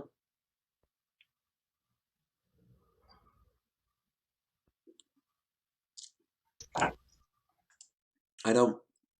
Why did you focus on a former boxer? I don't know. Wait, former boxer? With spirituality, Khloe Kardashian, of course, because she's not a Christian. She is. She is a Christian, and she's not a Muslim. You think that Muslims would act like Kim Kardashian and still call themselves Muslim? No. I mean, ideally, you kind of hope them do whatever the fuck they want, but that's not how religion works. So if they're gonna put like Muslim in their bio, they're almost certainly gonna be like living up to the Muslim ideal. So Kim Kardashian releasing a sex tape with Kanye is not exactly something I consider very, very holla, you know. Yeah.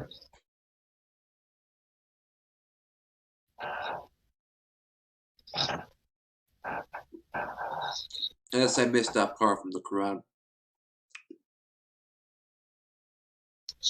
Seeing as I never read the Quran, I have no idea what happens in it. Back when I was a skinhead, I thought it was important to read the Quran to find all the flaws in it. Which I found many in them, because most of it's from the fucking Bible. Different ways. And when you get into the New Testament, oh wow. That shit was, let's just say that their idea of the Bible and our idea of the Bible differentiates massively in the New Testament. Like, Jesus doesn't die on the cross. Instead, he replaces him with someone else who actively uses the term. There, he continues to preach until he ascends to heaven, because he is indeed a prophet. But as he's about to ascend to heaven, on the mound, he mentions that there's going to be one person after him who's going to be bigger and better than him in every way. Oh, hi, Muhammad. You know? One thing I liked about the Quran I read was underneath was this historical context. Anytime you'd see something that was like historically relevant or just like regionally relevant, like for example weights and measurements, they would have a little kiosk, a little tiny asterisk. You look down at the bottom of the page, and it would give you it. But like at the end of the day, it's all bullshit. Like Islam is bullshit, Christianity's bullshit, Judaism is bullshit, Buddhism is bullshit. It's all bullshit. And the worst part about it that it is bullshit, but they won't admit to it. They know it too, but they don't care. They think that their faith overrides reality, and that's how so many people walked on coals and caught themselves on fire and died. Like, like they know Say for those religious people who don't want to vaccinate over the coronavirus, or even predates the coronavirus bullshit, they know this shit kills people. They've seen the corpses. They've seen people going 1 week into a church and then not coming in another because they're now in the ground. Like, they will find excuses for political reasons, but they won't admit to the base of it, which is COVID bad, COVID real, vaccines good, vaccine makes COVID go away. But they don't want to admit that because then the liberals win, and the liberals like to do butt stuff with other men, and that's evil. So they make up some bullshit explaining how they have Jesus and they don't need it. And then they have giant prayer meetings where 40% of them get COVID. And then out of that 40% of them, 8 of them die. And the rest of them all have breathing problems for the rest of their lives, even the young, healthy ones. And how do they justify it? They don't. That's the key thing. They think, again, they don't need to justify it. This is what Trump did. Trump simply told them, you don't need to go play by our rules. Our rules just happen to be reality. Yep. Marjorie Taylor Greene is pure insanity. Matt Gaetz is pure petulance. Nick Fuentes is pure Nazi, but that's a different conversation. A lot of people were severely misled, and I think they need to know that they were severely misled. And they were severely falsely talked to. They thought it was the truth, and it's not the truth. The truth is, you need to get vaccinated. It's for the betterment of all of humanity. Including, not just yourself, but everyone around you. True. In fact, you might not even feel like you're benefiting at all. I don't feel any stronger or faster because I got my vaccine, but you know what I do? I feel less guilty. And you know what? At the end of the day, if that gets you in there, good too. Will it stop me from spreading corona? I don't think so. I think it still actually hooks onto you, the virus, and can spread to other people. But here's the thing. I won't die. And if the person I'm talking to also has the vaccine, they won't die. That's it. Like, corona... That's good enough for me. Yes. Unfortunately, we might be living in an age where corona is the norm. Where corona is just another disease. And in time, it might be completely cured, or it might mutate into a brand new creature.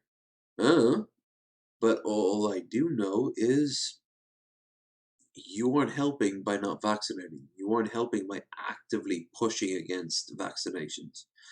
I know right now in America, certain school boards on really hardcore conservative counties and states are pushing to like reopen the schools.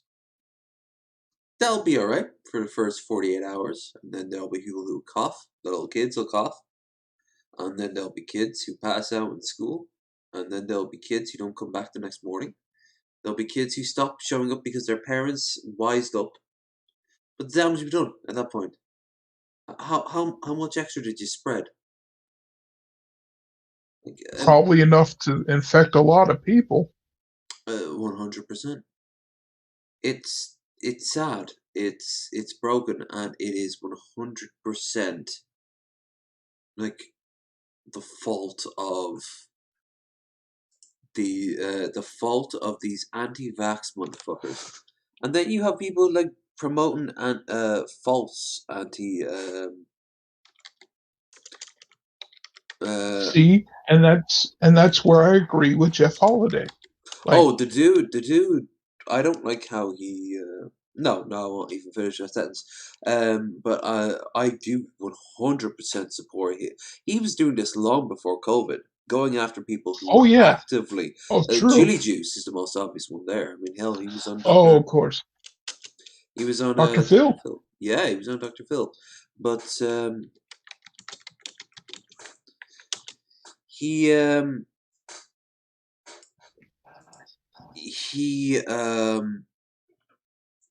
really, and I want to stress this enough. He really believes that he's going after scumbags, and he is. That's the key thing. There's no but about it, no if about it. There are other things he does I'm not cool with, but I like Jeff as a human being, and I like Jeff as okay, Jeff will totally admit he's an asshole.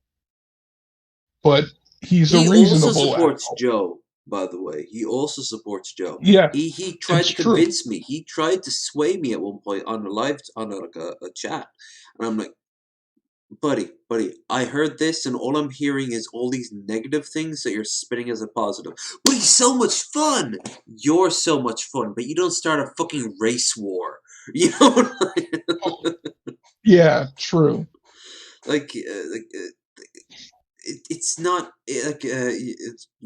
that's a failure on his side, but he is a fantastic creator. He is a fantastic networker, and he's a fantastic person in many ways. But he is, above all else, someone who knows what is healthy and what isn't healthy, and he goes at them, and I love it. I loved when he pretended to be an anti-vaxxer or an alternate medicine sort of person. He had the fake hair on, and he went undercover and he went to the convention, and all these big fucking names, some of which knew him. And if they had just fucking looked a little bit past the hair and the fucking glasses, they would have been like, is that Jeff Holiday? Because he's not unknown. I really like Jeff. I just think that people who he goes after, they don't get that what they're doing is wrong. They think that they're on something. They have discovered something, this great secret below the fucking what academia does not want you to know, what the system doesn't want you to know. And don't get me wrong, Most of the people he goes after. Sorry, what? Most of the people he goes after are based in pseudoscience. Oh, 100%. They'll read a text from a guy who was discredited in the 1800s and consider it to be like the Bible. Yeah. And they need to pick up their shtick. But then I'm okay with pseudoscience to a point, but when it's harming other people, it's not okay. It is not okay. There's no benefit beyond the calming atmosphere of, for example, a sensory deprivation tank, right? But some people consider it to be like the cure for cancer. It's just a tank. You go in there to calm your mind. You know what else you could do? You could go into a room, close the door, turn off your phone, and turn off the lights. And that would be the same thing. So it's not really all that magical. Like, there's no magic, no mystery behind most pseudosciences. I hooked up here a few years ago with a girl who was this is before COVID. Kind of scary now in hindsight.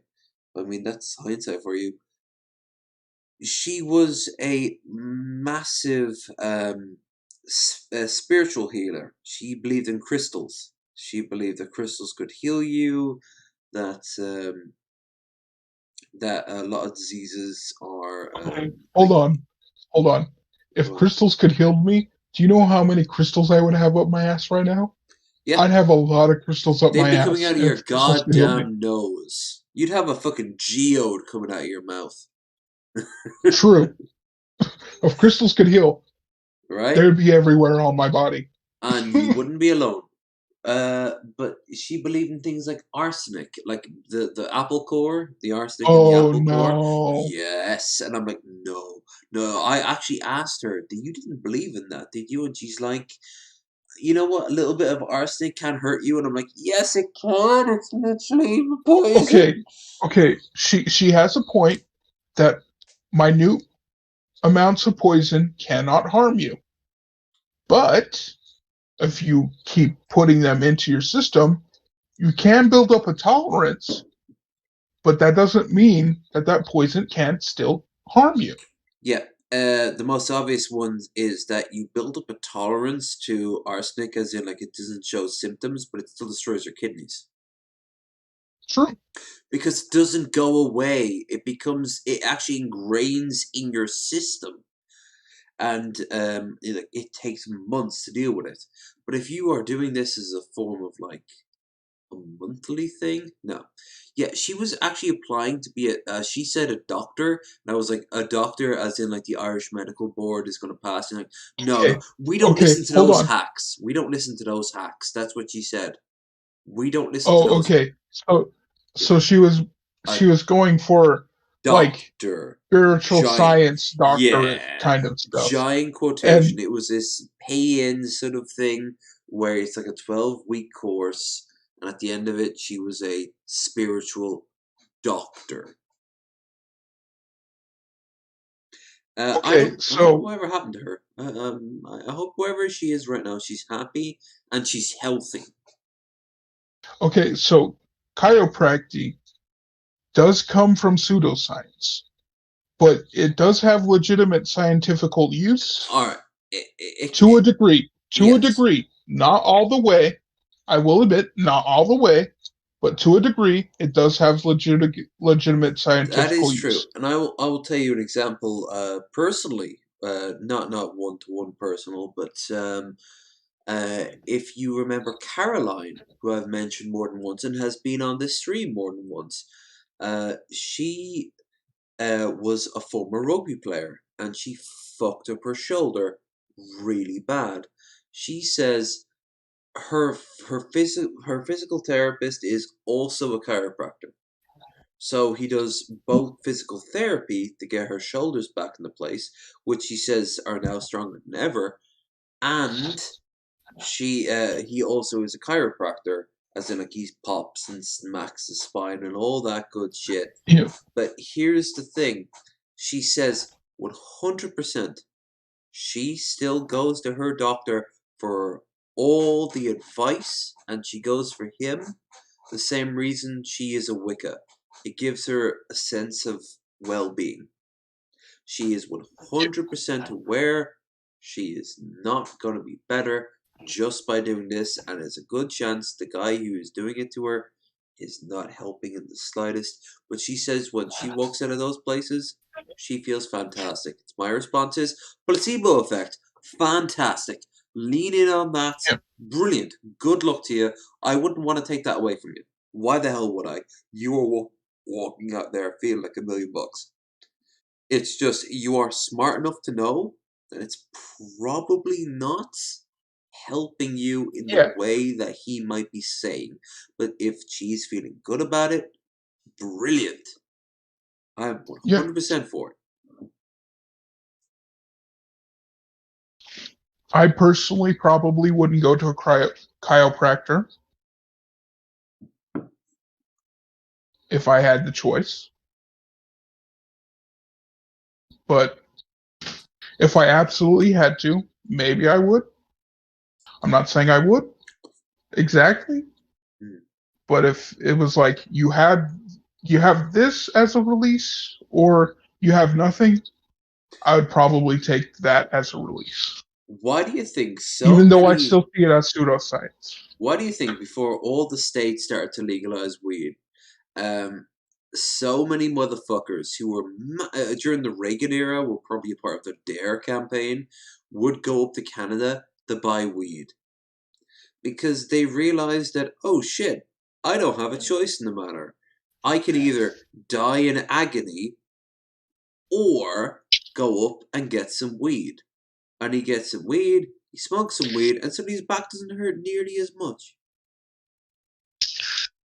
If I had the choice between just smoking weed or getting access to marijuana or a chiropractor, of course I'm going to choose the marijuana or the Yeah, I mean or the other. Yeah, I mean it's a positive. Of course, a chiropractor has its own like my friend Caroline. There are some positives for a chiropractor, but here's the thing: a lot of it is psychosomatic. But here's the thing: if it works as a psychosomatic, then it works as a psychosomatic. It's a placebo. It's like giving a kid a Flintstones chewable vitamin. You know, he's having a cold.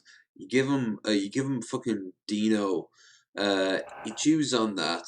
2 days down the line, he doesn't have a stuffy nose anymore. Okay, is it gone out of his system? Probably not. But you know what? He's smiling again, and he's he's happy. So the system is going to take Dino care of him either way. Dino always chased like a Dino car. chewable Flintstones vitamin was probably my favorite. Everyone loved Dino. That's a universal. I'm sure Chinese kids didn't even know what the Flintstones were, but they knew what the vitamins were because they probably got like a massive factory built to make the damn things. But Yeah. like that's like when you ate them, you felt like you were having real medicine along with a halfway tasty treat. So you kind of just took the damn things. You didn't realize that until you were a little bit older, a little bit wiser. You didn't realize that they're not doing a damn thing except maybe giving you vitamin C. There's a good amount of vitamin C in those motherfuckers. I know that. But you know what else it does? Orange juice. And it will keep you hydrated. So drink some orange juice, kids. I don't wanna. Well, here's a Dino. I like Dino. Dino is funny. There you go. He doesn't quite wash the dishes, but he gets the job done. It's a living.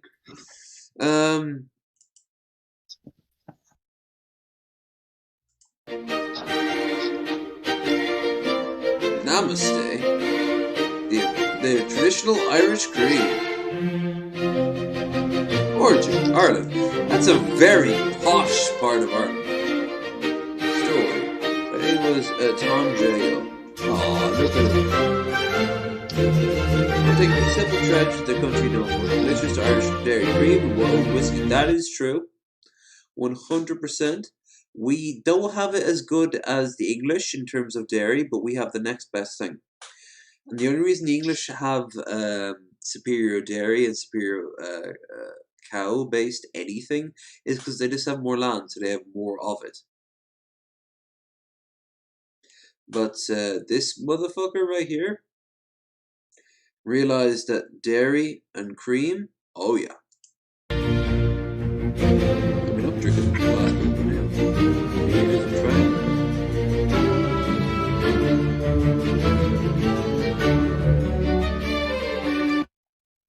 Keep the music off. Known as Bailey's Irish Cream. I've got that bottle right here. It is, as always, quite delicious. But you know what would have been better? If I'd had melted some chocolate first.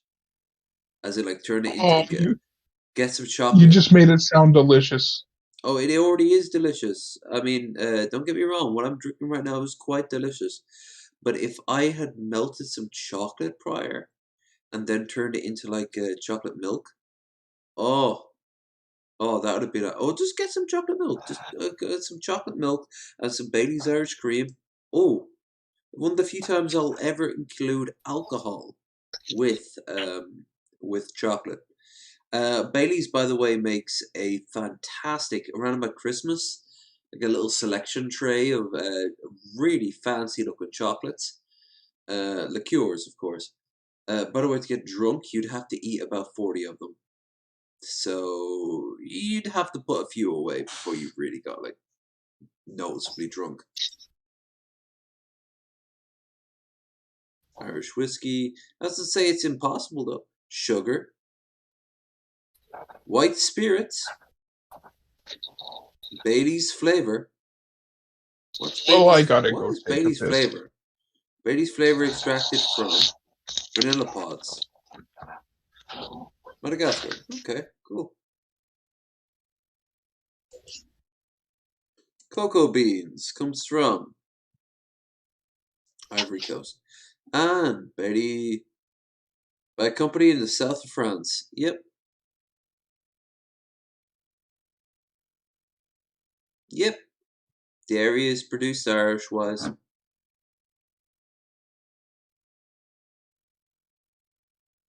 200 million liters of the damn stuff.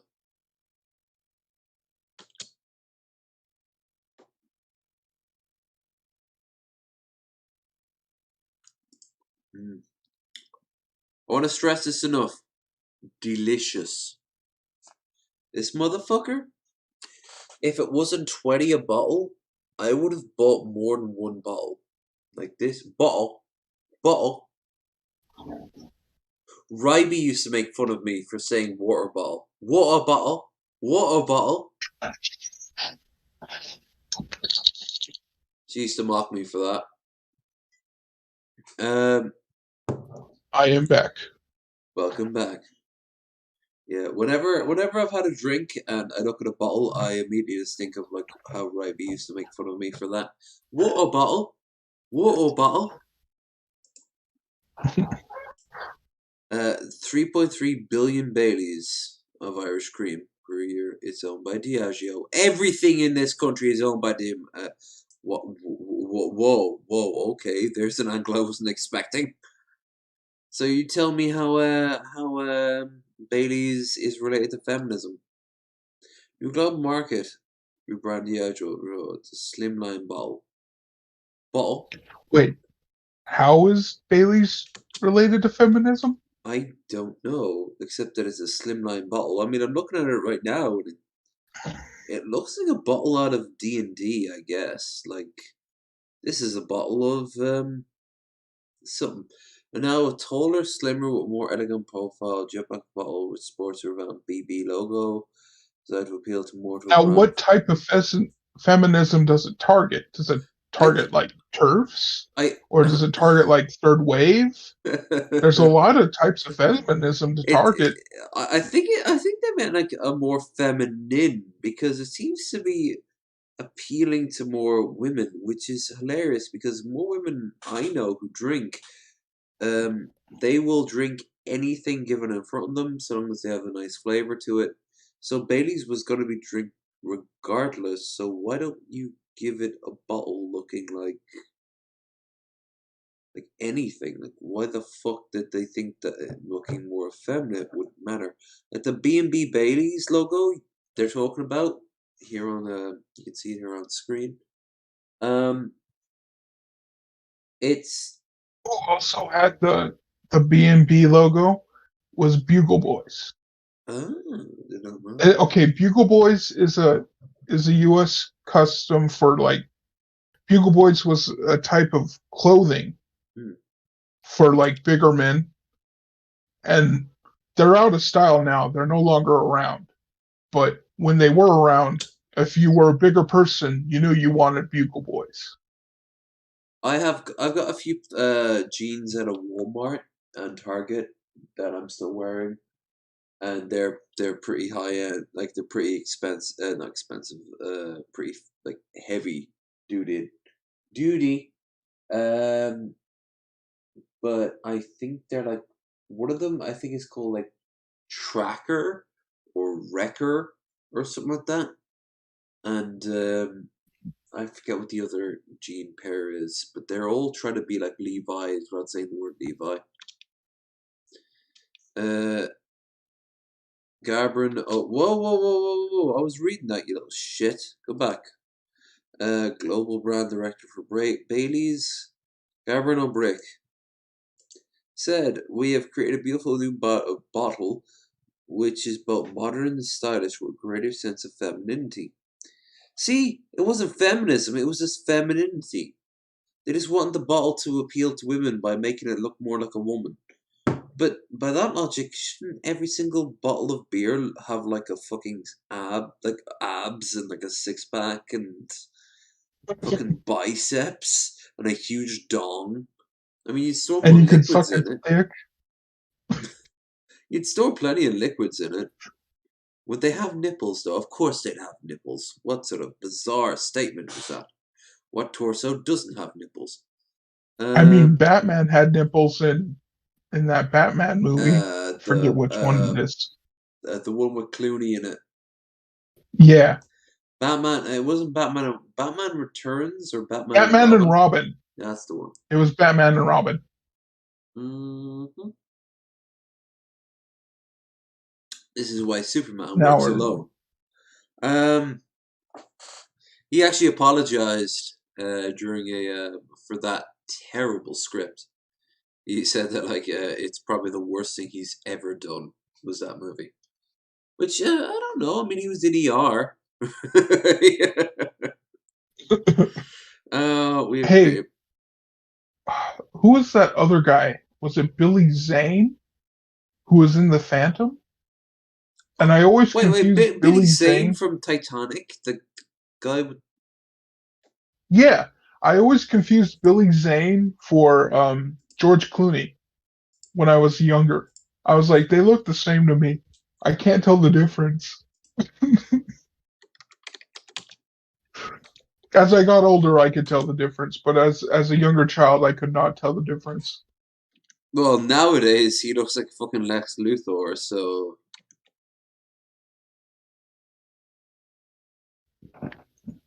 So does Jeff Bezos, but oh that's no god, excuse. you know what's gonna happen when Jeff Bezos dies? Billy Zane is gonna play him in like a biopic. Probably. Oh god, no! He played Luthor in one movie. Anyway, so yeah, let's watch the rest of this fucking Bailey's thing. I don't know what's going on with the bottle, but whatever. Fuck off.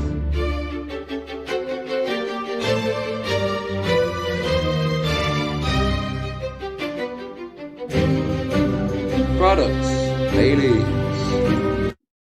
Irish cream, flavor chocolate and vanilla. Is that the original? Yeah. So henceforth, that's the bottle I have here. Almond. Almonade. Soy and almond. I've seen it. I've not drank it.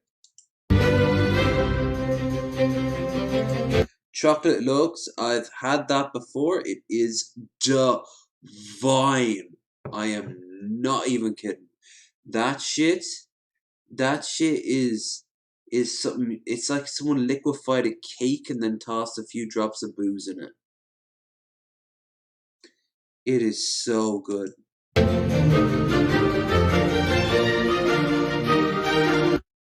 Salted caramel. I've never tried that, but I love it.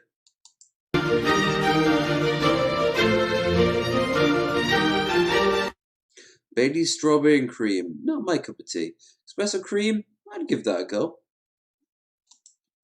Red velvet cupcake. Oh, Jesus Christ. Pumpkin spice. The ultimate white girl drink. Oh, now this. This right here. Summertime. Waiting for the cab to take me back. Tesco's. Life. I downed about 2 of these. Waiting for the cab to get back. Oh. So good. I really like. I'm normally not a huge fan of like sweet stuff, but Bailey's, I think it's a texture for me. I think it's because the Bailey's is so smooth. One thing that Bailey's does so well is the smoothness. What's a good drunk food for you? Ooh. I think if I haven't eaten all day, anything goes. But if I'm being specific, either pizza because of the bread and the sauce, or chicken, fried chicken, good fried Some chicken. good choices. Sorry, what? Those are some good choices. Yeah, it's very bare bones. I mean, if I'm drinking beer in particular, 2 bags of chips and say a batter sausage. I'm gonna go home. I'm gonna stuff my face. I'm gonna look at some YouTube videos. I'm gonna go to sleep. I'm gonna wake up and regret several things I did. It's a standard Wednesday before YouTube, post YouTube too. It's just an ancient tradition I've had going back to the time of the Stone Ages, which is a fantastic album. You need to check it out, the Stone Ages. Yeah. um, no, I really, really, really like when I'm drunk, just like fast food. It's probably the only time I will consider fast food more important than cooking. But if you ask me to cook food, mac and cheese. A lot of mac and a lot of cheese. I'm talking about thick, goopy, heavy mac and cheese. Like Making me hungry. yeah, like it's all comfort food. When you're really that level of drunk, it's comfort food. You don't need fancy stuff like sushi doesn't appeal to me. When I'm that level of drunk. When I'm drunk right now, I wouldn't want sushi. I wouldn't want seafood because seafood is elegant. Seafood's good when you're sober, except for And that's where scampi. you and I differ, because I would probably try sushi. It depends on how drunk I am. If I Wait, was like super drunk, you've never tried sushi before? I've tried sushi. Um, I would probably do sushi depending on how drunk I am. If I'm too drunk, probably not. It'd probably turn me off. But if I'm just the right amount of drunk, I would probably try sushi. Okay. Like try sushi at that point in time. I've watched some Karen videos or like cops jumping a guy trying to like hit on some kids or some shit like that.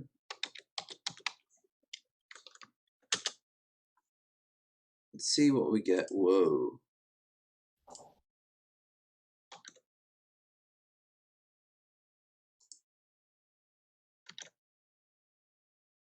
Karen falsely accuses man of stealing iPhone. Bonus, Karen attacks woman over abolish ice sticker. Karen loses her mind of Victoria's Secrets. Well, we all saw that.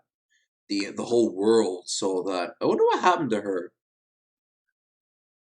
Because at the end of it, there was a police report issued for the woman involved.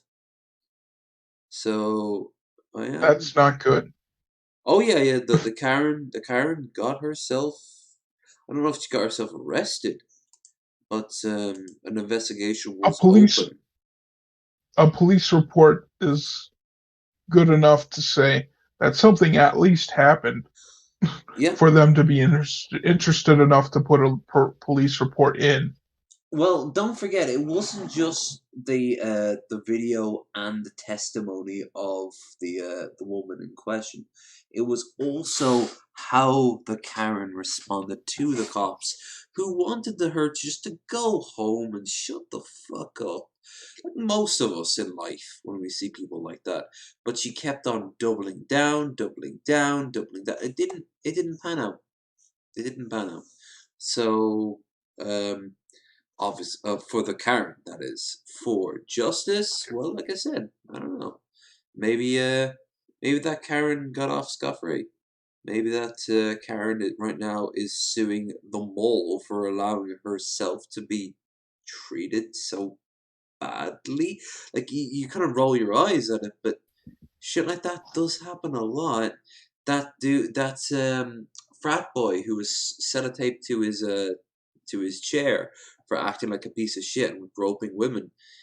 He got an award from an association of like fraternities in America, praising him for breaking stereotypes. What? Like, he is the ultimate stereotype of a frat boy. And what's more, he's a lame one. it wasn't just that he was drunk and horny. I mean, we've been having that since Police Academy and fucking Animal Lampoons, you know, National Lampoons, sorry. But at the exact same time, like, those motherfuckers, the girls were all consensual. Like, they wanted to fuck those guys. This motherfucker won't even be able to pay for it. So, like, where, what, how, who, what, why? Like, he's now suing the airline, and the airline's like, nope. You want to get sued? Okay, we can go to court. But it's what the I don't know. Like, it's the guy didn't understand. So I'm wondering if the Victoria's Secret's Karen is like suing them all, and will it go to court? And are we in such a hell world, as Shoeonhead would say, that we will see a case where they actually come out on top? Because we live in a world where Onision is not behind bars. Because some motherfucker with a laptop did not know a little thing like, hey, maybe I double check or triple check to ensure that this isn't going to fuck up any investigation going on. Karen's in the wild.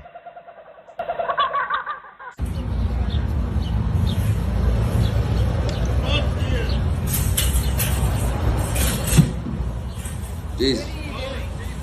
I was just making sure he doesn't damage my car. That's my husband. He's a Marine. He's not going to touch your car. Anymore. That's okay. I literally heard the thud as he touched her car. Did you? Not from my side. I'm allowed to watch it. It's my car. You're a fucking cunt. He's not going to touch it. That's I literally got out of my car and he yelled "fuck you" because of the sticker that I choose to have on my car. Fuck off. Just great example for your child. Go in the store. It is a great example that you're harassing my husband. Get back. I'm not harassing anyone. Get back. Go in the store. I would fucking floor this woman. Like, I would floor this woman, and then as your former Marine husband go, I'd floor him too. Like, oh my god, at this point, examples need to be set. Like, you need to fucking pin them by their ears to against a wall with just a sign around their neck saying the word Karen. And then everyone points and looks and doesn't say a word, they just point and look as they're screaming. And you show the children, like, no. And then, like, the children leave, and then a new set of children show up. And eventually they're put down, and you're like, have you learned your lesson? Yes, sir. What was that? Yes, sir. Good. Go away now. And then you never have to hear about them ever again. Is this you don't know who I am, do you? Yes, this is exactly it. Yeah. She in a few. Let's break this down from a psychological spectrum, right? The woman probably didn't have any reason whatsoever to turn her camera on up to the point where the guy is kind of like assaulting her car. Although they must have had a conversation because she knows his motive. So we have the guy's motive, which is he doesn't like the abolish ICE sticker on her car. So that's his motive. Okay. So he's angry. He's a right winger. He probably wants to masturbate Tucker Carlson into an early grave. Fuck. He says fuck you. Now, I heard that. One more time. Okay, so he threw a box on her car? Is that how it went?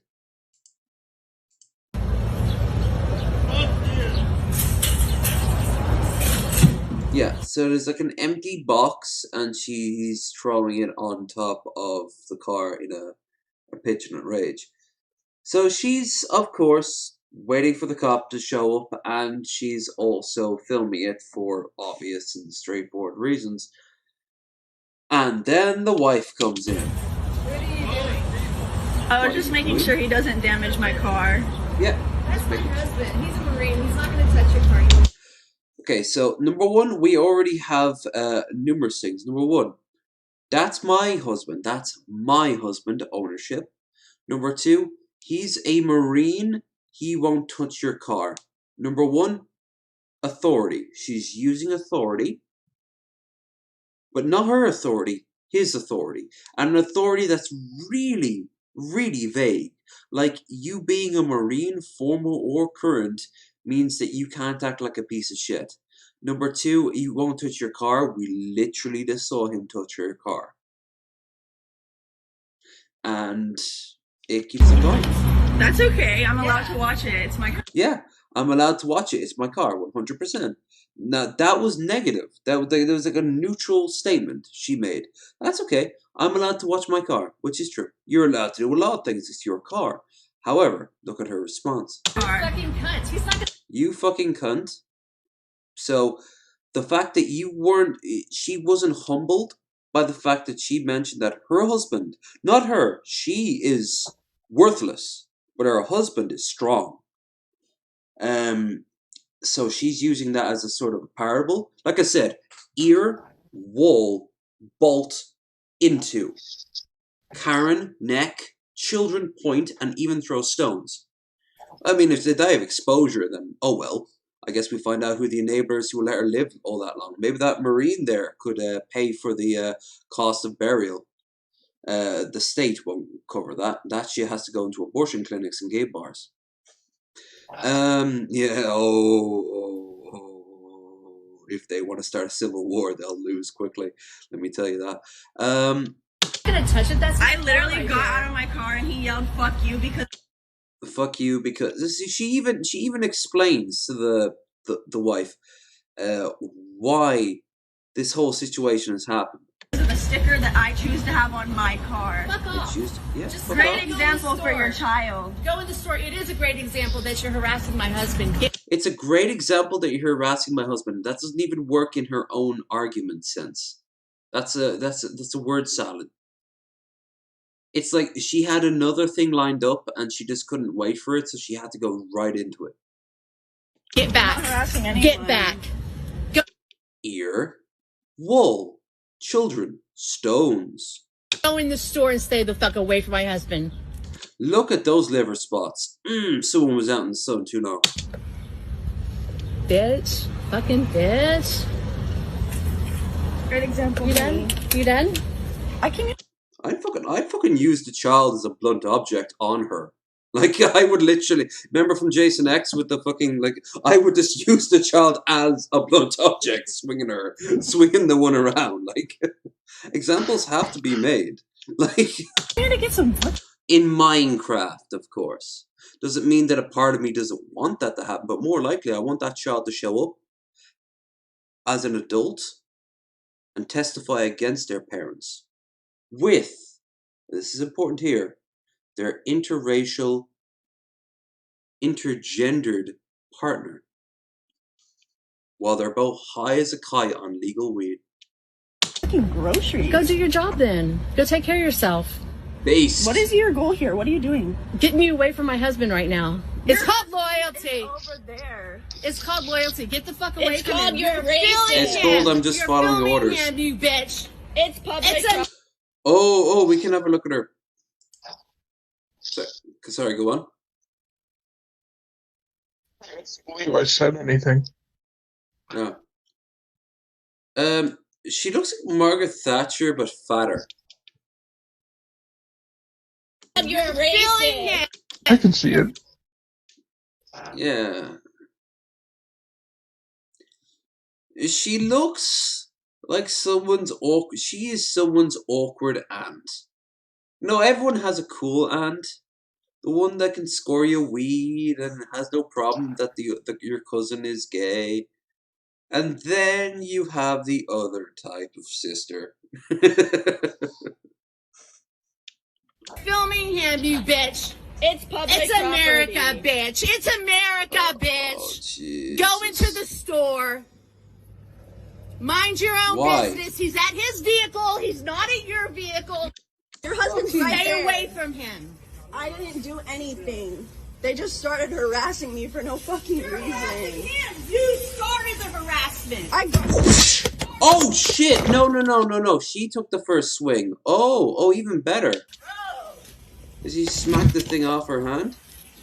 There's your fucking key. No. No. You go for the fucking. You go for the Karen blood. You go for the Karen blood now, there, look. You set an example for old Karen there. There's so many blunt objects you could use. Did Karen know her place for a few seconds on the ground? Good. Did Dad come here? Oh, good. Dad needs to go down too. Twice as hard because she uses him as a fucking crutch.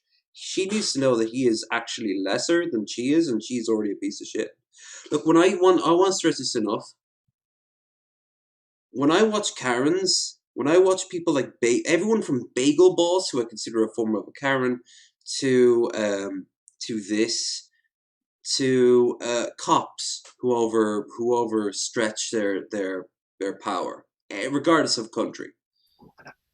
I want to stress this enough. I want them humbled. I want them fucking humbled. So anytime I can see any case of it, I am ecstatic. I'm gleeful. I will build the fire. I will build the pyre that will start the fire. It is my desire, if you will. But it is. It's also not a great attitude, and it doesn't help anyone beyond immediate gratification.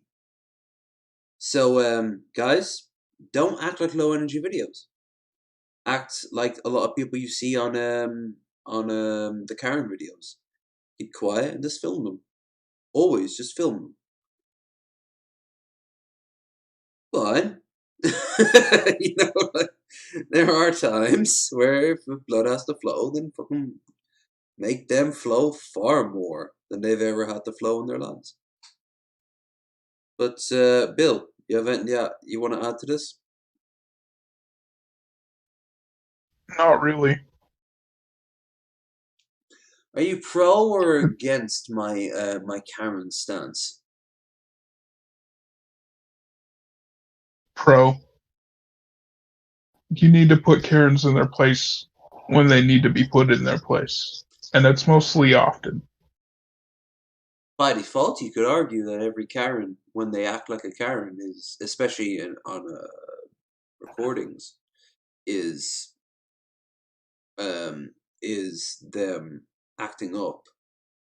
And you could argue, how did they get that far, and who was enabling them? Like, I don't mean a witch hunt after a single Karen is defeated, but I would also like some sort of witch hunt after every single Karen is defeated, so we could find out who the enablers are. Because you know what they say, like it takes a village to raise a child. It takes a gated community to raise a Karen. And who looked the other way, you know? I'm not talking about like fucking dragging them bloodied into the fucking town square with like a gallows in the middle or that. But like, you know, knocking at the door and going like, so you looked the other way when she was saying all these N-words over and over and over again? Oh, well, I just didn't want to get involved. Well, you still got involved by not getting involved. You know, like, you looked the other way, you little shit. You could have basically backhanded her, physically or, more importantly, verbally.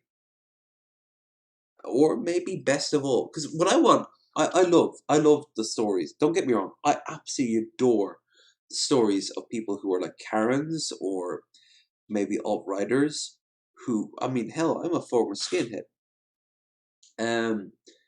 Of people really on the far right who kind of like woke up one day or maybe was belittled to the point. Did you ever hear what happened to Patton Oswalt on Twitter? No, I do not know what happened to Patton Oswalt. I know that's kind of a leading question. It's so vague, but So Patton Oswalt was promoting some show or something. You know Patton Oswalt, right? The comedian actor. Yeah, it's all enough. The funniest man in the world? No, he's got his moments. Yeah, he's got his. I liked him in Mystery Science Theater, the reboot. I thought he was very good at that. But he promoted a he was promoting something, and this guy who looked very similar to Trumpster Bob, it wasn't Trumpster Bob, but it was very similar looking to Trumpster Bob, popped into his Twitter and telling him how much of a piece of shit he was, and how he should die, and all this horrible, toxic shit, right? Instead of getting angry or just dismissing or even just blocking it out of hand, Patton went and checked out this guy's channel. This guy is a former U.S. Marine, Vietnam vet who was dying, for lack of better words, from stuff that happened during Vietnam that his body never recovered from. So instead of being like making fun of him over it, he set up a GoFundMe to help him out. The guy was so humbled and so ashamed that the two met up and like they're hugging and smiling and they went for coffee and sandwiches and like they're doing okay. Like he realized what an absolute piece of trash meat he was, and instead of just like putting a gun to his temple or doubling down like a lot of right wingers do these days, he acknowledged that he was in a very dark place and he was lashing out. And Patton, the whole time, had that vibe about this guy, and I like that. And I like the idea of a Karen being taught the same way.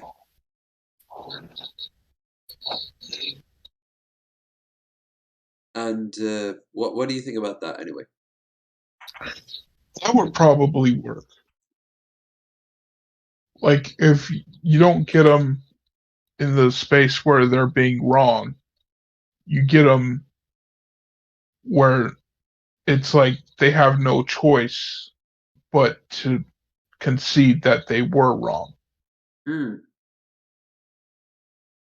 You kind of, but then in this day and age, you can show people 100% that they were wrong, and they still will actively like double down on it or deflect. So the age of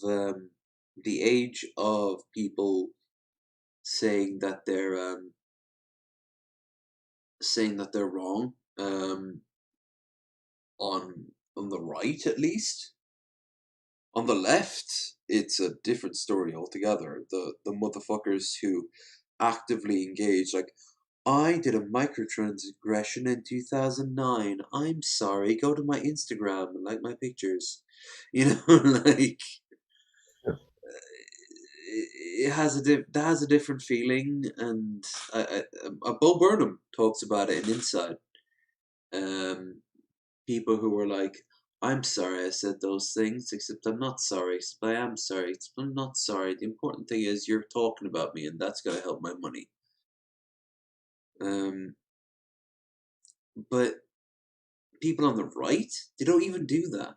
They don't even have a flex of like, I was wrong. Not anymore. Like pre-Trump, they used to do that a lot. Like they used to acknowledge that, oh fuck, I done fucked up. Nowadays, it's like they would, if Trump said that gravity wasn't real, there would be motherfuckers who'd be trying every single day to disprove gravity. I don't know how you disprove gravity. Like, would you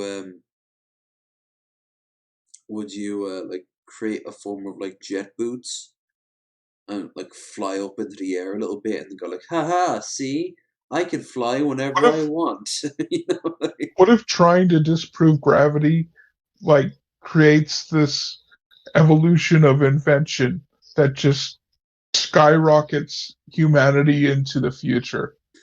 Oh God, that would be the worst. You have this like this Kickstarter for like this anti-gravity boot that just happens to include a really obscure little equation, And it's like, if you jump in this particular way, you'll jump twice as high. This is proving gravity, and it doesn't work. But someone goes, wait a minute. What if you took that equation and put it to, say, the Mars rover? And suddenly, you like, within 20 years, we've got like moon bases. You know? Go away. I'm going back to my fucking car. I'm trying to get to my car. Oh, this poor woman filming. I thought it would be like a LOL sort of Karen, but this woman actually physically attacked her. And she was not prepared for that. Oh God, she's crying. Although she is wearing socks and sandals. I'm sorry.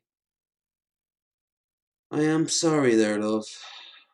I mean, you didn't deserve that. You were defending yourself. Doesn't change the fact that these motherfuckers, they might have had a reason to backhand you at least once, and that was once per sandal and sock. All right, let's see what the bonus card is. Oh, I know it. Girl Does Rant sent this one out on her Twitter in a fucking fit of rage. You won't believe, not to sound like a clickbait title, I probably would get more viewers if I was. Like, share, and subscribe there, guys. But watch an interaction with Karen.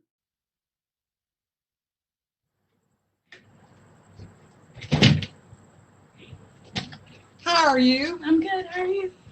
I want to talk about this Tigger flag.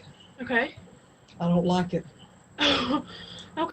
No one cares what you think there, Tubsy Wubsy.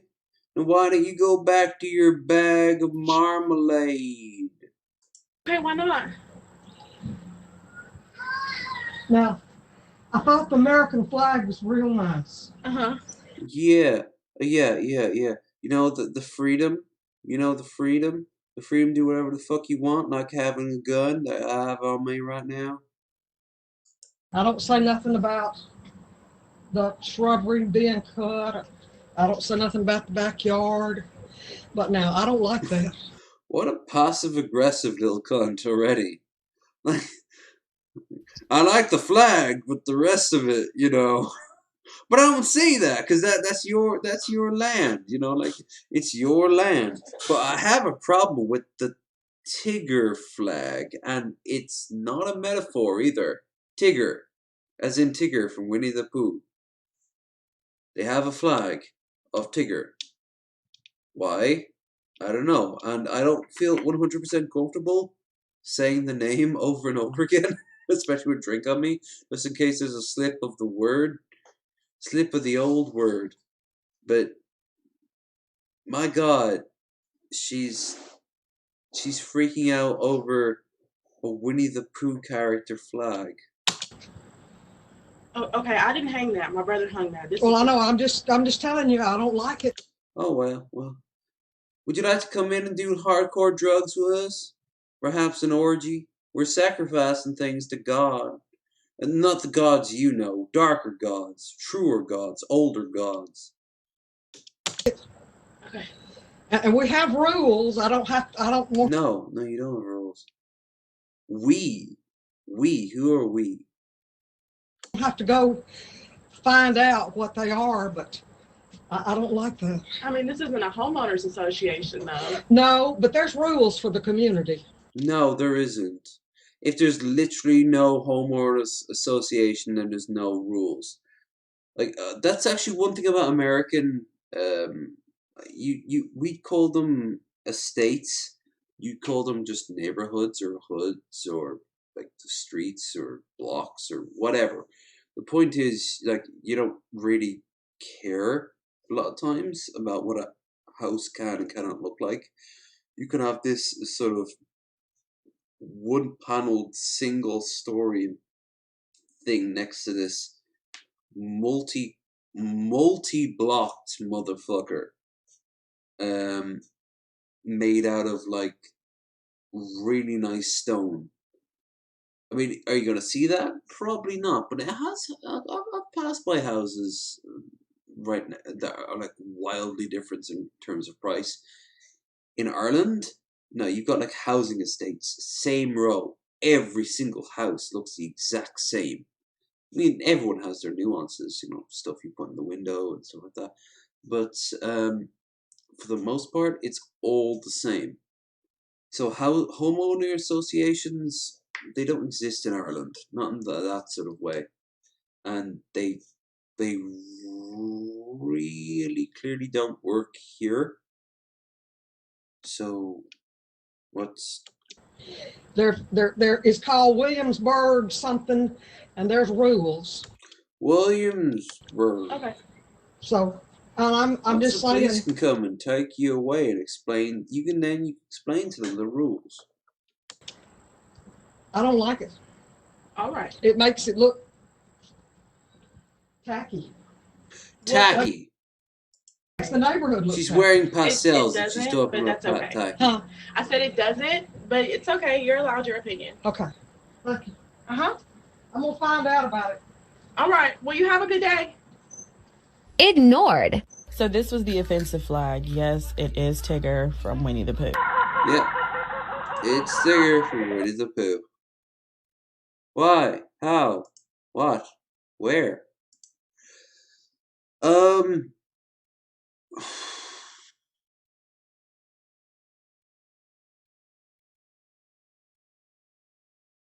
Alright, I'm a little groggy now, and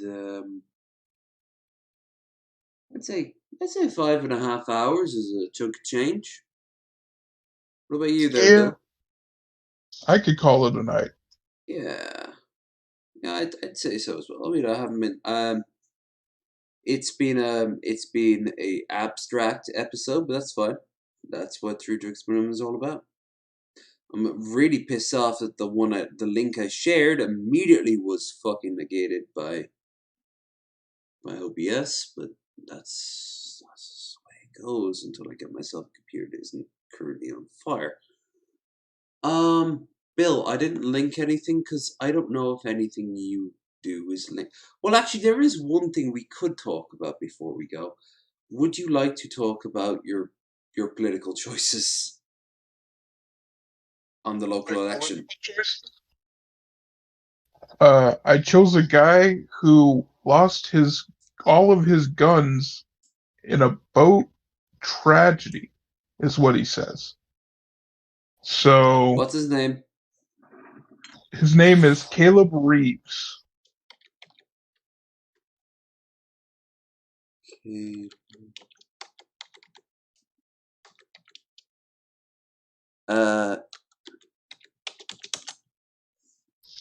Reeves, not Reeds. Phoebes. Well, Reeves, Reeves.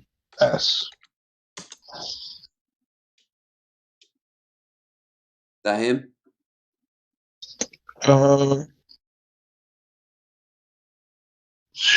That's a lot of Caleb Reeves. Yeah, you're gonna have to get. How about just give me like what was the election called? The Provo primary election?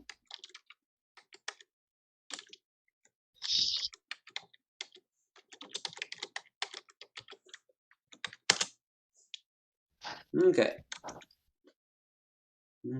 Candidate information.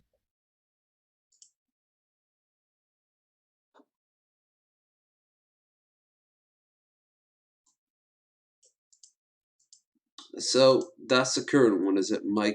Michelle Kafus? Yeah.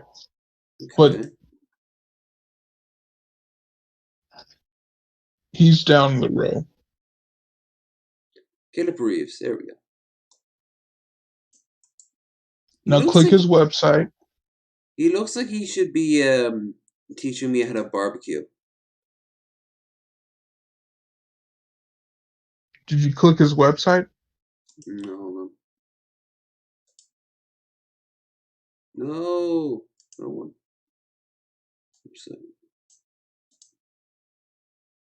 All right. Now go to a Second Amendment and just read the first sentence. I once owned some guns, but lost them in a tragic boating accident. That sounds suspicious as fuck, doesn't it? Did you ever watch Blackadder? I didn't watch it, but I know of it. The 4th season is set in World War One. It's called Blackadder the Fourth. And it's there's a scene where he goes, I wish you well, sir, and I hope by all chance that you do not die in a freak yet tragic boating accident. That's where my mind went straight to. Mine straight went to something happened in that boating accident. I don't know what happened. Do you remember that Trump boat that caught on fire? All those Trump boats on the river with like the Trump flag burning. That's. I mean, I'm on the river right now. I'm on the Shannon.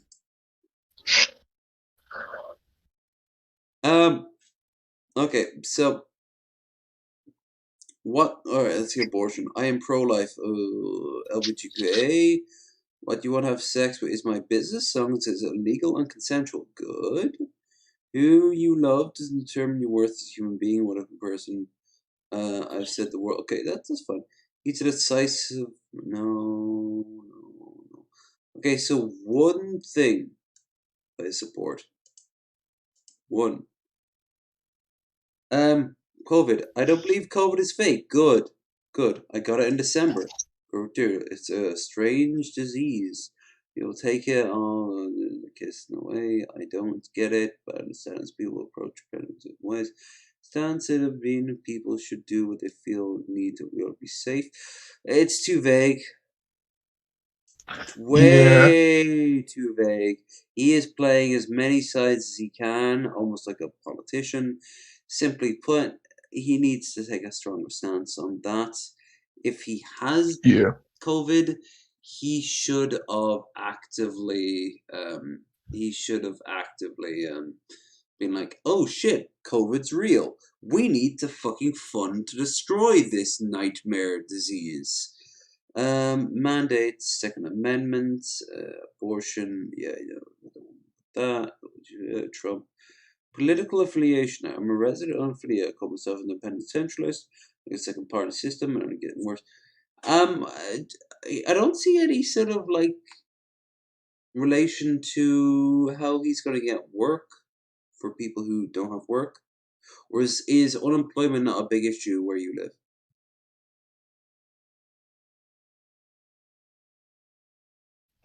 I really don't know. Think about the people in your life right now.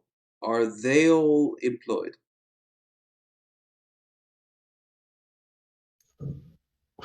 Not counting the retirees for obvious reasons. Okay, not counting retirees? Yeah. Not really. But I know there's a lot of employment out there. Like, if you wanted a job, but I don't know if they're paying what people want people to be paid. No, in America, that's just not going to happen because America is a fucking nightmare state. But if you are being paid anything compared to being paid nothing, like are these people you're thinking of who aren't paid for also like unemployment? Like various degrees maybe on welfare. I'm not 100 on that. I would have to ask them personally. All right. But so you don't know if there's you don't know if unemployment is a crisis in Utah, or at least in your part of Utah? I don't think it necessarily is, but it is wide enough that people are noticing that unemployment is a problem. What about homeless? Because I didn't see him talk about homeless people either. Is homelessness a Okay, problem so in Utah? homelessness in my part of Utah is actually a very big problem, Okay. and he probably isn't nailing it because a lot of people don't like to talk about homelessness because they don't really have a solution for it. Are there a lot of empty homes in Utah? Yes, things are starting to become more empty. Okay, then Not there's a the answer lot. right there. Whether people want to admit it or not, the answer is simple. If you got a bunch of people who went out homes and you got a bunch of people not living in houses, then the answer is kind of simple, right? Yeah. The answer is to make more affordable housing. And And if you need to we make have more people, housing. if you need to make more housing, fine. But I mean, in the meantime, why not give them the No, houses that are being not used? yeah, the problem is we have the housing, like for sure. We have the housing. We just don't have it affordable enough for certain people. Ooh, um, someone showed me like I don't know if I don't know if I showed it on BR or not. It was if I remember right, it was the first tiny home neighborhood designed to be not just ecologically friendly, but also designed solely for homeless people. They were on like a short list, and they would be given this absolutely like bare minimum 2-story like little ranch house in a cul-de-sac full of other tiny ones, but every one of them had a bedroom, a bathroom, a little TV, Wi-Fi, a kitchen. I mean, don't get me wrong, the kitchenette is barely a kitchen. Like, I don't think they have an oven. I think they have a microwave. But like they even have a little plot of land out back if they want to grow stuff. And I don't know if I showed that on BR or if I just looked in general. I don't think I did show it on BR.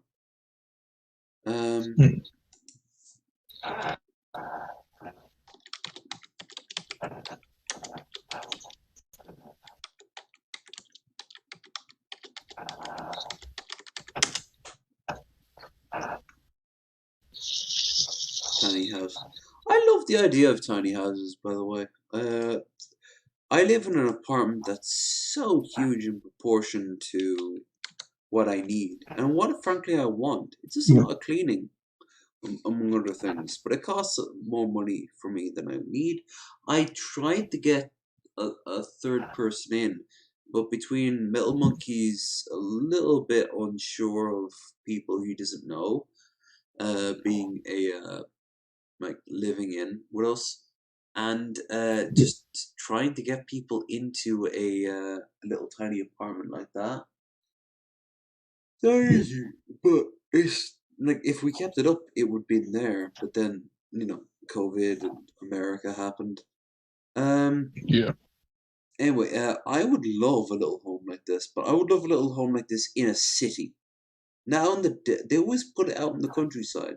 No, give me this shit in a fucking city, right on a bus line, or by better yet, a fucking subway line. Bam, get wherever the hell I want.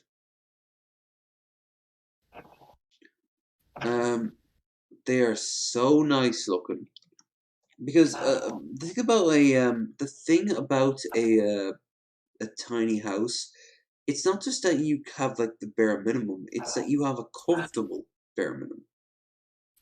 It's a comfortable and a clean and a dignified, because a human being wants to stand up. Like, how many of us have walked into apartments that you couldn't even stand up straight in?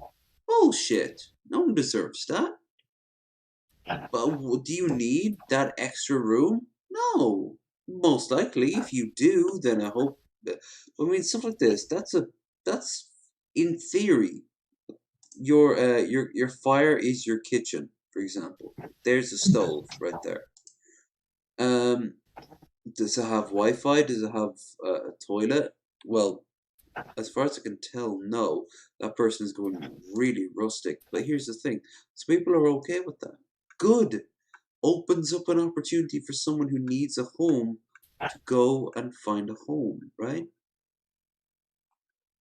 Yep.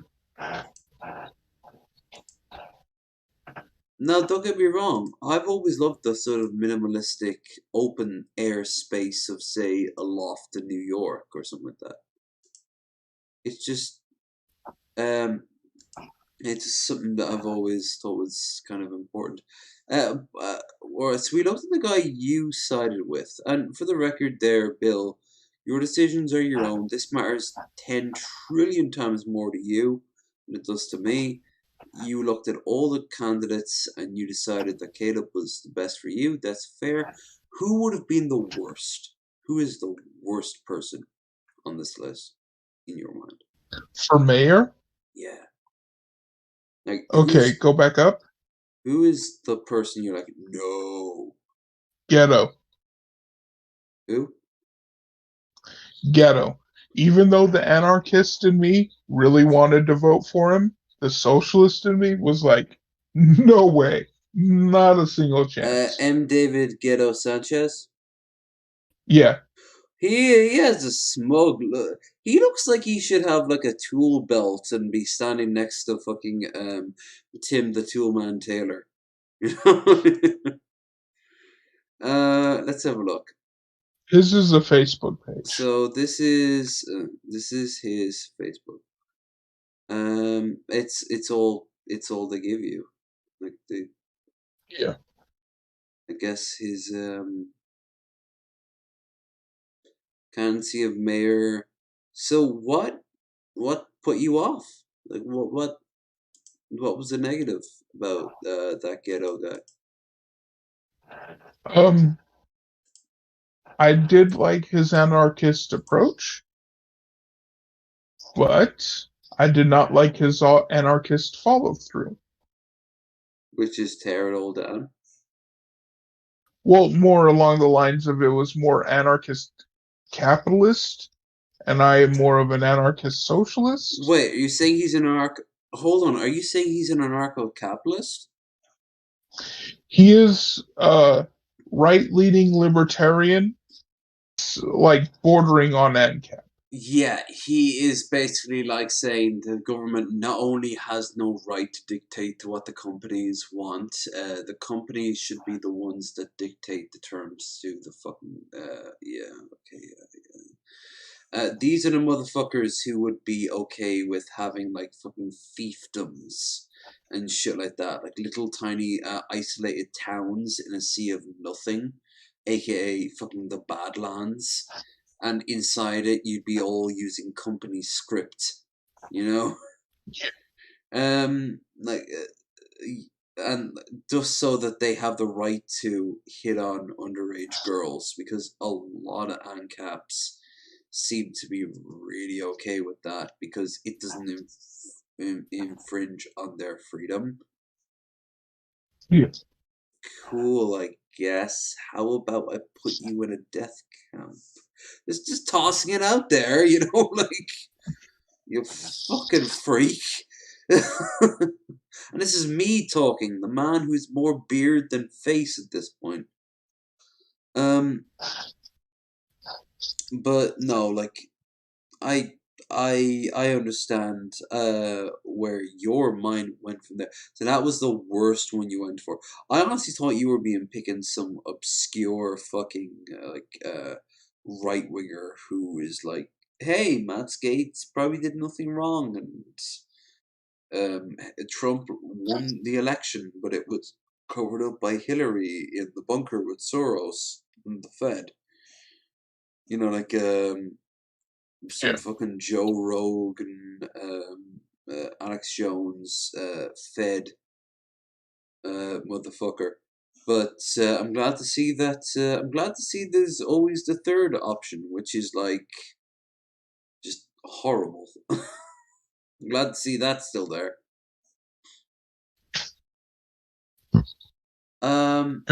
Now that you made your vote, genuine question, because Americans never seem to care, even if the people they vote for win or not.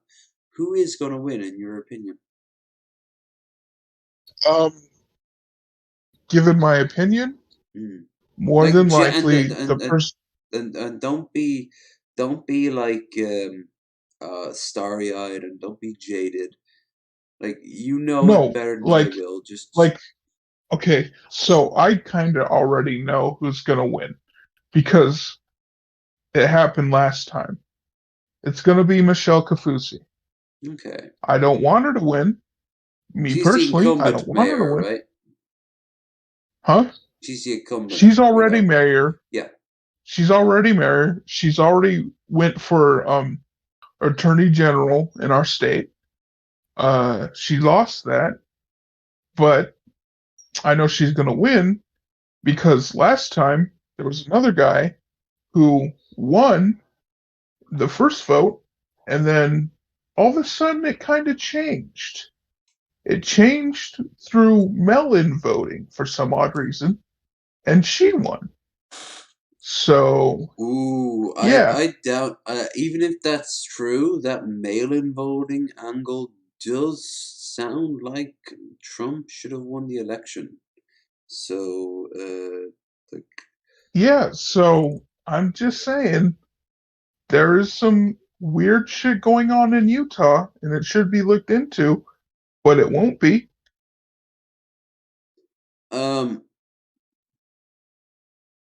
Yeah, I mean, if the numbers don't add up, the numbers don't add up. But she, do you know people who actively support her? Do you think that like she is like that they think that she is a very good like mayor? I wouldn't know. I'd probably have to talk to people around where I live or around all of Provo, Utah, to see who votes for her and who Put you doesn't. off about her? What made you look at her and go, nope, that's not for me? She just seems like a career politician trying to get higher up. She's gonna bump up to state senate, and then hopefully one day to actually get into Senate. Yeah. Yeah. I hate to say it for a lot of politicians, that globally, worldwide, that seems to be it, right? Yeah. True. Do you what is on the ballot? Like, what do you think could change if your guy got in, for example?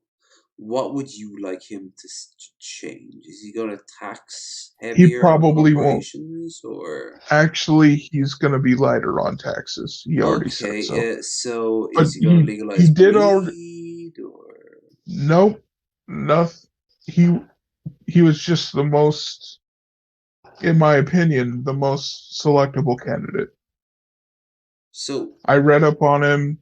I read what he said, and I was like, "You're the most selectable candidate, but I don't really want to vote for you. If there were better candidates, I would vote for them." Yeah, unfortunately, a lot of people in America have to deal with that. Do you like agree with anything he's aiming for? Some things, not all things. Does he like, say what? Like, one positive. I saw there, like, he supports um uh, uh, uh gay, LGBTQ. Like, he supports the idea of, like, at least that, if not publicly, then at least personally. So I'm okay with that. I wish he would support it a little more. He said it in a very personal way, so he's obviously not going to beat the drum, which is unfortunate because more people need to beat the drum because they're fucking down, they're fucking marginalized. Yeah. But yeah, like, I need to go to the restroom. That's all right. We're coming closer near the end of the night, anyway.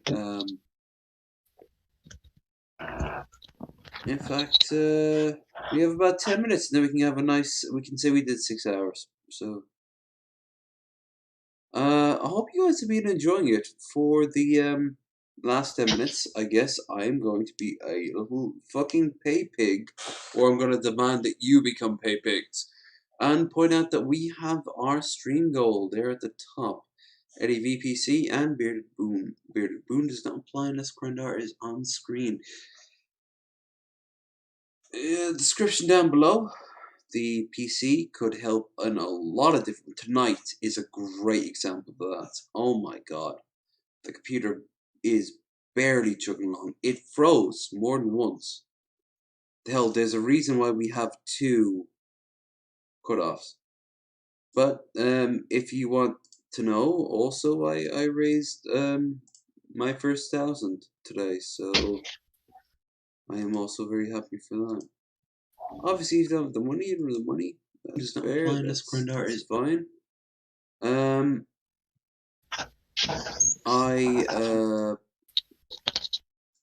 I just want you to be aware of it. Beyond that, don't forget to like, share, and subscribe. And don't forget that we also have a Discord and YouTube. Twitter. Of course we have a YouTube. It'd be kind of a weird if we didn't have a YouTube. So yeah, I'm starting to feel really groggy. I want to pop these motherfuckers under some heat to heat them up and go to sleep, I guess. So we have 8 minutes left. What do you want to do for next? Do you have any? You should have been having the reins of power from day one. Now you do. For the next 8 minutes, what would you like? Just relax and chill. How about we pop on the? How about we pop on that beauty? That beauty that is known as the playlist, the slow stream playlist.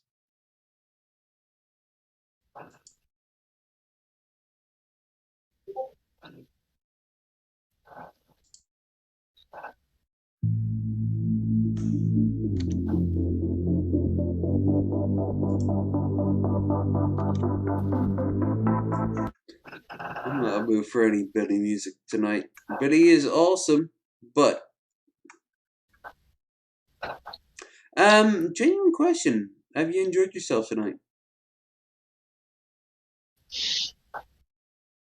My breathing problem is kind of hitting in right now. It's okay. But have you enjoyed yourself tonight? Yeah, pretty much. Cool. At the end of the month, we will be joined by Drunken Crow, who will be keeping us company.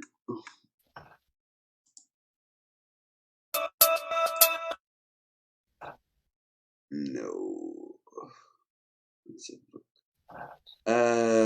Also this Friday, Burnt Toast and Two Guns No Ammo will be joining us. Those are some good guests. Those are some fucking awesome guests. You're fucking...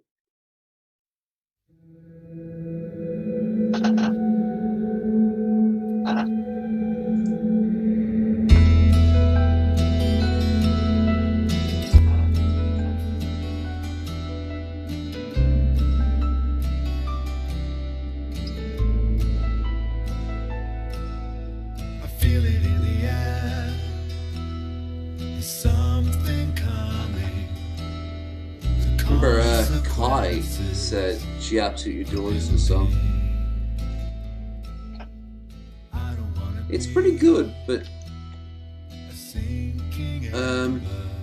this makes me wonder when the next time we're going to see a sequel. You were there for Close to the Sun, right? I don't remember. What have you done? What's in the darkest water? Staunch it. It's fun. I've had fun today. You're very chill. I kind of wish I had more content preordained, like all lined up, but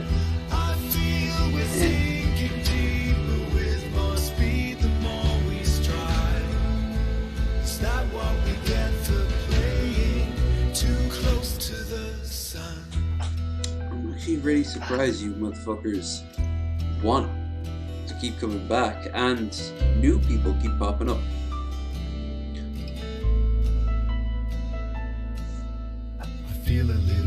It's a nice touch.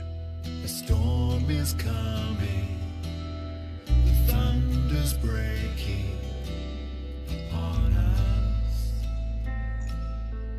I don't understand, but I feel the danger, the static and the sparks can hold. You were there for the playthrough of Close to the Sun, right? I think so.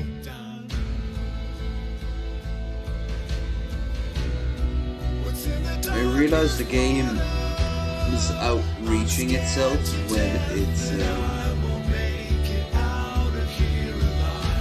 there was a level where you literally clipped through the ground and could just basically go into the endless void and look up at the structure of the rooms from the outside as you were falling. I was like, oh, Unity engine, you strike again. Too close to the sun.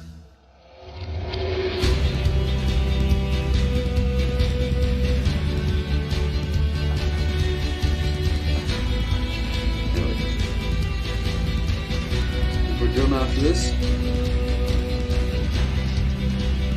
All trains have to come to a halt at some point. Even the low energy type.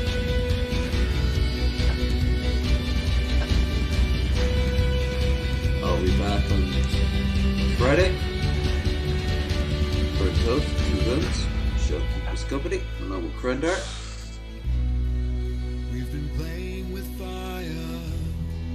Now it's all set ablaze. The next 3 drinks minimum is the 20. Is that what we get for playing too close to the sun? 25th. So yeah, you guys are awesome. Bill, you have been awesome. It's been good to finally hear your voice. I was always wondering, for some reason I always imagined you to have a really Hispanic voice. Don't ask me why. But like, I always expected you to sound like the friend from Hitch, the one with the fucking huge ass hair. Not Hitch, Focus. You ever seen the movie Focus? I don't believe I have. What if you ever do watch it? It's an okay film. It's not great. It's a little bit full of itself, but if that even makes sense for an arbitrary, abstract idea like a movie. But there is this guy with a lot of hair, let's just say, and he reminds. I always imagined how he spoke is how you speak. But anyway, yeah, guys, I'm out. So, Bill, I would ask you if you have anything to shill, but as far as I'm aware, you don't. I guess all I'm gonna say is see you this Friday for Bearded Ramblings, and I'm sure I'll give you some more over the weekend. At the very least, I want to give you more Cyberpunk because I am enjoying our Cyberpunk extravaganzas. And like I said, Drunken Crow from a Shabisky server among his own shall be joining us on the 25th. So with that said, check the links in the description down below for all that good stuff. I'm out of here. Bill, want to set in before we go? I'm also out of here. He is indeed. Unless, of course,